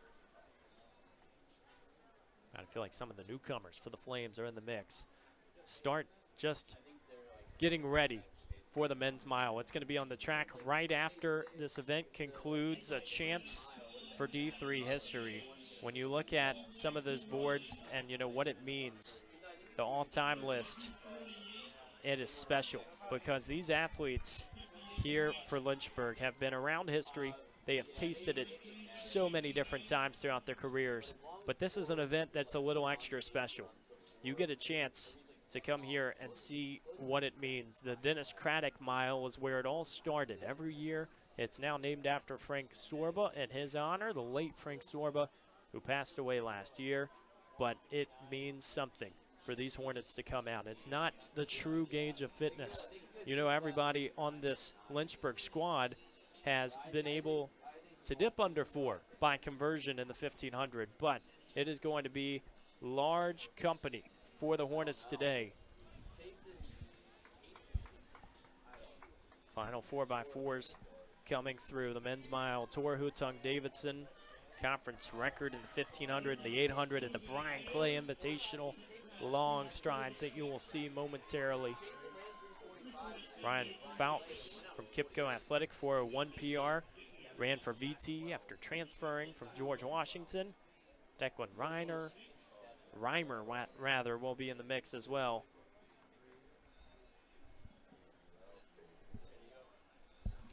Here we go. Well, we sell it as the main event. I think this one, obviously not the last event of the day with the 5,000 coming up. But this one's going to be fun to watch. Again, if you haven't already, make sure you got that popcorn popping. You might want to go get it out of the microwave before you miss its start. You may not have time to get it out of the microwave by the time that the race starts. The fastest time in D3 history in the men's outdoor mile is 4:01:17. It was set earlier this year, back just a couple weeks ago. Might it go down again? Could a sub 4 mile happen for the first time ever at this track? It is history on full display, and we anticipate that this could be one of the moments that we are talking about for a really long time. Tor Hutung Davidson, 2-time runner-up at the NCAA championships for that 800. We mentioned what he did. Now the conference record holder in the 15 and 8 in the shape of his life. Ryan Fowkes is wearing hip number 2 for Kipco Athletic. Declan Reimer for Virginia Tech. Don't count him out. He is a 3:59 miler, one of the only top guys in this section who have already posted a sub 4 mile in the past. Maybe he has the keys to the castle. He was a 13:54 5K for 16th the ACC Indoor Championships. Sam Waneza, 9-time All-American, one of the best in Lynchburg program history, and the reigning 1500 title holder. Chasen Hunt the D3 record holder in the 5K, 13:41.96 at Brian Clay. He dominated the ODAK 5K last weekend. He wants to continue rolling forward. Tucker McGrath running unattached. Caden Dyer of UVA. Nicholas Emmert running unattached. Marco Kovacevic of Lynchburg. Brendan DeStefano and Colin Walsh of William & Mary. William Zeeland, the budding senior in high school, or junior rather, for the Pacers, who has come through in strides, and he looks to extend his career to the collegiate landscape. He is one of those racers to be in the race and the prime time performers every single weekend. Randy White, Cooper Hurst, Jamison Mantooth round out the 15-man lineup. Catch your breath, watch your heart rate, because it is going to be quick. The splits are simple, a minute for every lap. Are we watching history? Gun fires. You hope everybody is out cleanly in an event that we anticipate could be one for the ages here at Lynchburg. It's not everything, but it sure would be nice. Gates will never give me a pick, but give me a prediction. Are we going to see a sub-4 right here? Absolutely. I don't blame him. I don't know who. I think we see it, though. And it's going to be absolutely blistering if it happens. The pace has been set right around 30 seconds. Now, they're not going to try and get it right away. They want to wait and let this heat cook, at least for the first few laps, trying to be right on those 60s. Then they can go and use the final lap. That's something Toru Tung-Davidson has become very accustomed to doing here in his Lynchburg career. But for now, up front, as anticipated, Declan Reimer for Virginia Tech. Lynchburg sits right in the middle of the pack. Several candidates as we're right around 60 seconds. I don't know who's doing the most running here, the guys on the track or the Lynchburg guys on the field. I mean, they're going back and forth, making sure they hear them every corner. Every squad's got somebody running back and forth, letting them know. Time splits, giving them a little bit of support. If you don't know the numbers in this race, then there is no hope, because they are all around. There are splits. The cameras are out. It's the event we have waited for. Everybody looks really strong, and fitness is not the question in this heat. It's just, can they get there in perfect conditions? Maybe a second behind. You got to feel like the kick is going to come. How much adrenaline will go into the final two? And look at Cooper. I mean, he's taking a really strong start, and he's letting them know he's up there. A lot of these guys for Lynchburg have been around the moment. They're trying to get there, and Cooper Hurst has led this one. He's going to try and see what he has in the final 800. They're right at 2 minutes.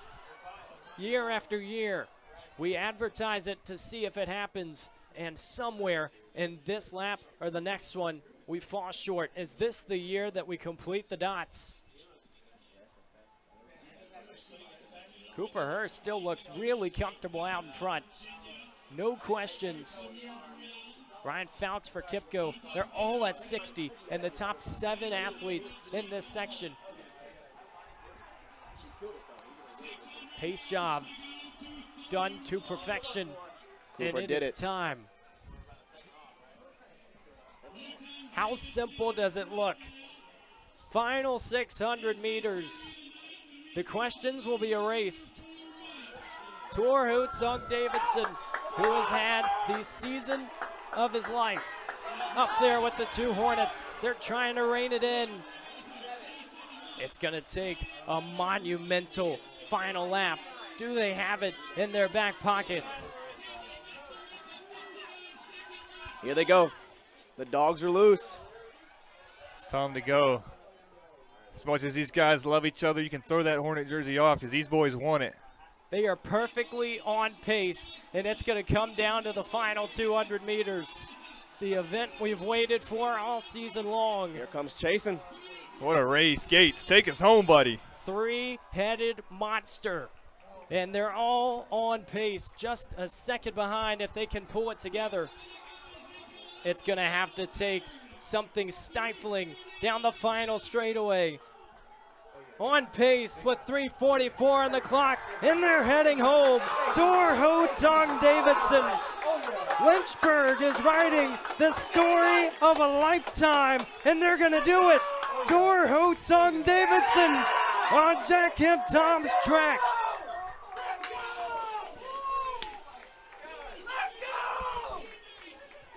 Flood the oval.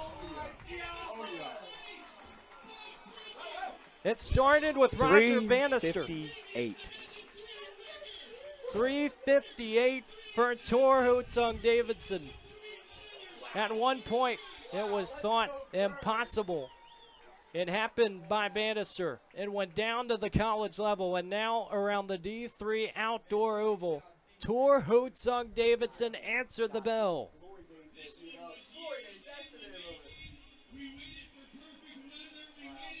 Can you believe it, folks?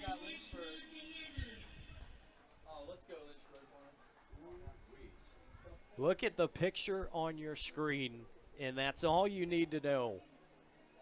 Absolute poetry. Chase and Hunt just missed it. A pair of grad students that have given absolutely everything to the Lynchburg program, including some D3 history. A 57 flat, 400 meter to end it on from Tor. My goodness. Normally you see the timesheet on your screen, and it's a lot to decipher. Look at the top two. That's all you need to know. Boys, I hate to in a way down and dash, but I gotta go and celebrate with these guys, man. Get out of here, man. Go down there. It's beautiful to see, man. I'm gonna catch y'all boys on the flip, man. Michael Ham with us for a long time. I wouldn't blame you. I would go down too. This is incredible. Tor Hotsung Davidson, at a time where we knew it and expected it, has finally made it happen. You know what's even crazier, Kevin? We were looking at 200 to go, and it was on pace, but maybe a tick behind. You weren't exactly sure. They just made it happen. I'm not sure I've ever seen anything like that.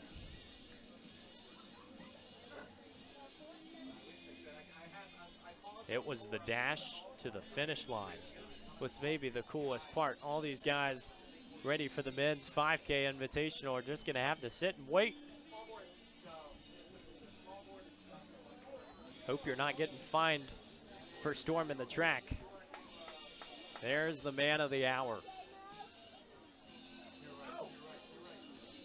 You cannot put anything past these guys, but credit everybody in that race for the Hornets.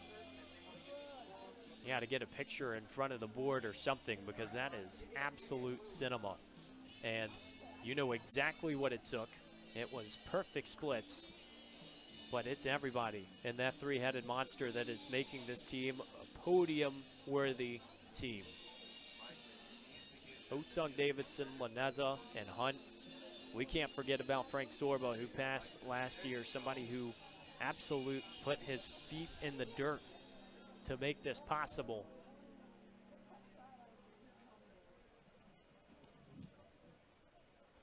A moment we will only have once. History only happens once, Kevin, and as much as we want to rewrite it, as many times as you want to bring times down, it's nothing like the first time.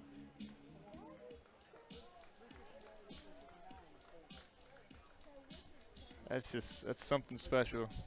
I mean, I don't think we can articulate the words to describe what this means to the program. For reference, you look at some of the folks that have done it in Division III, because it has been completed in the indoor season. And you look at where those guys are competing, what they're worthy of doing. These three guys for Lynchburg could be running at a lot of Division I schools. I will just put it that way. And it shows the versatility, but it also shows the fact that this Lynchburg team is loaded. And if this was what it needed to be done to be able to show it, it's finally here. The exclamation mark.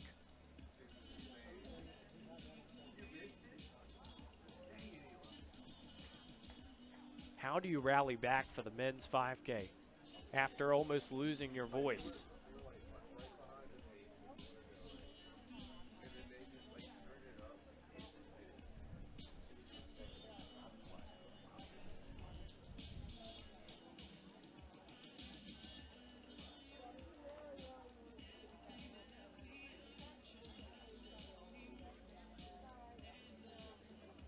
We have one final event, but safe to say the story has been written. It doesn't matter how we conclude things today, maybe even another facility record. But what has happened is something that we won't forget for a long time. So glad you're joining us on LHSN. What a ride. I don't know. I kind of feel selfish you're still up here. I want you down there with those guys celebrating. Man, you know what? That is a moment that you just love to sit in the bird's eye view and watch as our men's 5K is getting set on the other side of the track. The retired man's mile happened last night, Kevin Nestor, and we already said it. Hope they're faster by a minute. Hope is a very strong word. It finally happened, and it was incredible. The emotions all the way around as we get set for a very stacked men's 5K invitational.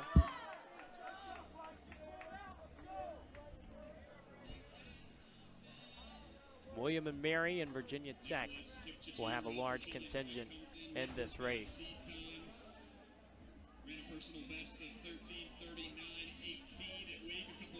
We're going to wait and see how this first 400 shapes up to see where we're heading here on this journey, our final one of the outdoor season around Jack M. Tom's track.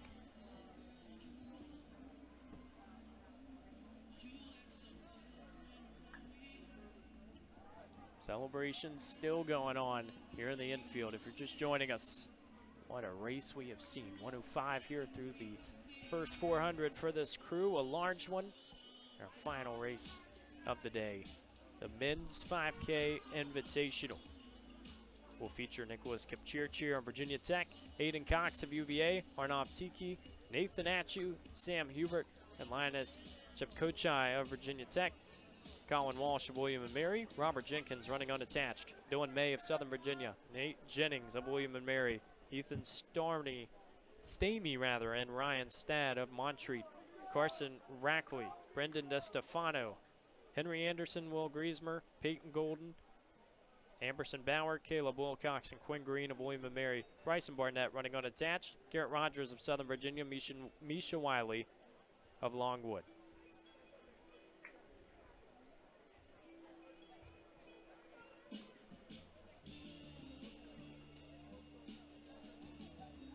Strings out in a hurry, a first and second pack. You wonder if that's any pacing assistance in there with the number of names that we have.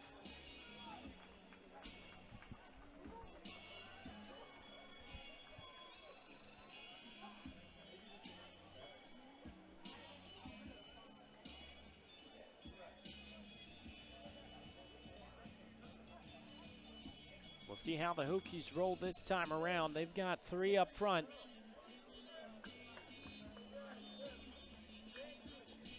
A lot of these distance programs so loaded, but it's also the depth. They can do it across the board.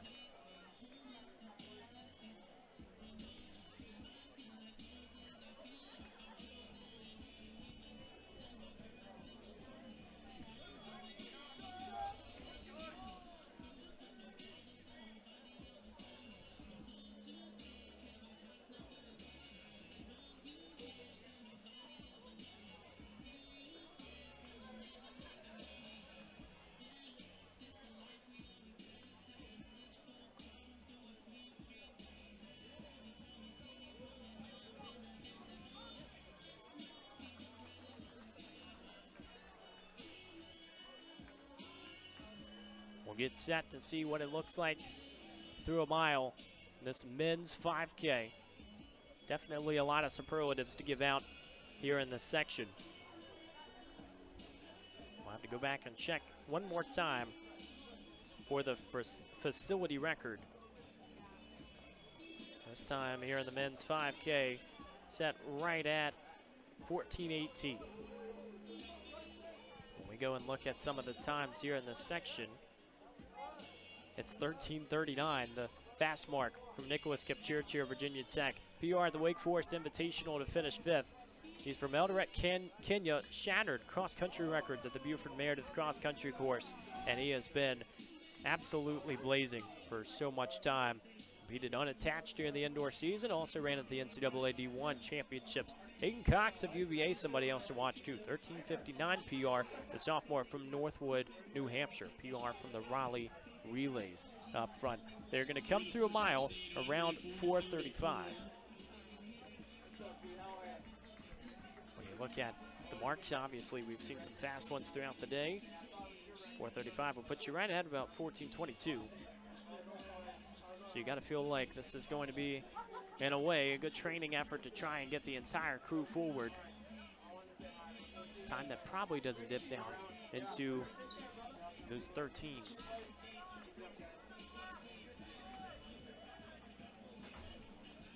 Festive here in the Hill City. Kevin, I mean, we've seen a lot of track meets throughout this year, and we've had so much to talk about, so many hours together. It's been such a fun experience, but I can't think of a time that will make you feel more emotional than this one if you're a Lynchburg fan. Man, it was awesome, you know, just to be up here and witness it, and to hear you call it makes it even better. Still kind of at a loss for words for what we just saw.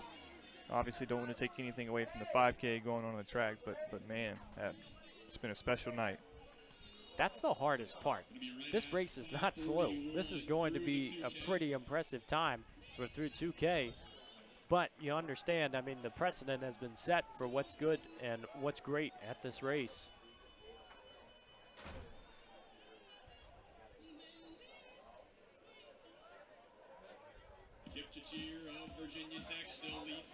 Kipchirchir up front. A pair of his teammates right behind him. There are, I believe, 9 athletes in that front pack, and there is pretty strong disparity between that and then the 5 for William and Mary behind.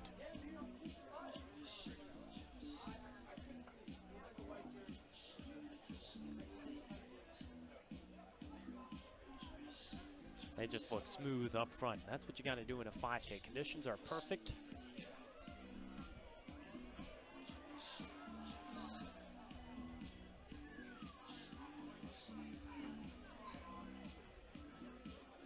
Here, the Hill City Twilight. What a night. It started with sprint events and ended with the distance carnival. You hope the clips after tonight are going to be filing through the social media outlets because, wow, what a fantastic time. And as we've said so many times, history can only happen once. But even just watching that final straightaway. Hoatsong Davidson couldn't really celebrate until they were across the line. You didn't want to sacrifice even a 1/10 of a second, and the Hornets all stormed on the track after.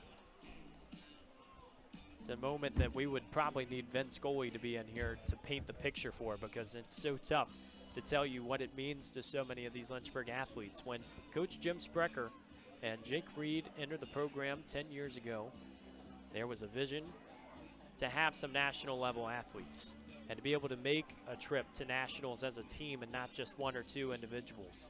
This was the artwork that they didn't know how it would look. They didn't know what the picture involved, but they knew there was a vision to get there, and they had the arm work behind it. And after all of this, here we stand on a day we won't forget. May 2nd, 2025.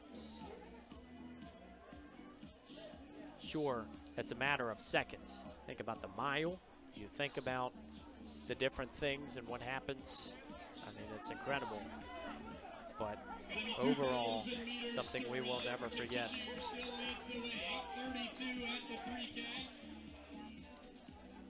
Just outside of 8:30 through 3 kilometers of work for the squad. 14:10 pace, they're starting to clip down. I mean, this facility record here, Kevin, we've already talked about it. It could certainly be up in the air. That would just be the staple to shut this meet. It would be one crazy time. Cheer, Virginia Tech has been around it for a long time.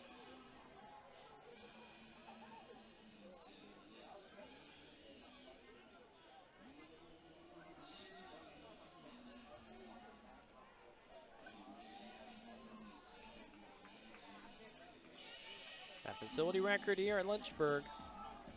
Set at 14:18. Kipchirchir.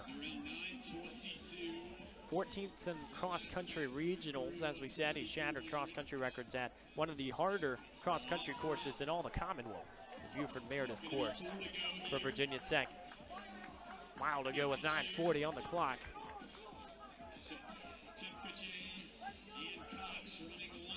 Aiden Cox and Arnav Tiki.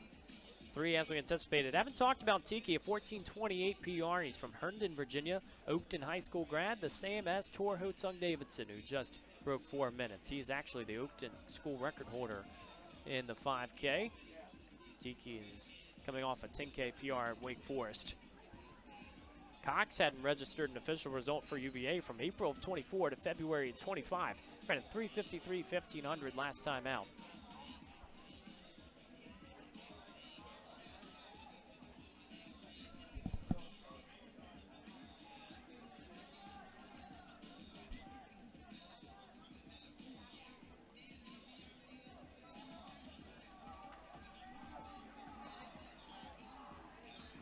Squad of 3 up front.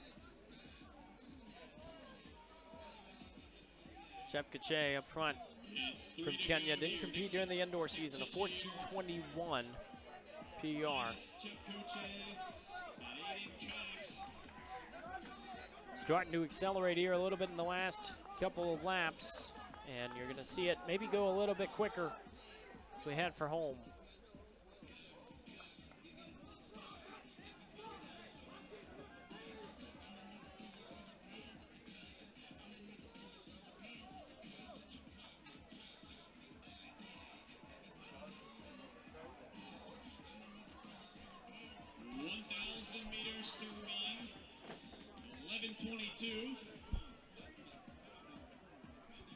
Inside the final 1K.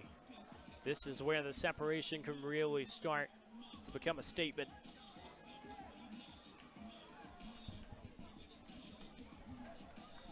You wonder, with 2 laps to go, if Kipchirchir is really going to go for it like we've seen him do in the past. He is trying to get his teammate, Chepkache, involved. Aiden Cox right there as well for UVA. He wants that that gap to be a little bit lighter. And now 800 remains. Chance for one more special outing to wrap up the outdoor season here at Jack M. Tom's track.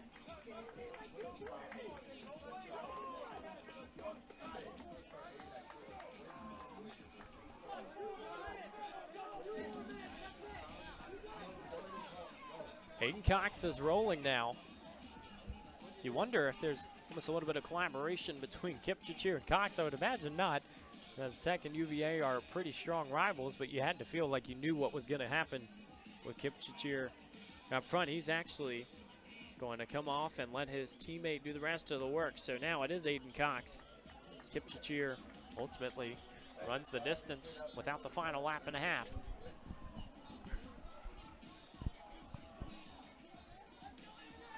Aiden Cox in sole possession of this one, a chance for the 14:18 facility record.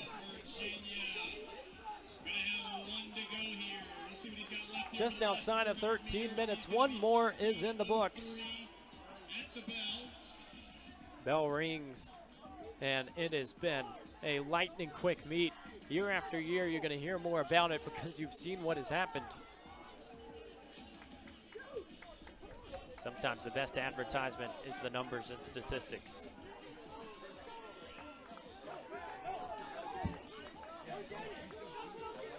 A lot of support on the back straightaway as Cox is ready. He is rolling, and just outside 200 meters left, he is bound to set another and final facility record. 13:59, that PR. He's going to be very close. Got to feel like maybe a second or two behind, but a valiant effort and consistency has been the best display. It looks easy for those out in front. And here comes Cox, right at 14:06. Chepkache is coming in just behind.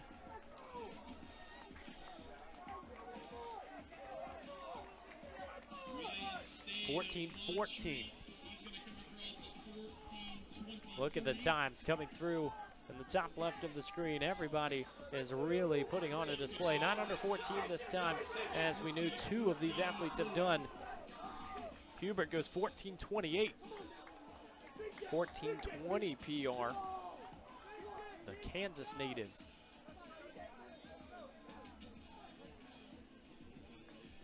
Kevin, you better start scripting the outro, because I don't know if we want to leave after what has happened. My goodness, I don't know if I could form a sentence. Hard to do, and the fact that that 5K was just as quick. I mean, you put into comparison how quickly they're going. Just shows what it means.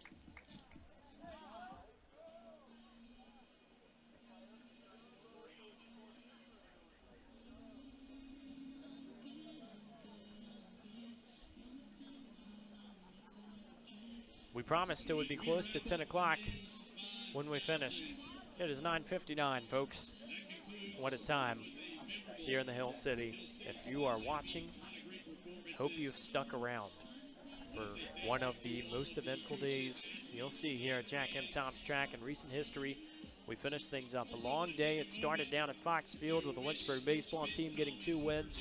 This is a win for the Lynchburg distance program that will stick around for a long time, and so many others who set facility records today. Virginia Tech out in dominant fashion, consistent as always, wishing all these squads the best of luck as they approach their conference championships. And I mean, Kevin, you know, we're in different stages.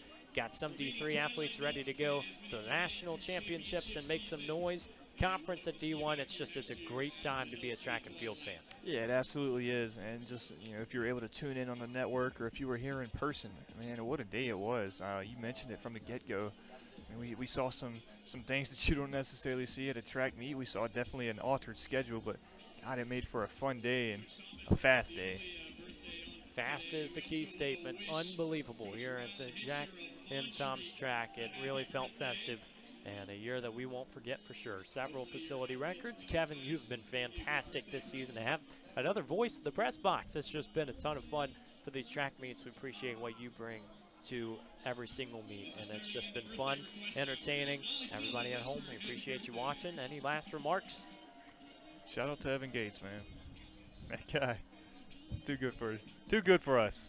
Not at all. This Lynchburg team might be, though. They sneak away with a sub-4 mile on the men's side. So many other storylines. A great night in the Hill City. That's all we can do to decorate it. A big thanks to everybody involved. Blue Ridge Timing as a result, and everything included. And, of course, Kent Harris and Jim Sprecher, the final meet here at Lynchburg. So thankful for their services and everything they have done along the way. For all of our directors on the LHSN crew that made this possible, big thanks to all of them. Our man Michael Ham, who came up here after competing earlier. He's Kevin Nestor. I'm Evan Gates, saying so long from the Hill City.